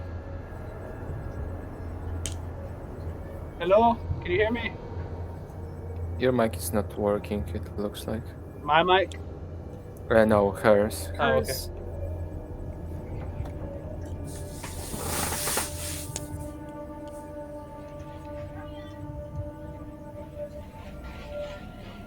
Yeah, I ordered a mic too, so if my quality kind of sucks, it's definitely going to improve by next session. I don't think it's so bad. It's good enough. Appreciate it. Can you hear me now? Hey! Yes, all good, all good. Sorry, I had to get off my cordless ones because they died. No problem. So I think I moved my person as far as I could, right? 30 feet. And then really not that close. I am going to... I'm going to do Vicious Mockery. I'm close enough for that one, right? That's a good idea. So it's a wisdom save throw, right? Or intelligence? It's a wisdom saving throw. Okay. Most bards are a wisdom saving throw. Alright, so I got a pretty good roll, a 16 total. Okay, so that it doesn't do anything then. Okay, dang, it only takes, he's one touch away, too. What are you gonna do, Prim? What are you gonna do? You guys remember session 2? Yeah. I was not there. I just punched him. You hear the clang of metal as his sword just drops, or yeah, it just drops to the ground, and he gets a punch ready. I have 2 hands. Let's loot its body. All right, bonus action punch. Here we go. That's a Oh! natural Hey, 20. let's go. Woo! Oh. All right, Get him. I want to flavor this. yeah, go ahead. So after they just have a lot of trouble with this small little frog, I just casually walk by and swat it away, like it's not, and just say, "What are you guys waiting for? Let's go." What you intend to be a SWAT is actually like a Dragon Ball Z like flop or something. Screams to the side of the wall with a crash. Whoa! Okay, Hey, listen, I did a lot of that. as far as looting the body, he kind of would Kill? put like a dagger on him and that's it really. He doesn't have anything on him. Okay, I'll just take it. If you have a vial, The you dagger. could fill a vial with his poisonous secretions and perhaps Oh, use that for Well, something let's later. see. Well, Do I have he has a something dagger. to take? I take it. I can't take anything. Okay. It's too big. So moving forward, you have a room to your right that I assume you guys are gonna want to go in. I mean, are you gonna take the? Are you gonna take some of its venom? Might as well. I'll just use a Have empty- bottles. I mean, I have healing potions and we've used them before. I'm just gonna I have assume an that empty potion. Okay. I have an empty bottle after a I'm healing just gonna potion. assume that I So I give it kept to some her. of those empty potion bottles. I'll just take some. I'll allow it. Okay. All right. Okay. So cool. So y'all are agreed on headed towards that number 3, right? Yeah, Alrighty. Everyone shouldn't go. Just one person. I'll go. Okay. I haven't taken any damage, so. Okay. So yeah, let's see who's gonna go in first.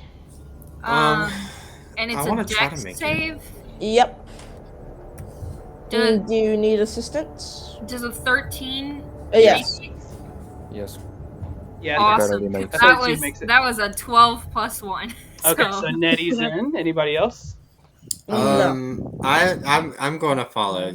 We need one person Yeah. at least to try to back. Come on, her up. Atlas. You can do this, man. Same. Come on, man. You For have advantage. Christ's sake. Nettie can do it. No, but it's with advantage. It's with I may be- advantage, Yeah, right? the advantage, the You get another advantage, one. yeah. Dude, you're getting your ass kicked by doors.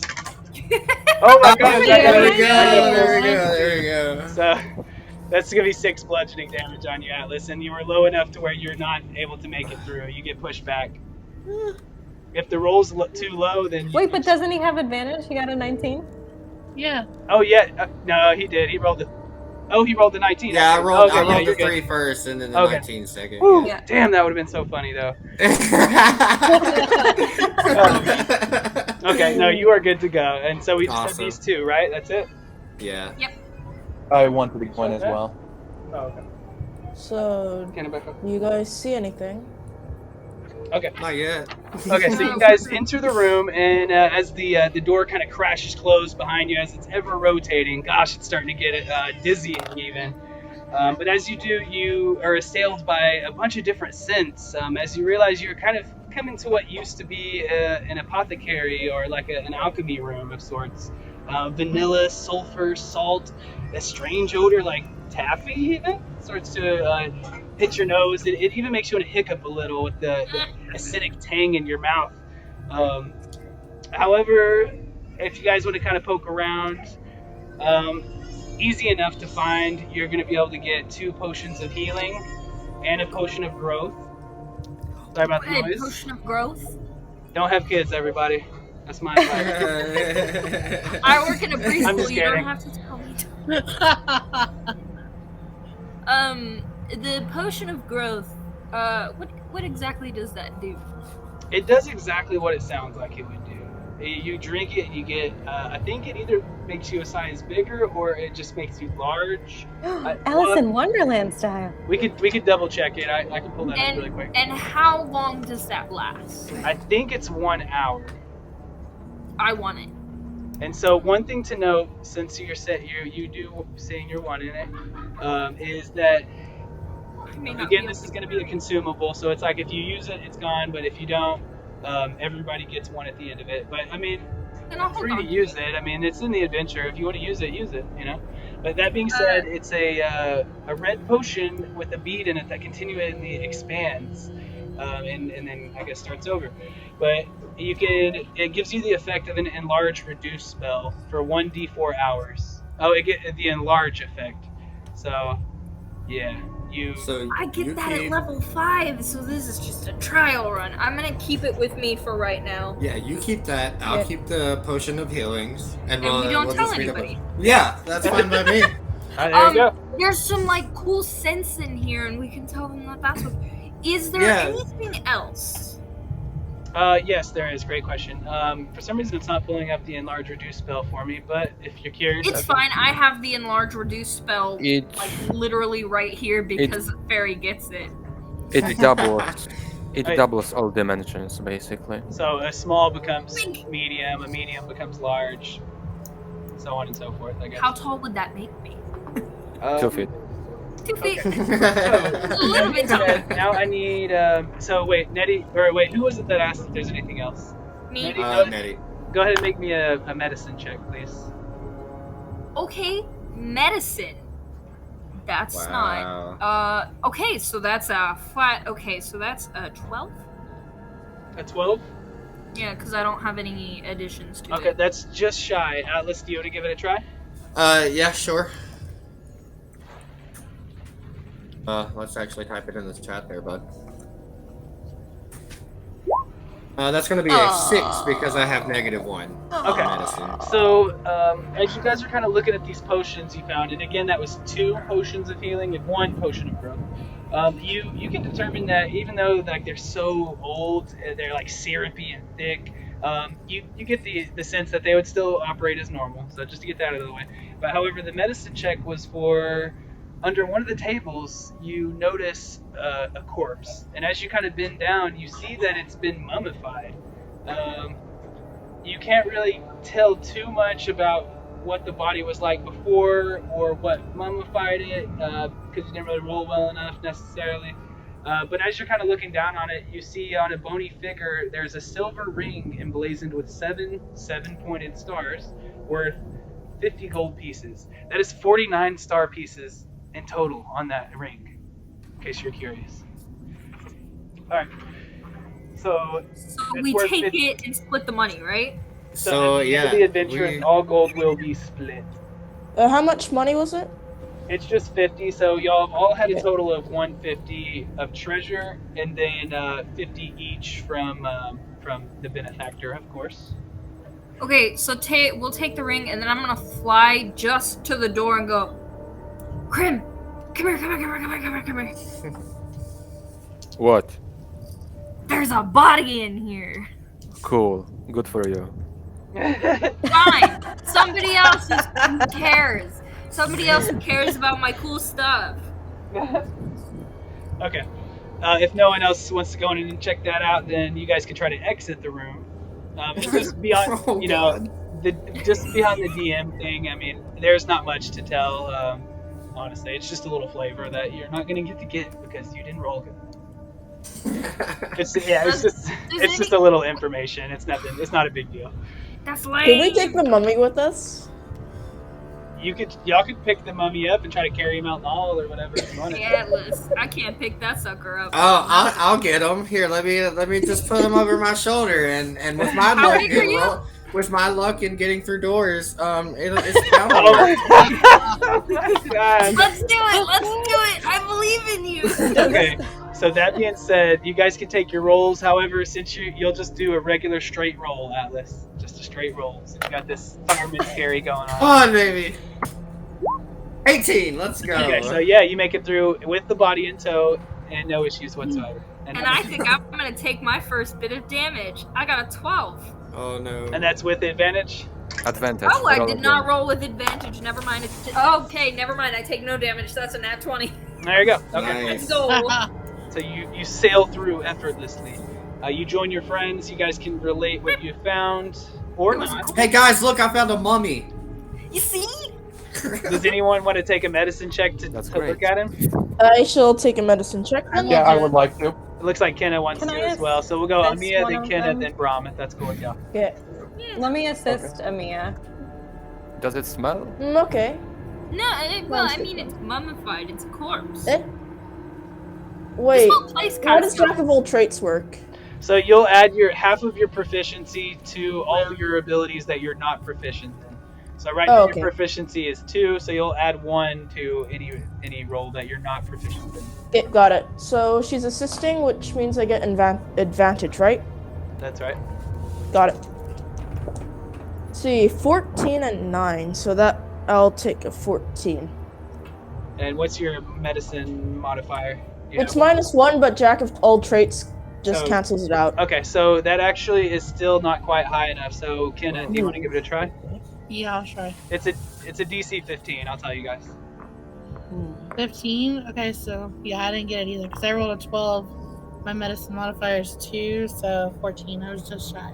Okay, well here, since everybody kind of put their heads together, and it took every bit of you guys to figure this out.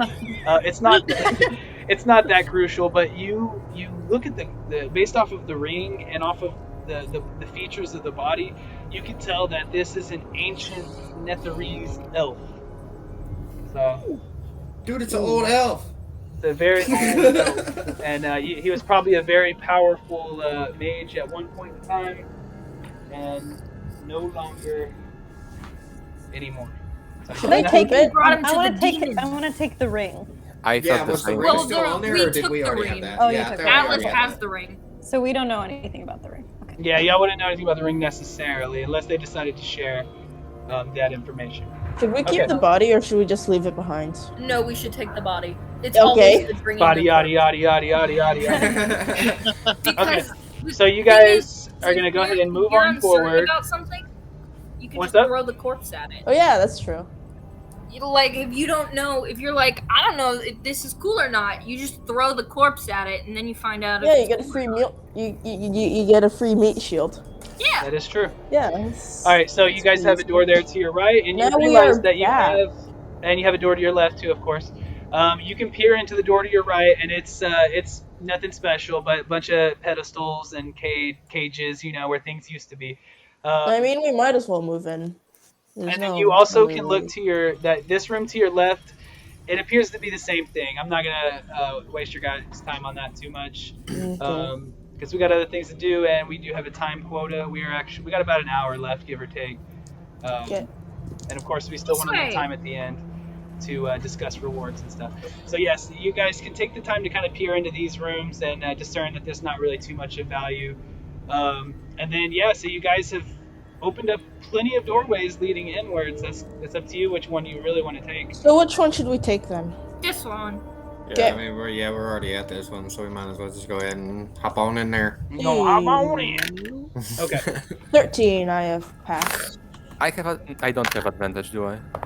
I'm not on your shoulder. Is it Yes, a you big- do. Okay, so no, this is a new ring officially. So until you guys have succeeded, you won't get the advantage, and so you do have to make your way through. But this room is empty as well. It's you got some pedestals, some cages and things like that. Maybe some old dusty tomes, but nothing of value.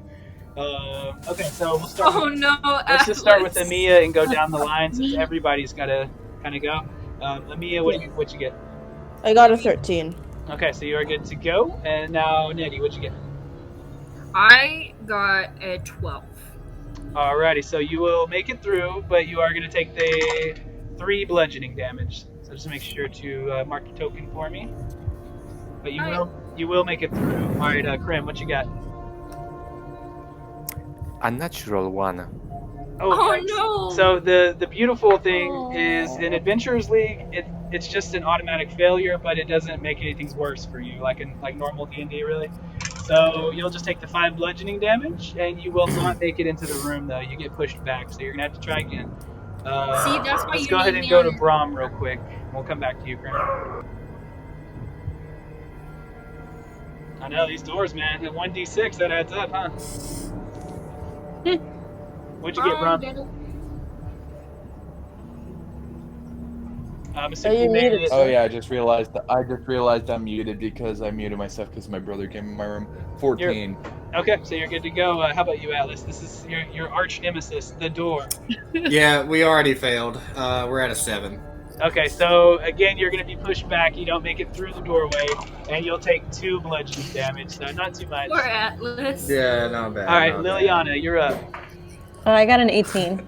Good to go. You make it through effortlessly.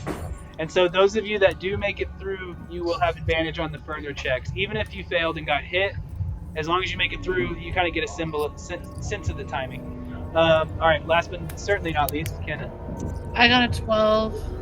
Okay, so you will make it through, but you'll take 2 bludgeoning damage. Okay. And now let's go Atlas, back. did you regain your lay on hands or whatever? One more time. Atlas, do you have your healing back? No, because that was just a short rest that we took. Lay on hands is a long rest. Yeah, okay. I believe so. I only have 1 paladin. He's level 2, so I'm gonna have to learn more about those guys still. I'll take a look at it. Give me 1 second. Okay, and Krim, you wanna Try again. make a jaunt through? I guess. Time to roll.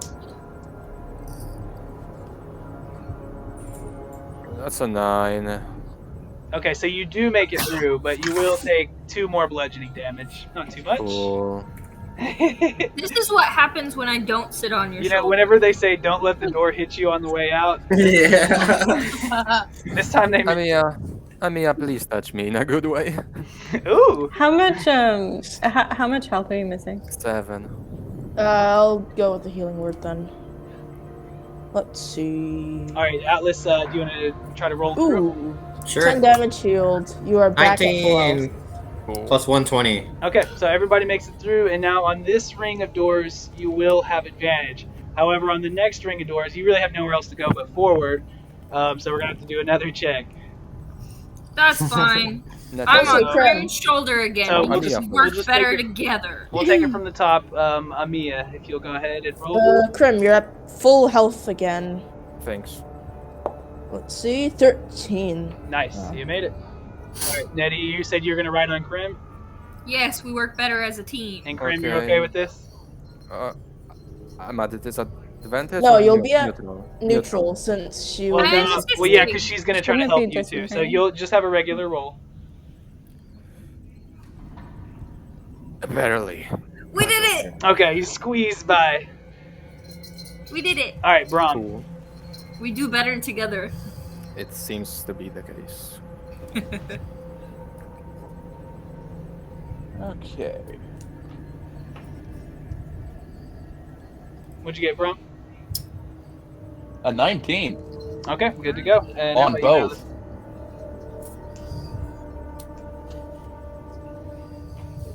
It's okay, Atlas. Did Go you, ahead, Atlas. Leave with you. did I, Just like, man, this door, man. did you roll, Atlas? No, not yet. Okay. 13 plus 1, 14. Okay, good to go. We did Yeah, it. I don't always have my chat open, so if you roll in the chat, just make sure to let me know. I may not be looking. Okay. Okay. We got Liliana. 13. Good to go. And Brahm, you made it through, right? You just had to move the token. All right, and then Yeah. All right. Sorry, I'm adding stuff to the sheet. Oh, it's okay. I don't You're really fine. have to Yeah, later. just making sure. All right. Yep. Kenna. So 12 plus 1, so 13. All right. Good to go. Everybody's good. So I'm just gonna do this. All right. So you make it made it. into what I would describe as the inner sanctum. Finally. Oh, man, these doors. So It's okay, It's Atlas. worse than the actual NPCs in this game. It's crazy. So you enter Yes. a corridor, of course, and you're in the final circle before the inner chambers of the vault. The area is quite unmarred and empty. However, off to the very far, just almost out of sight, let me reveal this, you see what's kind of like a panel on that little black box there. You can see it from where you're at in the doorway. And you see a metal box that sits several feet from a closed doorway that leads to the true inner sanctum.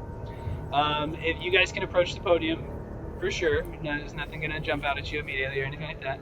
And you see a podium or a stand, like a box, kind of. Seems to be made out of some sort of metal, and it has control buttons on it and a hexagonal hole. Bro, the key. There's two buttons that you see on there. One's green and one's blue. We'll just play it like that. So our boy Brahm might have something to use here, but I'll let you guys decide what you want to do. Key. Yes, sir. Brom, the key. Yeah, that looks a lot like that key should go there. Put the key. I know. I gave all the answers away. How dare you? I revealed the true secret. I shoved the key in. Okay, so you lovingly thrust your key into the hole. Maybe I should use that kind of language. Excuse me. With a mighty thrust, you insert your key, penetrating the box, and you have two buttons to press, guys. So you got a blue one and a green one. Up to you, or number 1 and number 2, basically. Is there a way that somebody can roll, like, can we do it like an intuition check or something like that? Or Guys, watch this. I'm gonna roll a D2.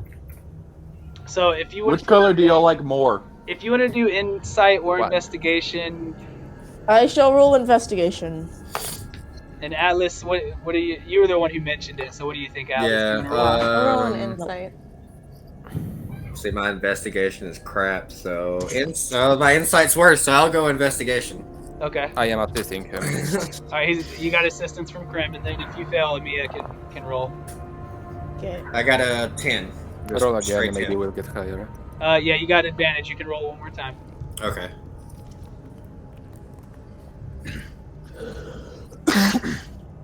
Oh, 17. goodness. Wow. So this is just you pretty much pulling something out of your wazoo or whatever. So it's pretty hard. I set the DC for 18 in my mind. So what is your modifier? Do you have one? For investigation, no, I don't. Okay, so yeah, you're just one shy. Yeah. All right, Amia, do you want to take a try? It'll be the same, a DC of 18. I shall do that then. I assist her again. Can I get some assistance? I do. Thank you. Okay. And Yeah, let's sure. see. 14 and 15, so I'll get 18 if I add everything. There you go.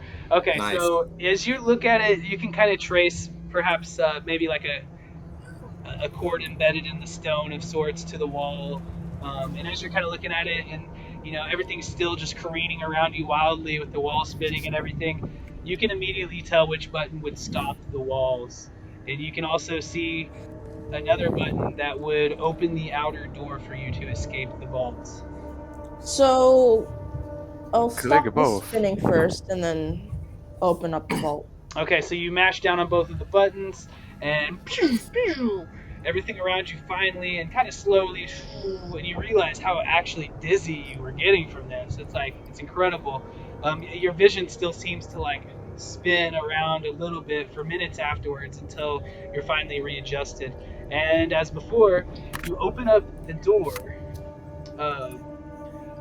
So one thing to add really quickly is the statue of the woman may be sold for 50 gold pieces or may be kept as a trinket.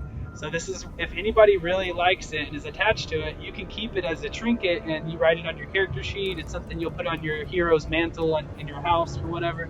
Or maybe Let's you can keep bust it. it out in an adventure to be like, look at my cool thing I have. Other than that, it doesn't actually do anything for you. It's Beat kinda- somebody to death with Let's it. keep it. Oh, wait, what is it exactly? It's really just a it's an eye. It's a bust of a woman whose eyes kind of shift around as it'll follow you around the room. Okay. That's kind of. And how much can you sell it for? So here's the deal: one person can keep it as a trinket, and that's it.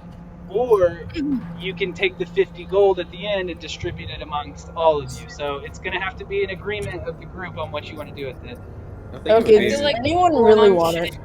I feel like Brahm should be the deciding factor on this, because That would be like 7 gold for everyone. Yeah, it doesn't bother me either way. Either way, I either get 7 gold or I don't have to worry about. Keep it. It's gonna be Nothing's cool okay. to just.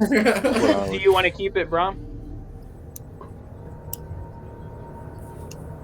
Leave it somewhere in the. I give it to Atlas. He gives it to Atlas as a token.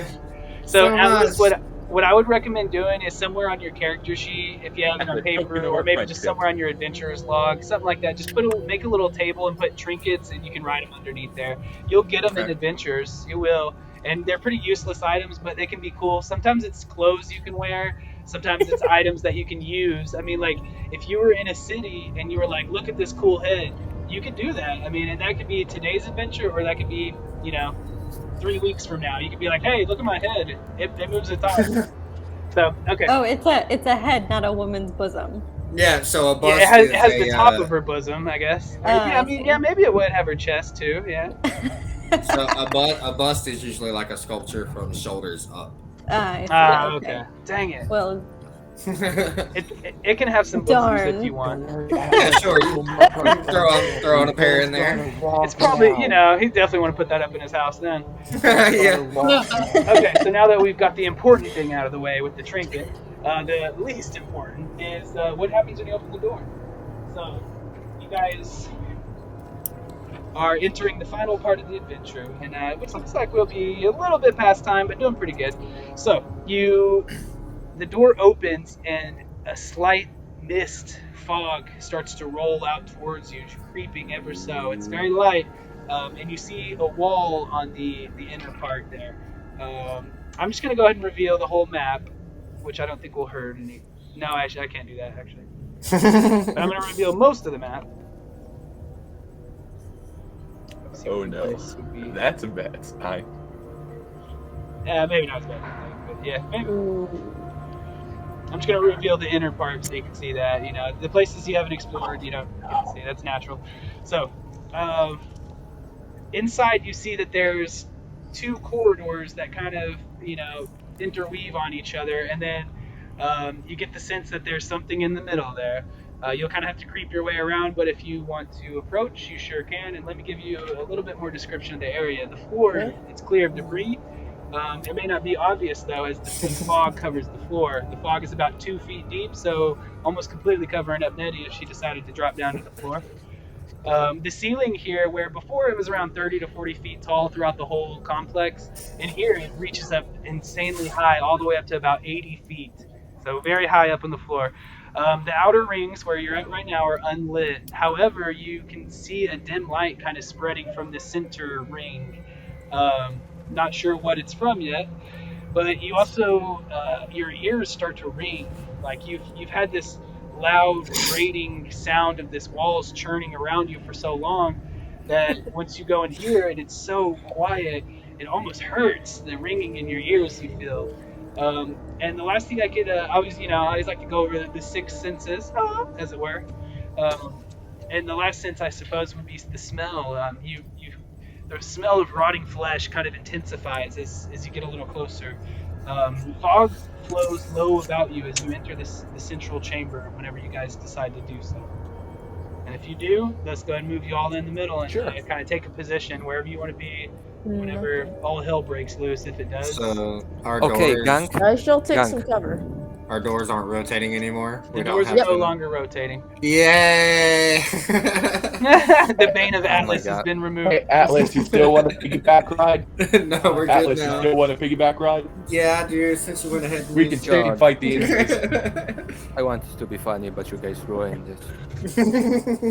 Oh, that's another door. Alright, whatever. Oh, yeah, we're going. So there's nothing in those circular corridors? Nope. It's just kind of narrow strips of the corridor. Okay, so you guys are positioning yourself in the room. Brahm, fearlessly as usual, is approaching Okay, so you enter the central chamber, and before you is suspended by massive chains. The chains are writhing with what you can only assume would be spells of binding, and that's what's giving off the light in the room. It, it appears to be suspending and kind of containing a sliver of bone. And it looks like it would be from a creature of titanic proportions. Primordial. I mean, you don't know what this is. Just a tiny sliver of bone, and it looks like it's from a very larger piece of bone. Anywho, the multitude of chains reach out to various points in the chamber and seem to dance with brilliant magical energy. As you watch, some of the arcane lights seem to flare, then dim almost to nothing. The mist seems to be flowing from the bone in soft waves, almost as though the fragment were breathing it out. As you watch, a formless mass rises up from the mist near you. The sickly white blob shudders, and waves of black scales writhe over its surface. Faces of grungs, chitons, and humans boil forward from the mass, screeching in a tongue that hurts your ears. Tendrils of corrupted flesh erupt from the thing's body and begin to lash out at you. Gibbering mouths sprouting from the ends of the pseudopod-like limbs.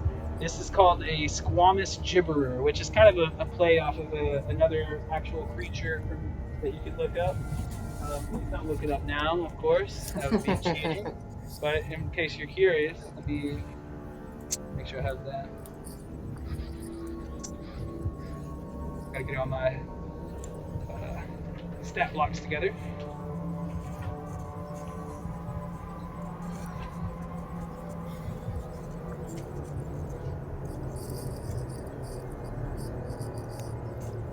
Making sure I have everything. Okay. So the actual creature is called the Gibbering Mouther, and it's kind of like this amorphous-looking creature with like a whole bunch of eyes and mouths. It's pretty horrid looking, and this thing is very similar to it, except for it's like a bubbling, writhing white mass of what seems to be like faces, like souls trying to escape. You know, you see these spirit essences that have been trapped in this being, and now it's unleashing them. And Brahma, see you there. What you got? Are we allowed to take the bone? It's pretty big, and it's definitely still attached to the chain. But you could try. Big mistake. You could try afterwards, I suppose. All right. So here we are. Initiative? And so let's do some initiative. Boss fight. Let's go. Ooh, Remember, not wait 20. wait till the thing pops up so it refreshes. That's the 18 plus 1. So, natural one. Yeah, fun. See, this Oh my is what God. happens when you walk away from me. Bad thing. Wait, I got a the 12. turn order isn't up yet. It doesn't count. That's true. Let me get that up for you guys. Sorry, I was trying to read ahead just slightly. Okay. Oh no, it did count. Oh no. Yeah, it did count. So yeah, just everybody adjust your number on there, and honesty is key, of course. Honesty. And if you need any assistance from me on that, please let me know. I am going to do the same. Oh, damn it. Please.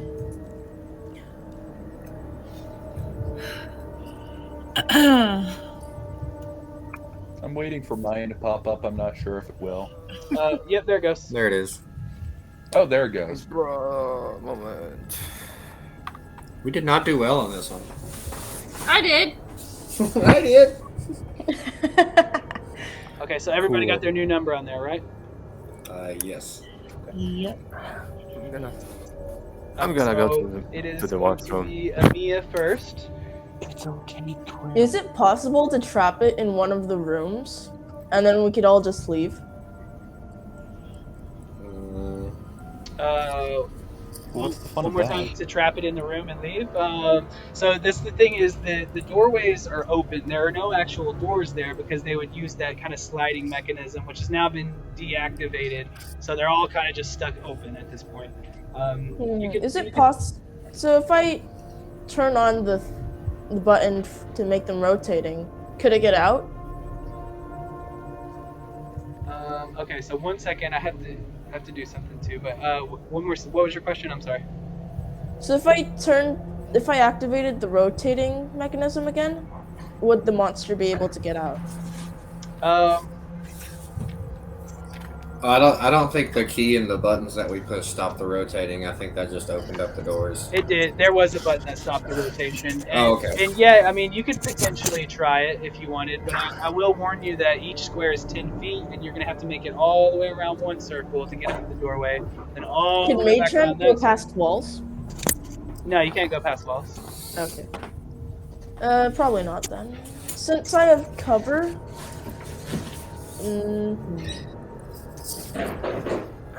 So are you guys I dead? will use Vicious Mockery on the monster, and then I'll just shoot it again with my hand crossbow as a bonus action. Okay, so I failed the Vicious Mockery, so if you want to let out a specific insult, feel free. But really quick, actually, before you do, I'm sorry, I have to do this at the start of everybody's turn. Let's see, you are... Never mind, you don't apply. Okay, you're good. Go ahead. I'm just gonna call it a fuckface. Uh-oh. And then hand crossbow. Do I add anything to it? Yeah, for the first attack, you'll do a normal attack roll, but then for the damage, you don't add anything. Okay, got it. So I got a 16. Does that hit? Let me double check. That does hit. So. Okay. And is it a D8, right? Hand crossbow? I think it's a D6 or Oh, okay. Or D4 maybe even. Let me check. I'm checking. 6. D6. Get 6. Okay. 6. 4 damage. Okay. And since I'm hidden, because I'm not actually in the room, would I get an advantage or not? You're shooting No, at basically it what it doorway. does is it just gives you an extra 2 to your AC. Oh, okay. If you have full cover, then it does more. But right now you're kind of just like peeking around a doorway, so that'll give you half cover. Got it. All And right, I'm just gonna run away so it doesn't notice. And I'm just gonna run away. And that's the end of my turn. Okay, so you did 4 damage. It will have disadvantage on its next attack from your Vicious Mockery. And that's about it. Oh, right. Did I roll for Vicious Mockery damage as well? No, you didn't actually. Was it 2d4 Okay. or 1d4? 1d4. Okay. 3 damage. Okay. That's 7 total. Alright, so yeah, you know, the writhing form seems to kind of like flinch a little at your blows, but it still kind of just keeps on doing what it's doing. It's like an amorphous mass of writhing souls. You move backwards out of the way. You can kind of now distantly hear the battle beyond the wall. We'll go to Nettie. I would like to rage. You rage. Good thing you saved that one. Hmm? Like, good thing you saved it. You were saving it earlier. Okay, This could be a bad idea. I'm gonna fly up to the bones. Okay. Can I make it there? One more time? Can I make it to the bone? You can. Alright. Can I hit the bones?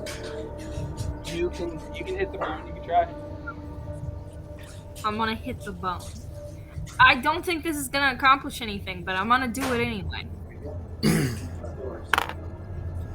Okay. +2, +2, +2. So, a 16 to hit the bone. That actually is enough to hit it. Yep. Okay. That's a 12 +2, so that's a 14 to hit the bone damage-wise. 14 damage. Yeah, to the bone. 1. Did you add your strength? Yeah, I did. That's why it got to a 14. And rage? Rage doesn't get added to damage. It does, +2. Then that is a 16. 16 damage on the bone. Alright, so as you whack against the bone, you do this your 16 damage. what's your hit die at 12? Right? At 12? I believe, yes. Yes. Okay. Yes. So you're going to take 2 necrotic damage as you do so.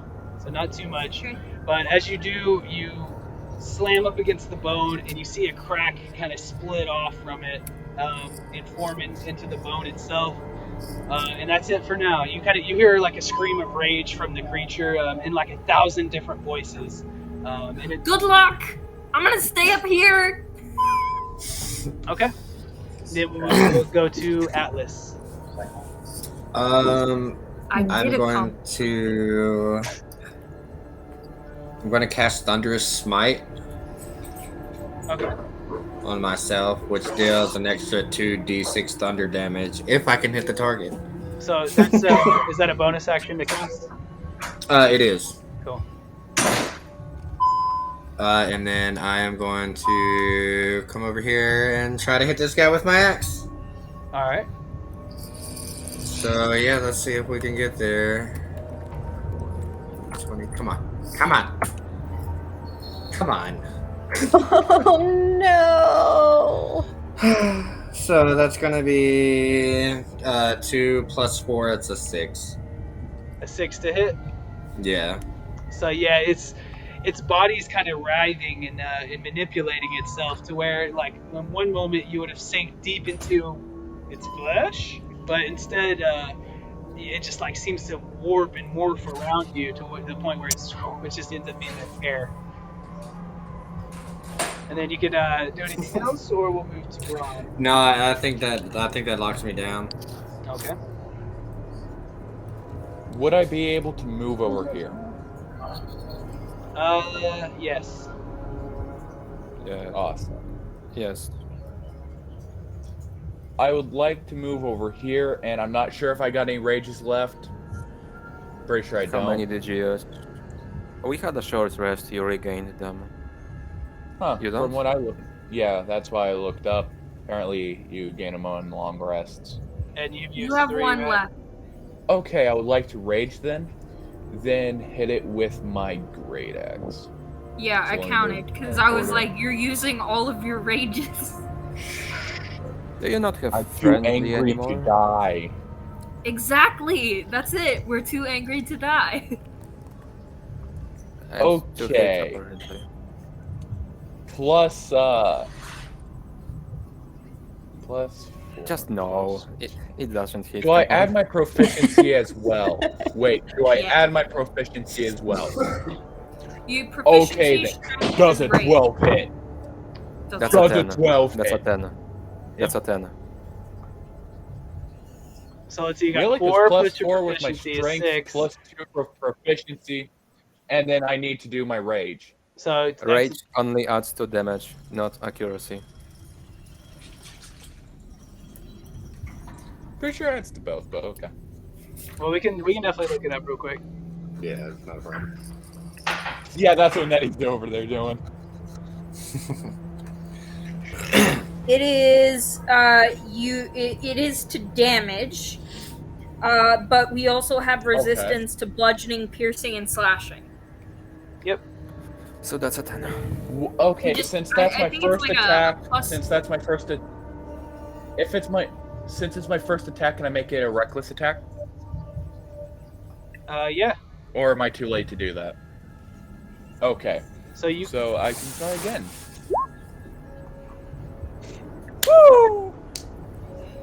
Okay. So what'd you get? What'd you get? Natural 1. No. Oh It's a no! Oh. Okay. I'm just gonna wail on this bone up here. I'm and like, hope anything else? Anything else? Okay. That's it for you, right, Ron? Yeah.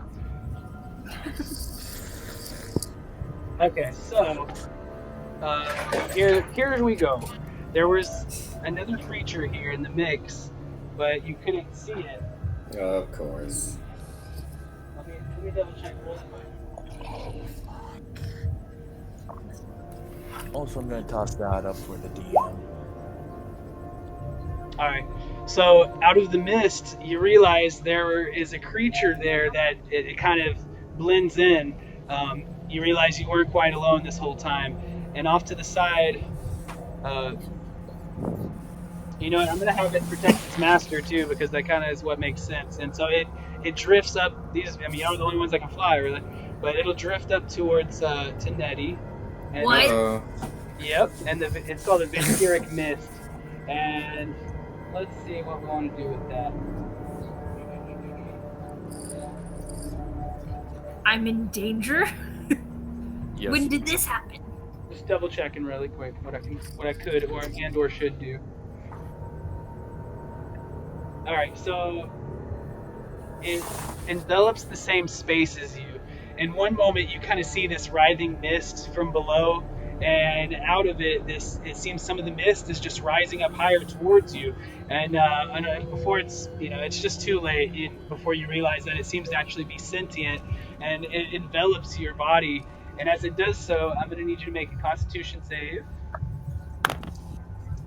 Oh, that is 19 plus 3. Okay, so you will save. You'll still take some necrotic damage. Oh wait. That's fine. Oh no, you're okay. So it'll kind of, it's resting in the same space as you, and then that is gonna be it. The mind's moving the creature's token. 1 second though. Atlas, where did you start off? Did you have to move forward? Yes, I did. And I know Brahm did. So okay.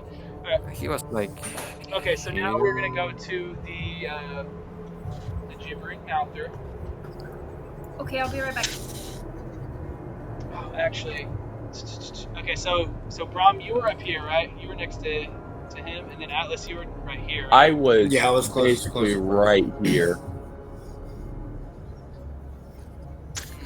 Okay, so I'll try to keep up with this as I can. I might just have to retcon some things because there's a lot that happens at the start of his turn if you're close enough, and you guys were. So really quickly, make me a wisdom save for Atlas and Brahm. Double fuck.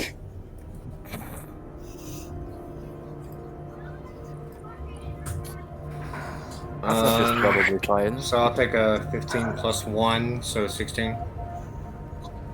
Okay, so you're good. And how about you, Brahm? Wait, your wisdom has a +1? No. Yeah. Oh, I got an 8. Yeah, for my saving throws. Okay, so plus you 1. did fail. You won't be able to take any reactions until your next turn, and I don't think you did earlier or anything like that anyways. So... Not that bad.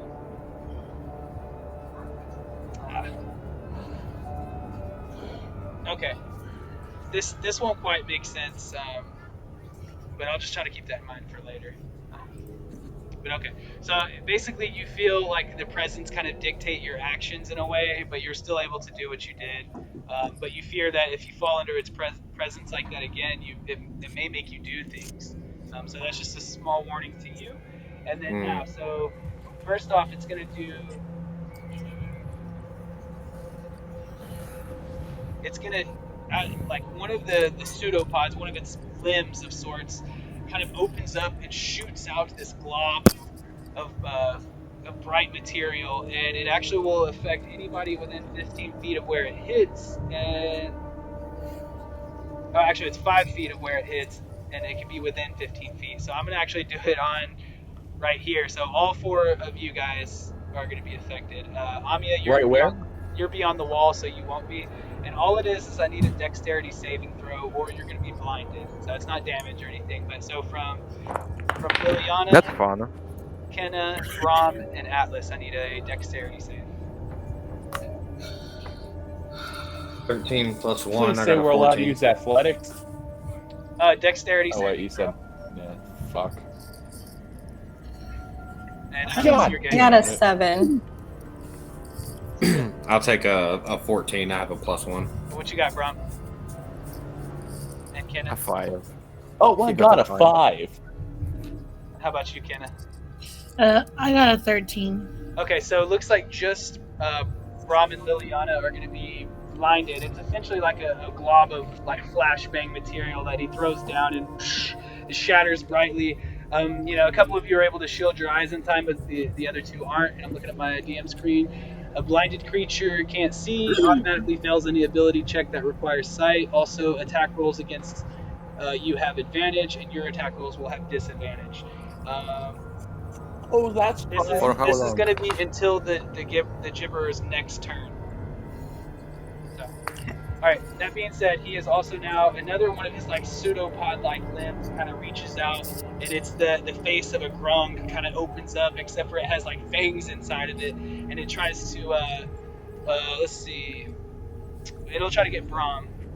It notices that you're kind of fumbling with your eyes, that its attack worked, and as it does, it's going to have advantage on you. Oh, it would have had advantage either way. Where's Braum? Down there, Right here, below. bottom. Okay, right there at the bottom. Okay, so Yeah. it has a 14 to hit, and that will hit, right? I have 14. I have 14 armor class due to my shield. Yep. So that will hit. And Fuck.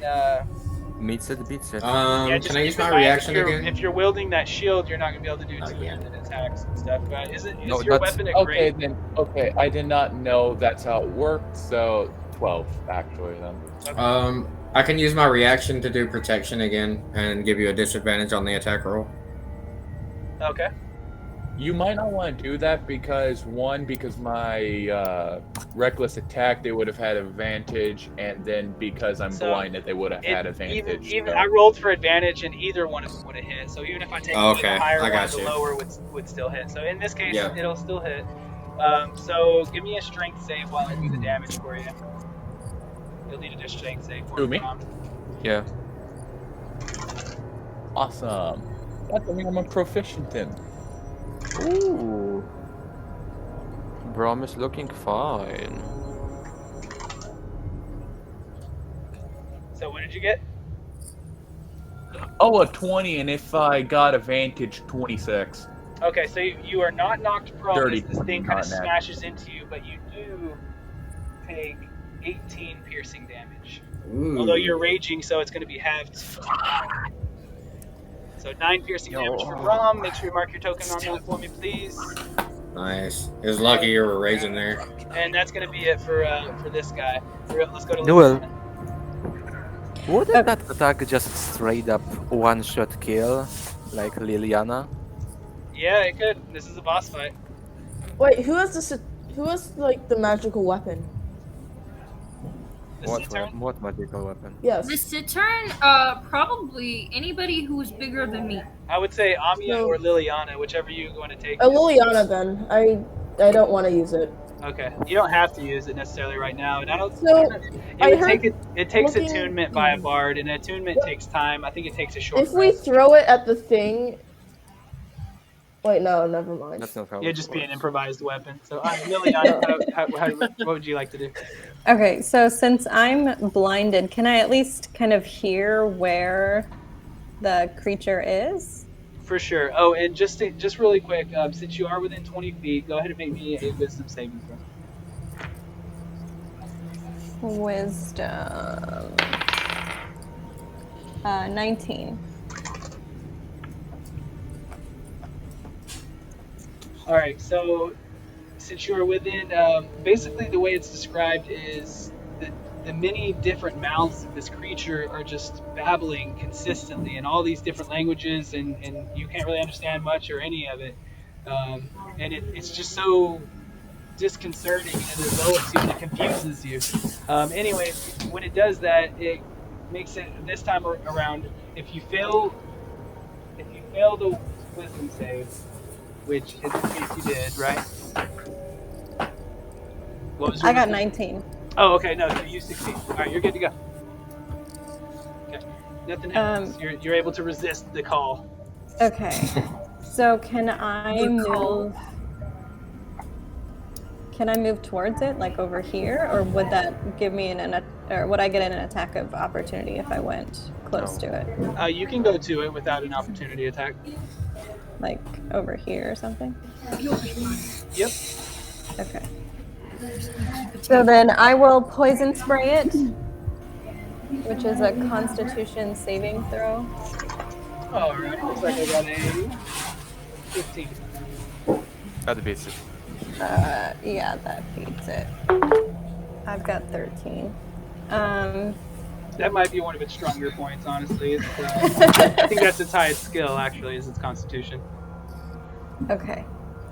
And then I am going to, well, I can't really do anything else. I'm going to use my last inspiration Okay.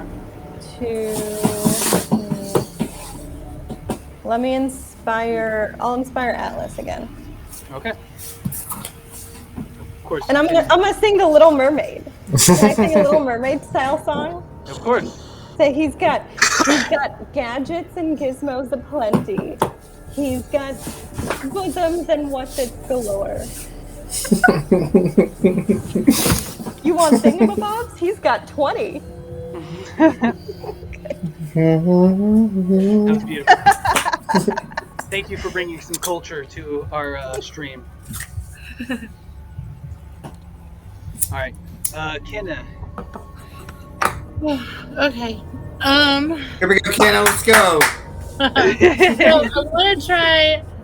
I want to try to hit it with my quarterstaff, but I want to use one of my cantrips as a bonus. Before I try to hit it. Shillelagh. Yes. To make it a magic weapon, so I don't have to worry about my strength modifier. So I'm gonna roll to see if I can hit it. Okay. And that's a no, because that was a 4. So yeah.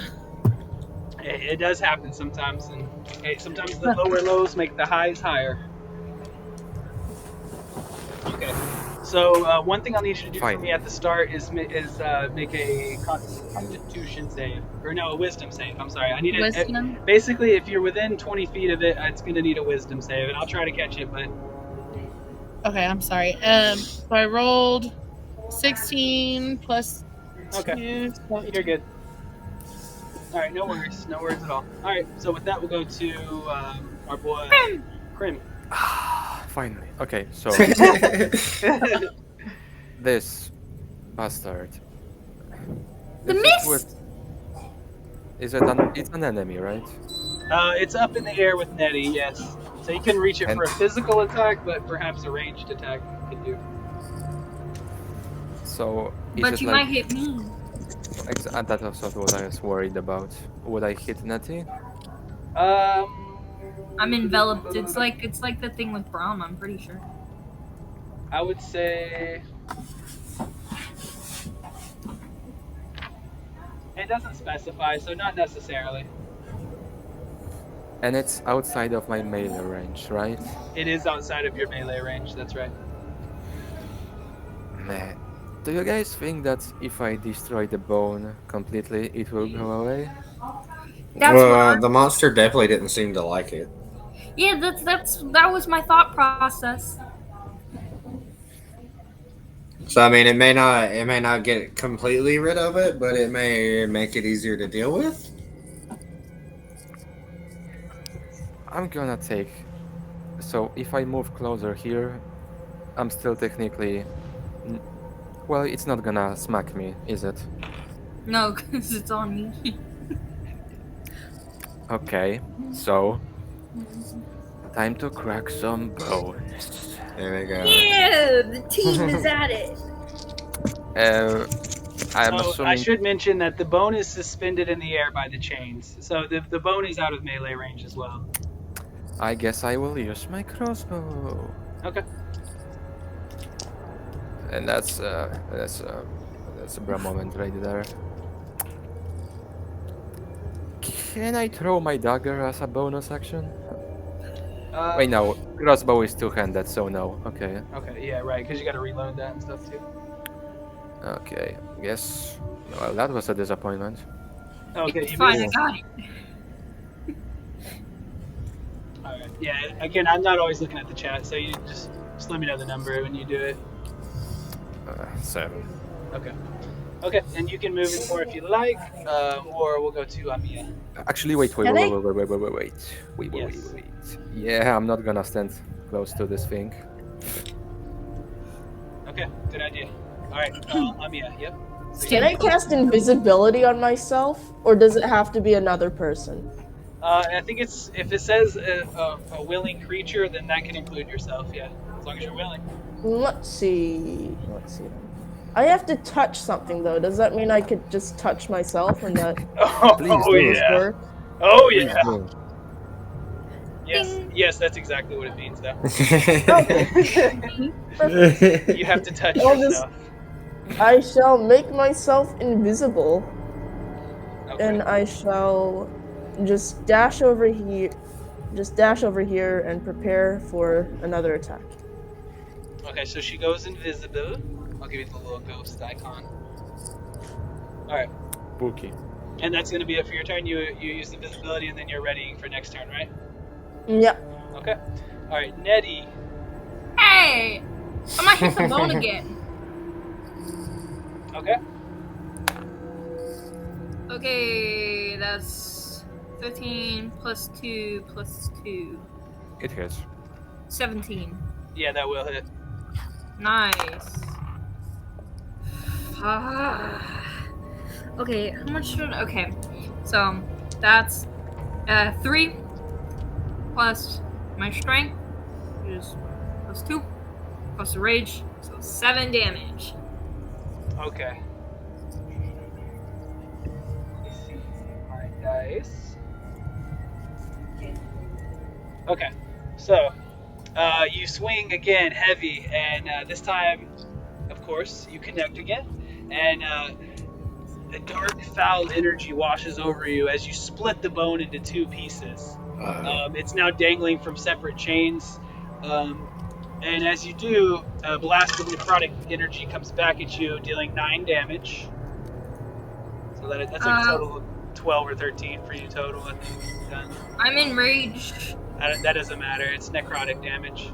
Okay, but it's Okay. I'm bad at math. My hit points are at 34 right now. So What's your max? 39. Okay, and then so you just took what was it 9 more? So you're at 25. Yeah. What's 34? 25. Yep. So still doing pretty good. Okay. So with that, you feel like you've weakened the creature below you. I'll leave it at that. I did Attack something. the stone. Not only did it take some of the HP of the creature down, you get a sense that it's like thrown it off, where I'm probably going to be given a disadvantage and stuff like that. So, good job, Liddy. I had a good idea. You successfully weakened the creature. And so, yeah, the bones are still like full of dark energy, but they're just kind of swinging on their own now. There's 2 pieces instead of 1. That's basically it. And if that's it for you, man, then that should be it. Let me make sure one thing. Okay, all good.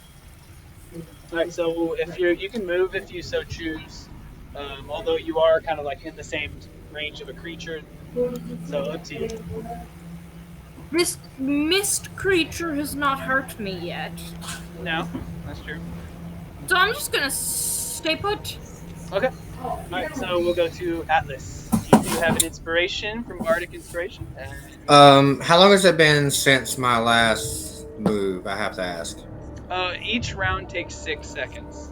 Okay, so I still have Thunderous Smite.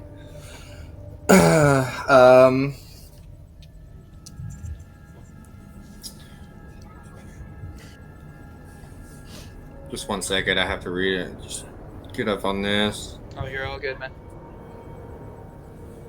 So this is pretty much the final encounter. Okay. Of course, there was a couple rooms that get explored, but in the future, if you play this adventure again, you'll just have to try to do that. And so after this, we'll kind of do a little roleplay exit, and that'll be it. Go ahead. Woo, roleplay. I know, it's been a lot of dungeon delving this time. But... So I am going to try to attack this thing again. Okay. And then... Oh, actually, well, first, can you give me a wisdom save? Oh, that's right. So that's a 14, plus 1, 15. Okay, so you succeed on that, and now I need you to make a strength save. Yeah, there's a lot going on with this guy. No, all good. 18 plus 2, 20. Okay, you're all good. Free to do whatever you like. Cool. There you go. Jumps through some freaking hoops. My attack's probably not gonna hit now. I done wasted all my good rolls. All right, so I'm gonna swing to try to attack this thing. So let me go ahead and do that. 20. Fuck. So if you feel like that extra d6 can make the difference, you do have your inspiration, bardic inspiration. I gotta use my inspiration because I just rolled really badly. Is that gonna help though?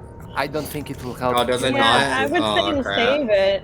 I think Save it unless for you think it's something. gonna help you make the throw, then I would use Yeah, it. use it when it will. Oh yeah, because that's have a gonna bump you up plan to to an 8 at max. So maybe that wouldn't be the best time. So yeah, that's a freaking 6 to hit. Okay, so that won't hit. Now to end your turn, you kind of have to weigh your options of, do I want to take an opportunity attack and get away from this thing, or am I going to suffer the things that it maybe do this turn again next turn? So it's up to you, and then we'll move on.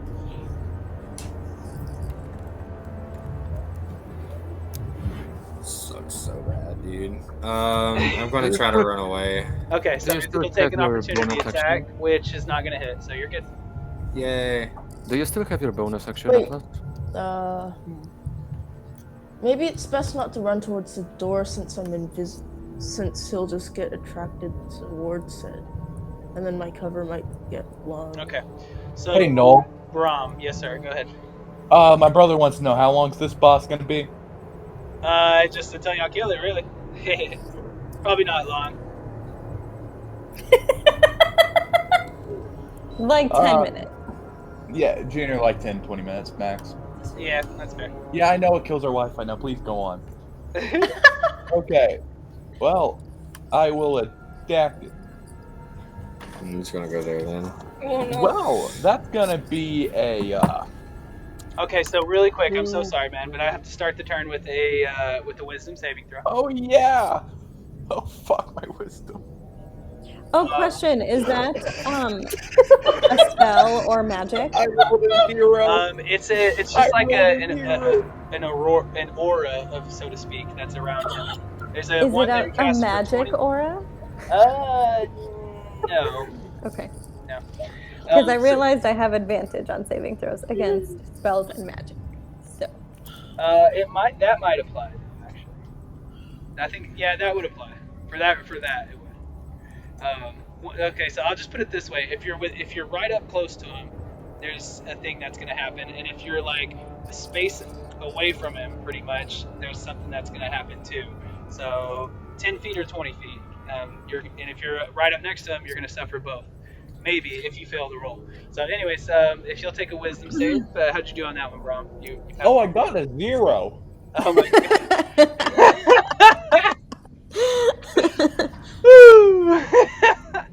Okay, so before you can even really do anything, also go ahead and give me that strength save too, because it might matter. And let me know what you get, please. A 15.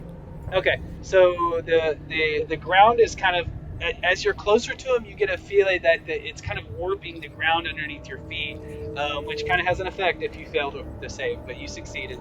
However, it's gibbering kind of gets to you. You just hear these chorus of voices screeching in your ear, and yeah, you just can't resist its calls.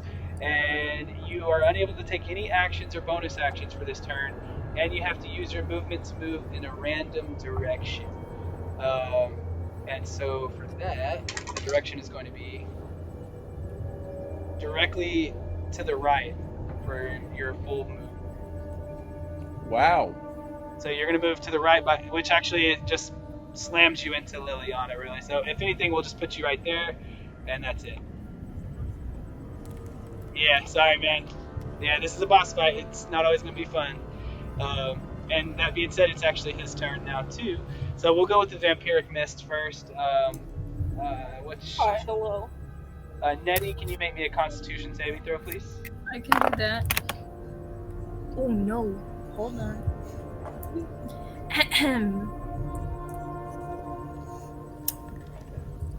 That's a 12? Okay. So that actually is just under. You will fail, and you're going to take 2d6 plus 3 necrotic. Oh. So let's get that d6 action.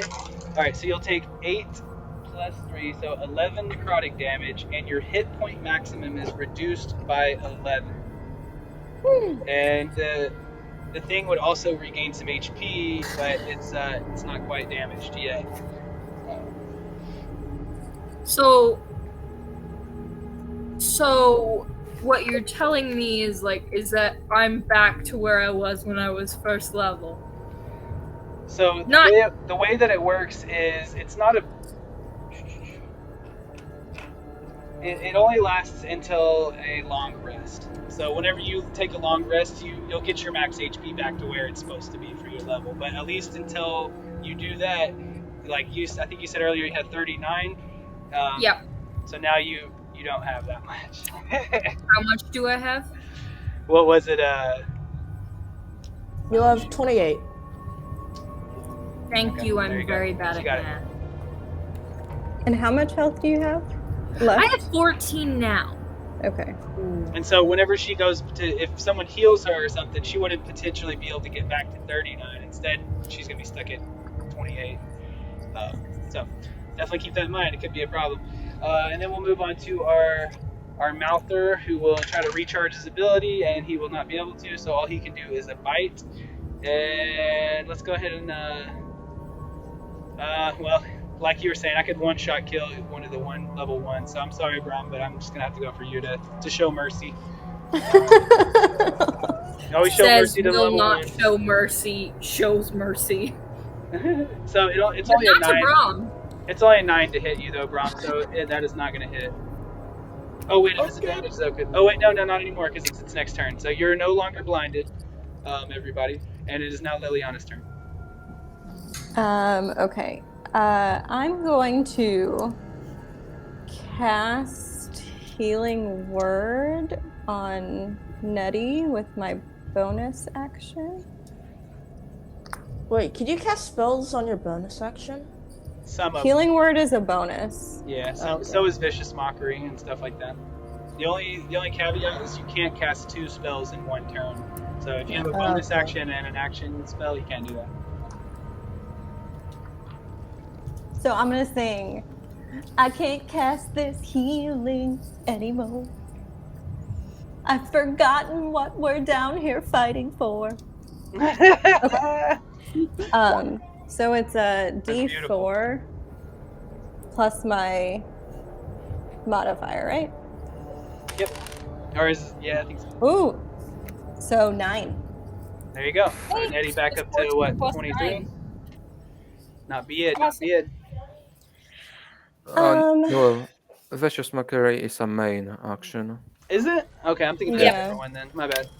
I think the only spell I have is Healing Word. That's a bonus. The rest of my stuff is Yeah, I must just be thinking of a different one, but there's so many. Alrighty, anything left? You know what? I'm just gonna stab him with my rapier. Liliana, can you first make me a wisdom save?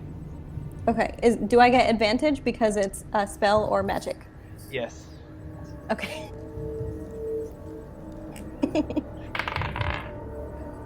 Okay. Ooh. So 14, 15. Okay, you're good. And are you gonna move at all, or are you good where you're at? I would love to move. Okay, so make me a strength save first to see if the ground kind of affects your movement. Or wait, I would can I stab him first and then move? Because I haven't used my action. For sure, yeah. So I'm gonna use my rapier. Okay. So that's a 20. Nice. That'll hit. Is that a natural 20, right? No, it's 16 plus 4. Okay. And then it's a D8. Which one is my D8? This is my D8. So that is 10 piercing damage. Nice. 8 plus 2. Ha! I can get one hit, but I can stab. That was good. Nice. Oh, so if you want to move, do you want to give me a strength save? Okay. Oh, this isn't going to be good. I believe in you. 10. Okay, that's good. So you can move 3 squares. All right. Although if you move out of his range, of course, he's going to get to try to have an attack on you. But... Didn't it already use it this turn? Well, then maybe I'll just stay. I'm gonna stay. Oh, did I don't? I think... On Atlas? Oh, did he use? Yeah, he used it on. Okay, yeah, so he's good. Well, never mind. You're good anyway, so you're free. You can zip on out of there. Okay, so I'm gonna move 1, 2, 3. Over here. Okay. Cool. Alrighty, we will go to Kenna. And so first off, let's just hit it once. What's there? If you'll make the wisdom save for me, please. Okay. I got 11, 13. Okay, so you're good on that. And then, why don't you just make the strength save real quick, just in case? Oh no.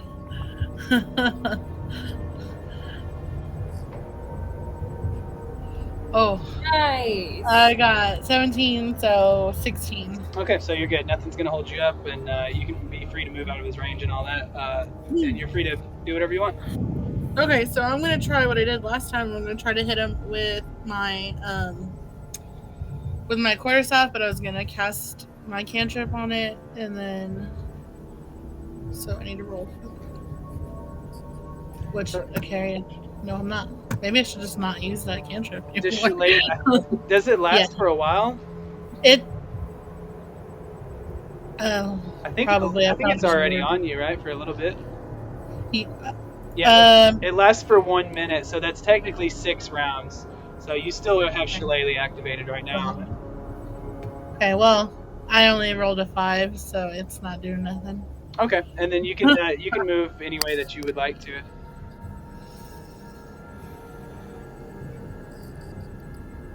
I'm gonna stay where I'm at. Okay, and then so we'll go to Krim. Okay, guys, look at my camera because gaming mode is on.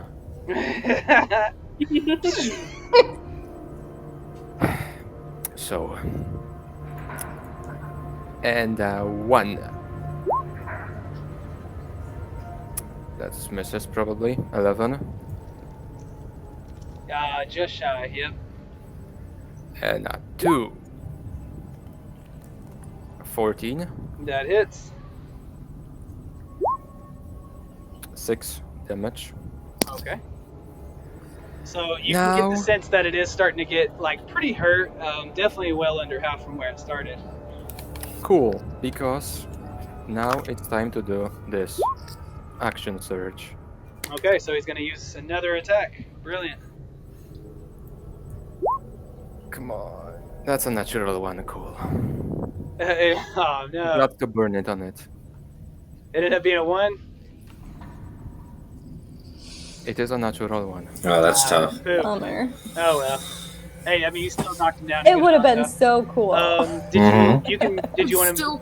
How far were you? You can move back like 1 square if you choose, right? I guess it's better than being right next to it. I need to get out of the mist. All right. So Amiya, you are invisible, and you are on the outer edge of the ring. When does invisibility end? When does it end? It can tell you on your spell, but I bet it's gonna be like Is it when I cast a spell or make an attack, or when I get attacked? Yes. Well, if you're invisible, you can't get attacked. So if you attack, then so your attacks have invisibility. advantage on this creature, and attack rolls against you have disadvantage. It says your location can be detected by noise and tracks you may leave.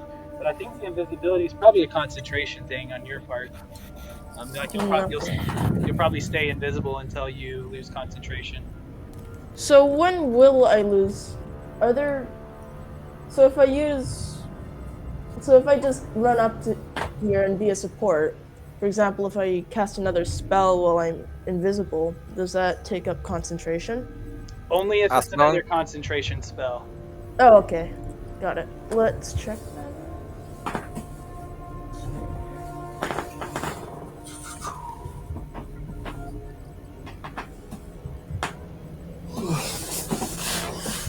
Oof, that's a relief then. So while I'm invisible, I'll quietly run over here. Okay, that's. I still wait. You got about one more square movement if you want it. So if I use healing word, will I give out my location? No. Okay, good. I'll use healing word on Nettie then. Okay. Oh, that is a 1. That would be 7 damage. That would be Damage. 7 damage. 7 Heal. damage. Who wants to be inspired? You know what? I'll just inspire Atlas then. Yeah. All right. Please. I'll just. You feel a presence upon you, and I whisper you some encouraging words. So Atlas, you now have 2 inspirations on you, right? Yes, sir. Wow. Oh, you already have inspiration? Never mind. I'll just inspire Krim then. Oh. Yeah. Okay, so Krim, you are now inspired. And now I shall run back to where I came from. I'll Very just nice. hide over here. It takes all kinds to win the battle. That's definitely.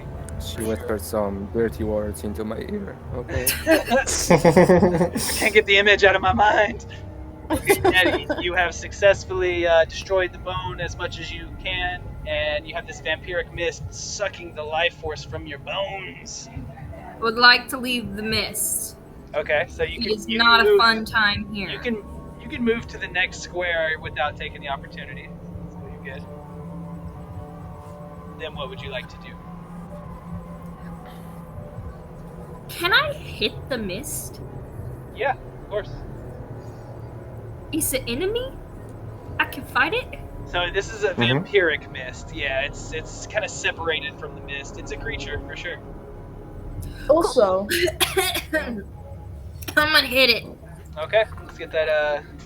See that roll. Okay, that's 13 plus 2 plus 2. So 17. 17 to hit will hit. Okay, so one thing is, go ahead and roll at disadvantage. I'm sorry, I should have said that before, but he blends in with the mist. It's still a 17 because I just rolled a nat 20. Okay, actually, you don't have to roll with it at disadvantage, but you do have to make a perception check.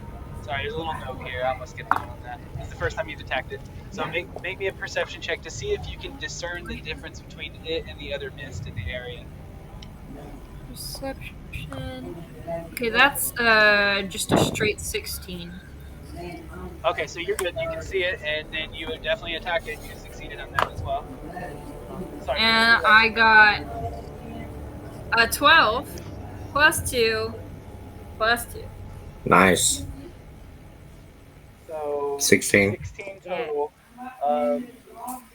Okay, so the mist, it kind of separates around your axe and kind of reforms, and like many other things that you have faced, you get the sense that your physical attack just doesn't do quite as much as it could because it's like a mist. So, but you definitely took a chunk off of its HP, and unless you want to move anywhere else, we'll go to Atlas. I'll move since I'm technically at my max hit points. I'm gonna fly down to Atlas.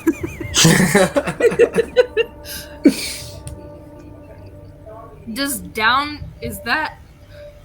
I'm not technically moving out of range, am I? So the way, yeah, you would be, honestly though. Okay, go ahead. So we'll try. Oh my gosh, I nat 20, baby. That's scary. Oh god. It's gonna be scary. Bring it. Uh-oh. Hopefully I got doesn't healed die. to my current max. Hit me. Okay, so holy. 50 damage. I'm a little afraid for this. Well, I still have my reaction. Can I do Yeah. protection? Protect me. Yeah, I'll use protection to impose a disadvantage on your attack roll. Okay. And that'll do it. It misses. Woo! Let's go. Holy cow, dude. I mean, the way the vampiric mist works is that if your HP is taken to 0 for some reason for that, you don't get a chance to get back up. You just die. Oh crap. And so yeah, so you're good. And I was And just that would be the end of the fairy no Wow. in the mist. Yeah, we can't have the end of the fairy that soon. You're so lucky you came down to me. So Nettie, you can move a couple more squares if you choose. And here, I'm gonna stay next to Atlas right now. Atlas is safe. All right, so we'll go to Atlas himself. So go ahead and you felt safe. Yeah. You failed it. Well, the mist is upon you. So that's 4. Which one did you want first? We'll always do the wisdom one first. Wisdom first. Okay, so that's a 4 plus 1. That's a 5. Okay, so that will be a fail, and then if you'll do the strength one, just to see if that matters or not. That's going to be a 12 plus 2, 14. Okay, so as far as like Nettie, you fly down to Atlas, and the screeching of this creature from all the many different souls embedded in its misty flesh, it definitely gets to Atlas, and you see his eyes kind of mist over as he's like, just trying to get this out of his head, and he's just end up being completely listless for his turn. You don't move, you don't do anything at all. That's pretty much it. So Brahm, it'll be up to you. You wouldn't have had to make a strength save anyways, but you would still have to make a wisdom on Atlas. But for Brahm, you'll have to make both for me. If you don't mind, start with the wisdom, please.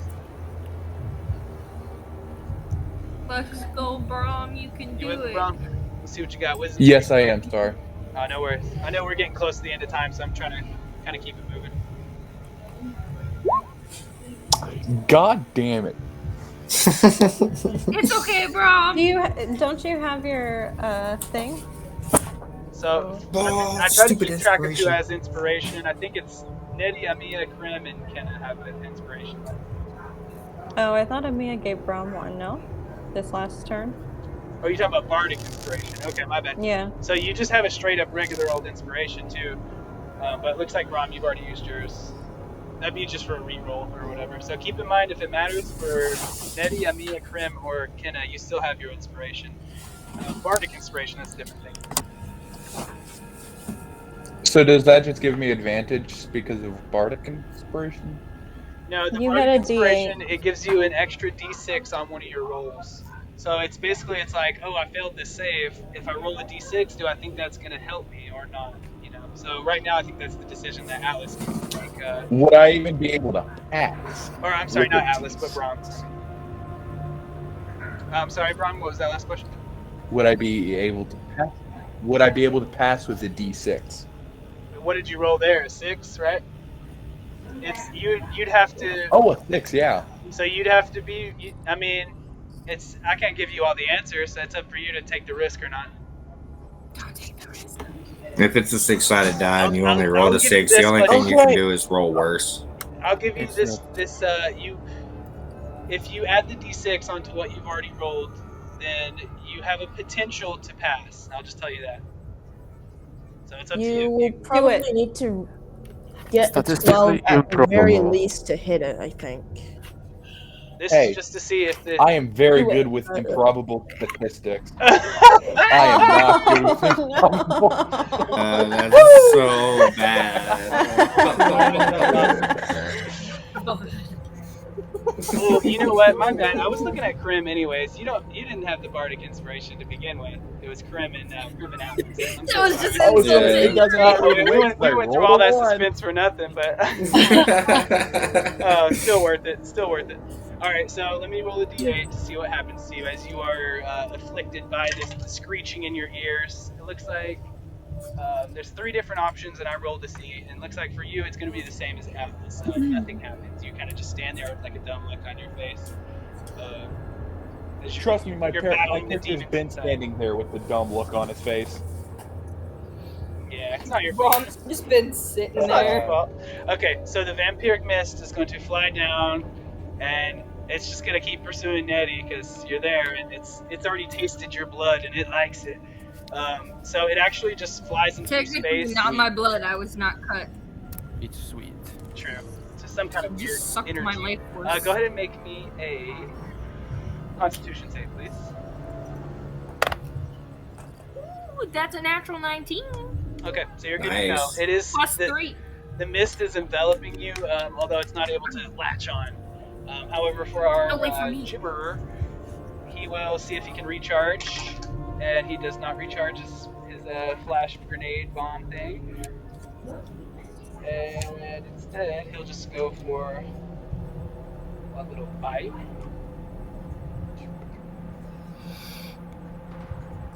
Okay, so I guess I'll mix it up, and we'll go for Kenna since you're there.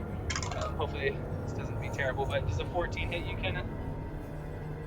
Yeah. Yes. Oh man, this might cause a little change of thing here. All right, so let's see how much damage it does. What's your hit point max right now? Isn't it like 9? The max, yeah. Okay. No, gosh. Sorry, I didn't want to just be attacking around over. Come on. it's fine. Come on, Nat 1. It's okay, I still got 23 more hit points. I'm still going strong.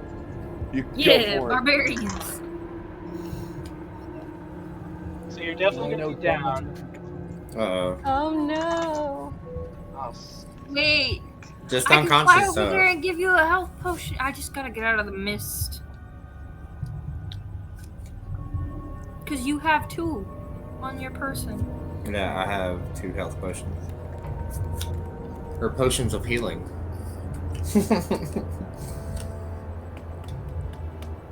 Well, I mean, okay, so does Kenna.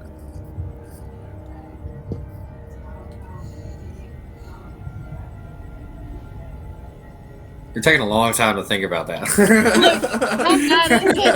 The suspense is just terrible. If I cannot attack in game, I will Okay. attack IRL. Oh my goodness, I'm so sorry. I really, No, I gotta tell you guys that there's gonna be risk. And so here's the deal though, is if your character dies, you gain everything in the adventure up to this point, which actually is everything. The only thing you're not gonna get is the gold and that's it. You're just not gonna get your share of the gold. Other than that, you'll still get your downtime, you'll still get your level if you want it, and all that other stuff. But you just won't get the separation of the gold at the end. So I'm really sorry to do this, but this is the way that Dungeons & Dragons works, is if you take all of your HP to 0, and then you take your max HP and negative damage, you're instantly killed. I did 18 damage to you right now, and that is exactly enough to kill you. And I'm sorry, but I'm a fair DM, and that's just the way it has to be. I'll write songs about you, Senna. That being said, the way Adventurers League works is that after this adventure, you can just revive your character for free. So you're not permanently dead, but at least for the sake of what's happening right now, you just got obliterated by this creature. Dang. Okay. So I hope y'all don't think I'm being mean. I'm not trying to attack wrong over and over, because that's not cool. No, that's okay. fine. So I do apologize, but let's try to wrap this up. We'll go to Liliana. Okay, I'm gonna Danger's cast real. Vicious Liliana, Mockery. you are close enough that I'm going to need you to make the wisdom save, though, really quick. Okay, with advantage? With advantage. 17. Now, you know what? Actually, I'm going to retcon something, and this will make it a little more pleasant for everybody, so Ken is not just sitting here watching us. I forgot earlier that Nettie should have disabled this creature to some degree, so for that reason, you will not be dead, but you are unconscious and prone. Okay? Okay. Yeah! Because technically there should have been a disadvantage on that attack that I didn't take, and that's my fault. So instead, you won't be insta-killed. You'll just be sleeping. Very cool. Good night. I'll wake you up. Don't worry. I'm coming. And I'll try to remember to take that disadvantage on his next attack. Sorry about that. But at least you know that you lived because of Ned. And Liliana, so here's the deal, is if y'all heal, she'll take her death saves. But if y'all heal her through magic or potion, she'll instantly be conscious. Okay. Prim, she has I mean, I some already potions saying on her that person. I can't cast this healing anymore, so You'll I'm gonna have do a lot Vicious of Mockery. potions. Y'all have potions on you, though. Yeah, absolutely. I've got mine. You know, Liliana, you can go and save Kina right now. Yeah, you but could. then I'm gonna get hit, and I'm tiny too. You're fine. What was your I'm a what was your foot wisdom tall. save? It was 17. Okay, so I'll get there. Yeah, you know, she's got 3 times to try to take a death save, or to succeed. So you don't have to put yourself at risk. You make Y'all the have decision.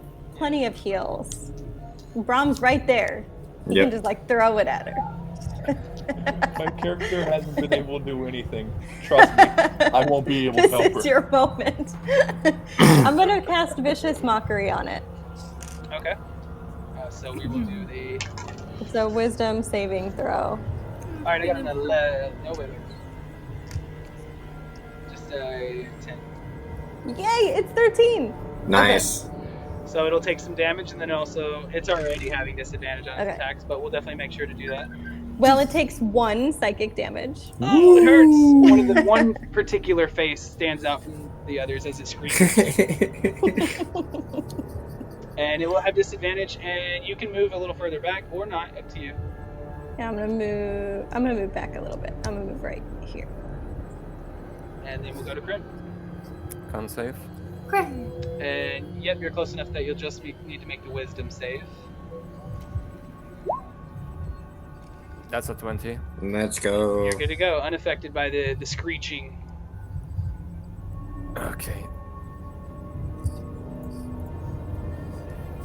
I'm just gonna smack it. We need to kill it ASAP. Yeah. Yeah, I agree. He's gonna try to smack it. Alright, hey, since I didn't give it disadvantage on its last one, why don't you take advantage on this one? Okay, so we hit. And we'll call it even. Okay. That's a 7 damage. Okay, and then you have one more attack coming, right? Yep. Critical hit! Let's go. Okay, go ahead and describe how you kill it. Let's go! It only had 6 HP left, so I'm pretty sure your modifiers alone will probably do that. I mean, that's gonna be 8 damage, cool. Okay. So, it's basically just a writhing mass of a bunch of bodies melted together, right? That's a good interpretation of it, yes. I guess I just plunge my sword deep into it and just rip it out violently so that I don't have any smart ideas. It just dies. Okay. So we're Stabbed it, it died. You see all these souls escaping, and some of them whisper, "Thank you, Kryn," as they're going Fuck by, you. and then some of them were like, "Fuck you." You're like, "Whoa, what'd I do to you?" I'm still covered in mist. One of them comes out, and it's like, "Ow, that sword hit me, you jerk!" But yes, you successfully banished the creature with your mighty double blow. Shink! And yes, you do still have a vampiric mist plaguing your fairy barbarian friend. Don't hit me. And you do still also I'll have get someone loads. bleeding out on the ground too. So Amiya, it is your turn. I shall use Vicious Mockery on the mist. Okay, so we'll make a. Looks like I'm gonna fail that. Yes. So it will have disadvantage now. 4 psychic damage, and I'm gonna call it a misty motherfucker. And It cringes. I'm gonna also hit it with a hand crossbow. You're gonna hit me. Oh, right, but it fails anyway, so it doesn't matter. And then I'm just gonna take cover and hide. Okay. So, Sounds good. fun fact, Noel. Yes, sir. Had I used my bardic inspiration, I would have hit anyway on the first attack. Okay. That's good. You definitely did what you needed to do there. Yep. Alright, Nettie. It's your turn.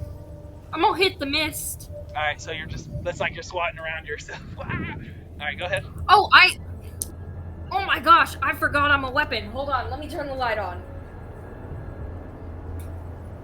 I'm a weapon! I actually do damage from thrashing. Okay, that's a D8. That's a D6, and that's a D8. Oh, this is because you're raging. I'm gonna bite the mist. Okay. I'm gonna bite the mist. Nice.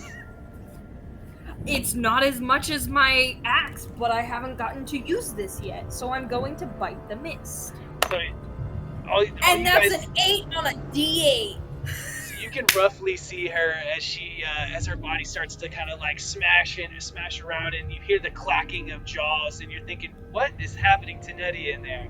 And as you realize it's actually coming from her. I got 8 damage plus 2. Did you roll to hit? So 10 damage. To hit. Let me do that real quick. Does a 14 plus 2, so a 16. Does a 16? That'll hit. And then so you said you did the 8 plus 2, so 10 piercing. Is that right? Yep. Okay, so pretty good. You can Bit. almost taste the mist as you're kind of just like snapping down on it, and you can tell you've kind of dissipated some of it by the time your frenzy kind of loosens up a bit. And you can move if you want, or if not, we'll go to Alex. I would like to get out of the mist. The mist can hurt me really bad. Alright, so it's going to take a opportunity with disadvantage. Well, I'm just gonna move out of the mist. I'm not moving that far. I'm just out of it. Okay, that's fine. Sounds good. Okay, so you move out of the space that you're in at least. And yes, now it's going to be Atlas. How far am I away from Sienna? I don't know how to do that. Like 10 or 15 feet. Okay. You're good. I'm gonna go over there and drop off a potion of healing for her. So hey, you do still have your lay on hands point. You can use that, right? Or did you? You didn't use that earlier, did you? No, I only used it once, and that was for the 15. So yeah, you can use that last point on her right now to revive her. She'll only have 1 HP, but she'll be alive. We're about to end anyway. So yeah, You said what now? Krim? We are about to end anyway. Right. So yeah, let me use my heal on hands for her. Or lay on hands for her. Jeez. So that'll pick her up by 1 point. Okay, so you're unconscious, or no, you're conscious. You're just prone, so it'll take half your movement to get up. But you're very much alive, Kenna, through the power of your friends. Yay! And then, is that your bonus? Or is that your action, Atlas? So that would have been... Is lay on hands? I don't have it pulled up anymore.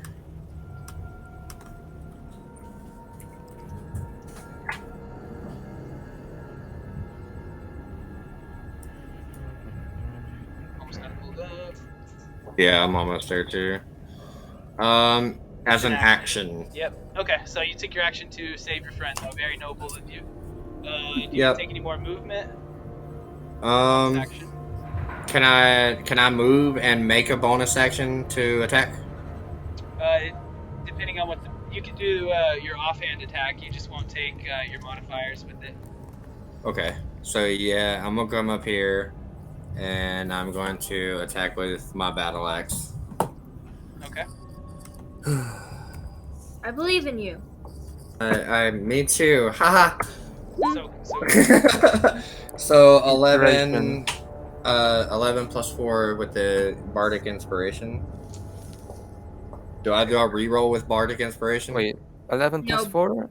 Nope, you just add the d6 onto there, and if so you have to roll the d6. Okay, so let's roll that. It's gonna be interesting. Oh, that's so awesome. Damn it, dude! One more and you split. But yeah. So that's 12. That's 12 plus 4 to hit. So that's 16 to hit. Is it? No, on your offhand attack. I'm not. You don't get the attack bonus for that on your offhand attack. You do. You just don't get extra damage, I think. So let me. Let's check actually. Yeah. So my attack bonus on the battle axe is plus 4. You do not add the ability modifier to the damage, but any other bonus should be considered. So to the attack roll, you will. So you will hit, and so now you just need to. So if you want to save that inspiration, you didn't really need to use it right there. Instead, if you want to roll your damage. Okay. Bardic inspiration can't be added to damage rolls. Yeah, that's perfectly fine. But I can use a spell slot and use Divine Smite to add an extra 2d8 damage. You certainly can. So that's 3d8 altogether. And that extra damage, does it come across as radiant? So... Yes. Yes. Okay, very good. So yeah, roll those for me if you don't mind. Roll the 2 separate from the first if you don't mind. Okay, yep. First 2 is a 2 and an 8, so that's 10 altogether. And then, yep, okay, very good. And then a 6. Okay, so you've killed it. Good job. Do you want to describe that at all, Atlas? Good job, man. Yeah, that's my first kill, man. That was an epic one too. You really Right? It was all that together that did it for sure. I was trying to save that for the stupid thing, but I couldn't get close to the stupid thing. This thing is stupider. You're stupefying me. So yeah, I am going to go pick my friend up, and then I'm going to say, you know what? This is for my friend Sienna. And I raise my axe really, really high and swing it down, cutting it in half. It dissipates across the room. Isn't cutting things in half the best method? The best. Okay, guys, we're a good 45 minutes over time, so we'll try to do this wrap up at the end pretty quick. And All then right. if you need any more information from me, I'll have my phone for the rest of the night. You can message me and stuff. But all right, so really quickly, you kind of get a sense that the chains are weakening as you guys kind of observe the area and prepare to leave. Although you just feel like there's nothing that you can potentially do at this point in time. What's up, No, bro? excuse me. As my question earlier, can we take one of them with us? So you can't. They're all tied up there. This is something that you kind of have to report, and it might come up in a further adventure later on, potentially. Which I can tell you, this is the finale for this set of adventures right now, so it probably won't come up. But no, you can't.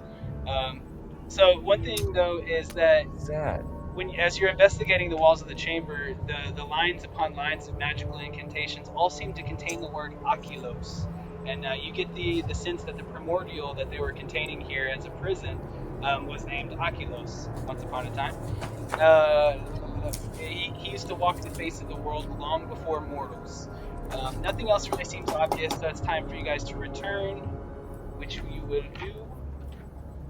And it doesn't look like there was necessarily any treasure there around them.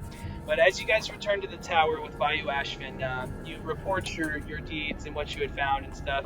And he seems oddly quiet. Usually he's just a burst of energy and words, but this time his giant form is silent as he kind of takes the information in and he says, thank you so much for descending down there.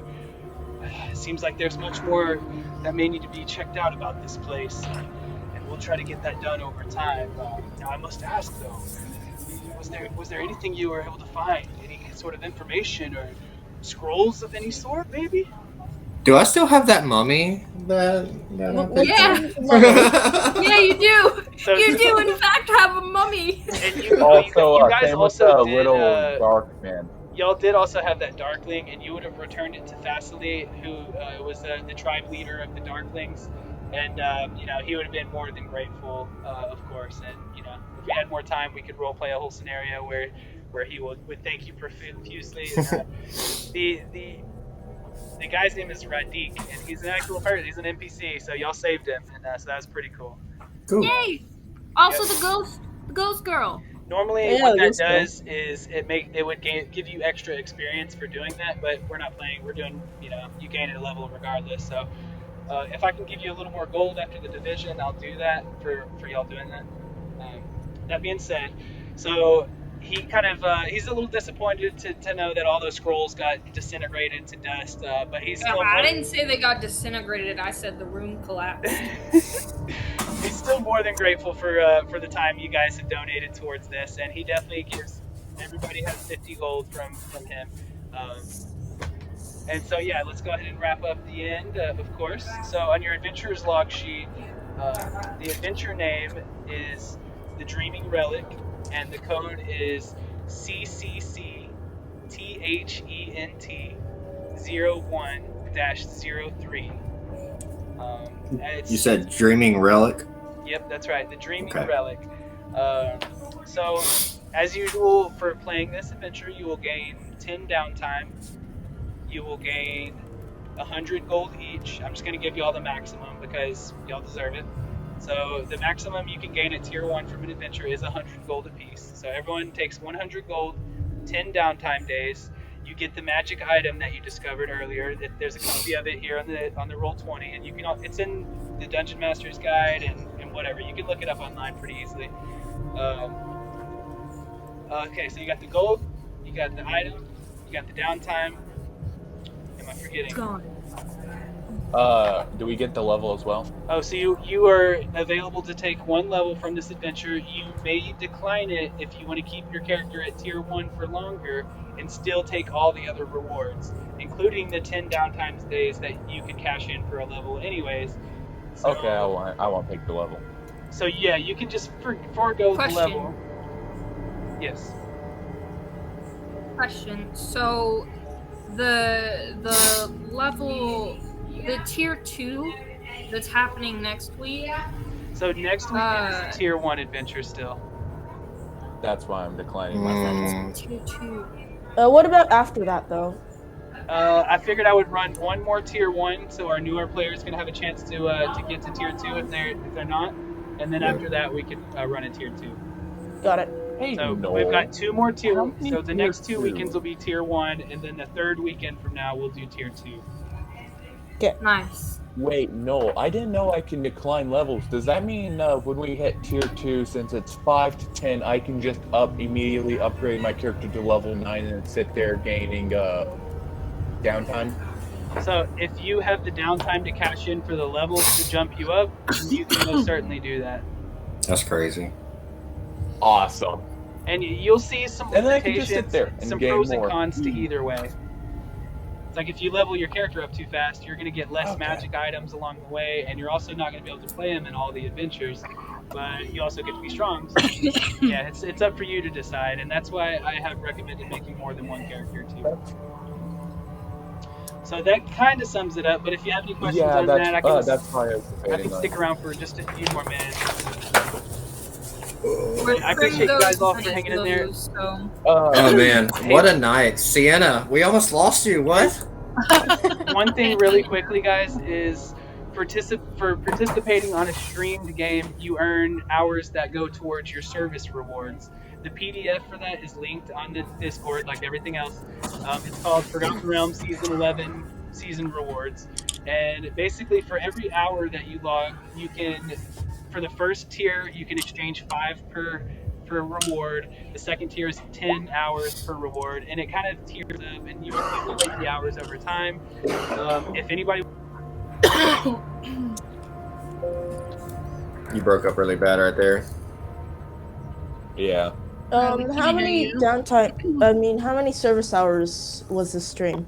So we start. I started the stream at 12:30, and we're gonna end it here at 6:30.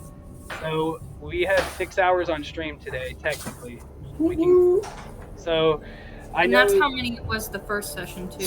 The first session was 5. So between this session and the first session, you could already cash out on 2 rewards. Now, briefly, how the rewards work is Hey, excuse me, how much was the second left session? Definitely read the PDF because it explains this, but every time you take a reward, it will give you a level, but it also comes with a magic item and either downtime or gold. Not both, but either one or the other. And it's a bunch, guys. It's a bunch of it. Nice. So you can give those to any of your characters that you decide. Nice. Excuse me, no. Yep, go ahead. How many hours did we gain from this one? So I have everything logged down, and I will continue to do so. So if you ever need to get the numbers back from me, I will certainly have them. So for the first adventure was 5 hours. Yeah, I just calculated my numbers. The second adventure was...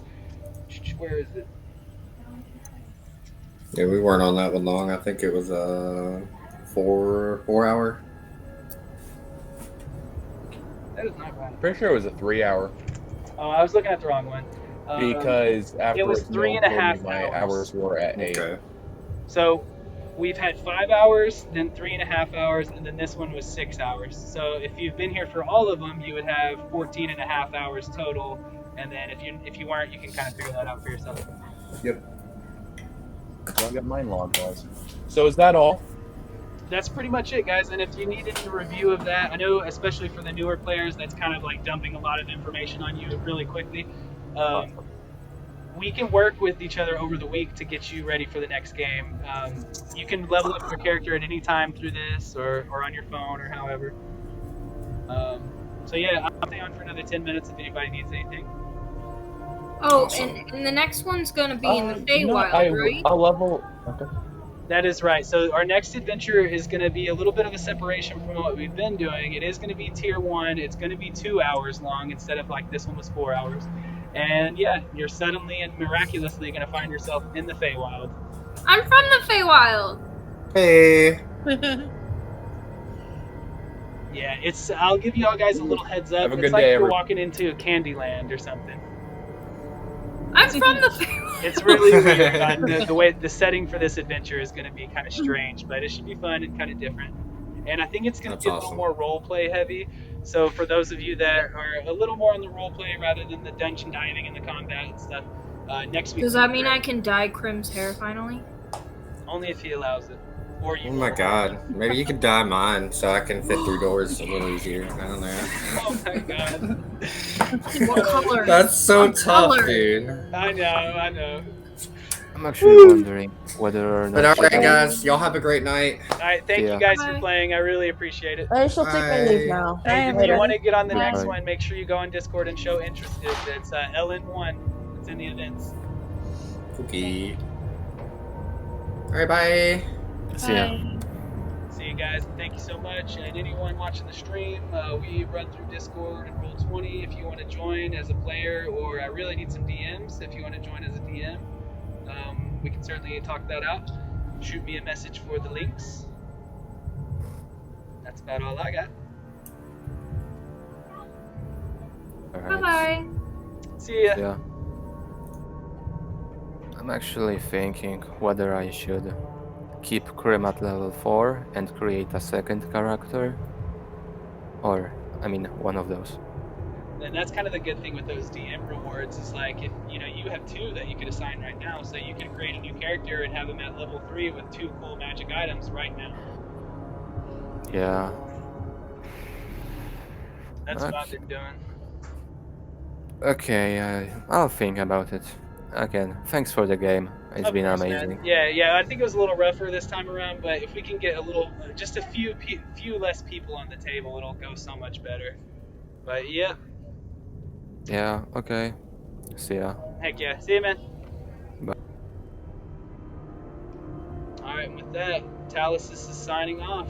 Thanks for anybody who viewed, and once again, we are trying to expand this group. If you want to join, hit me up with that Discord link. Roll20 game invite, all that good stuff. Hit me up. Let's do this. Adventure League 2021, baby. Let's get those DM service rewards.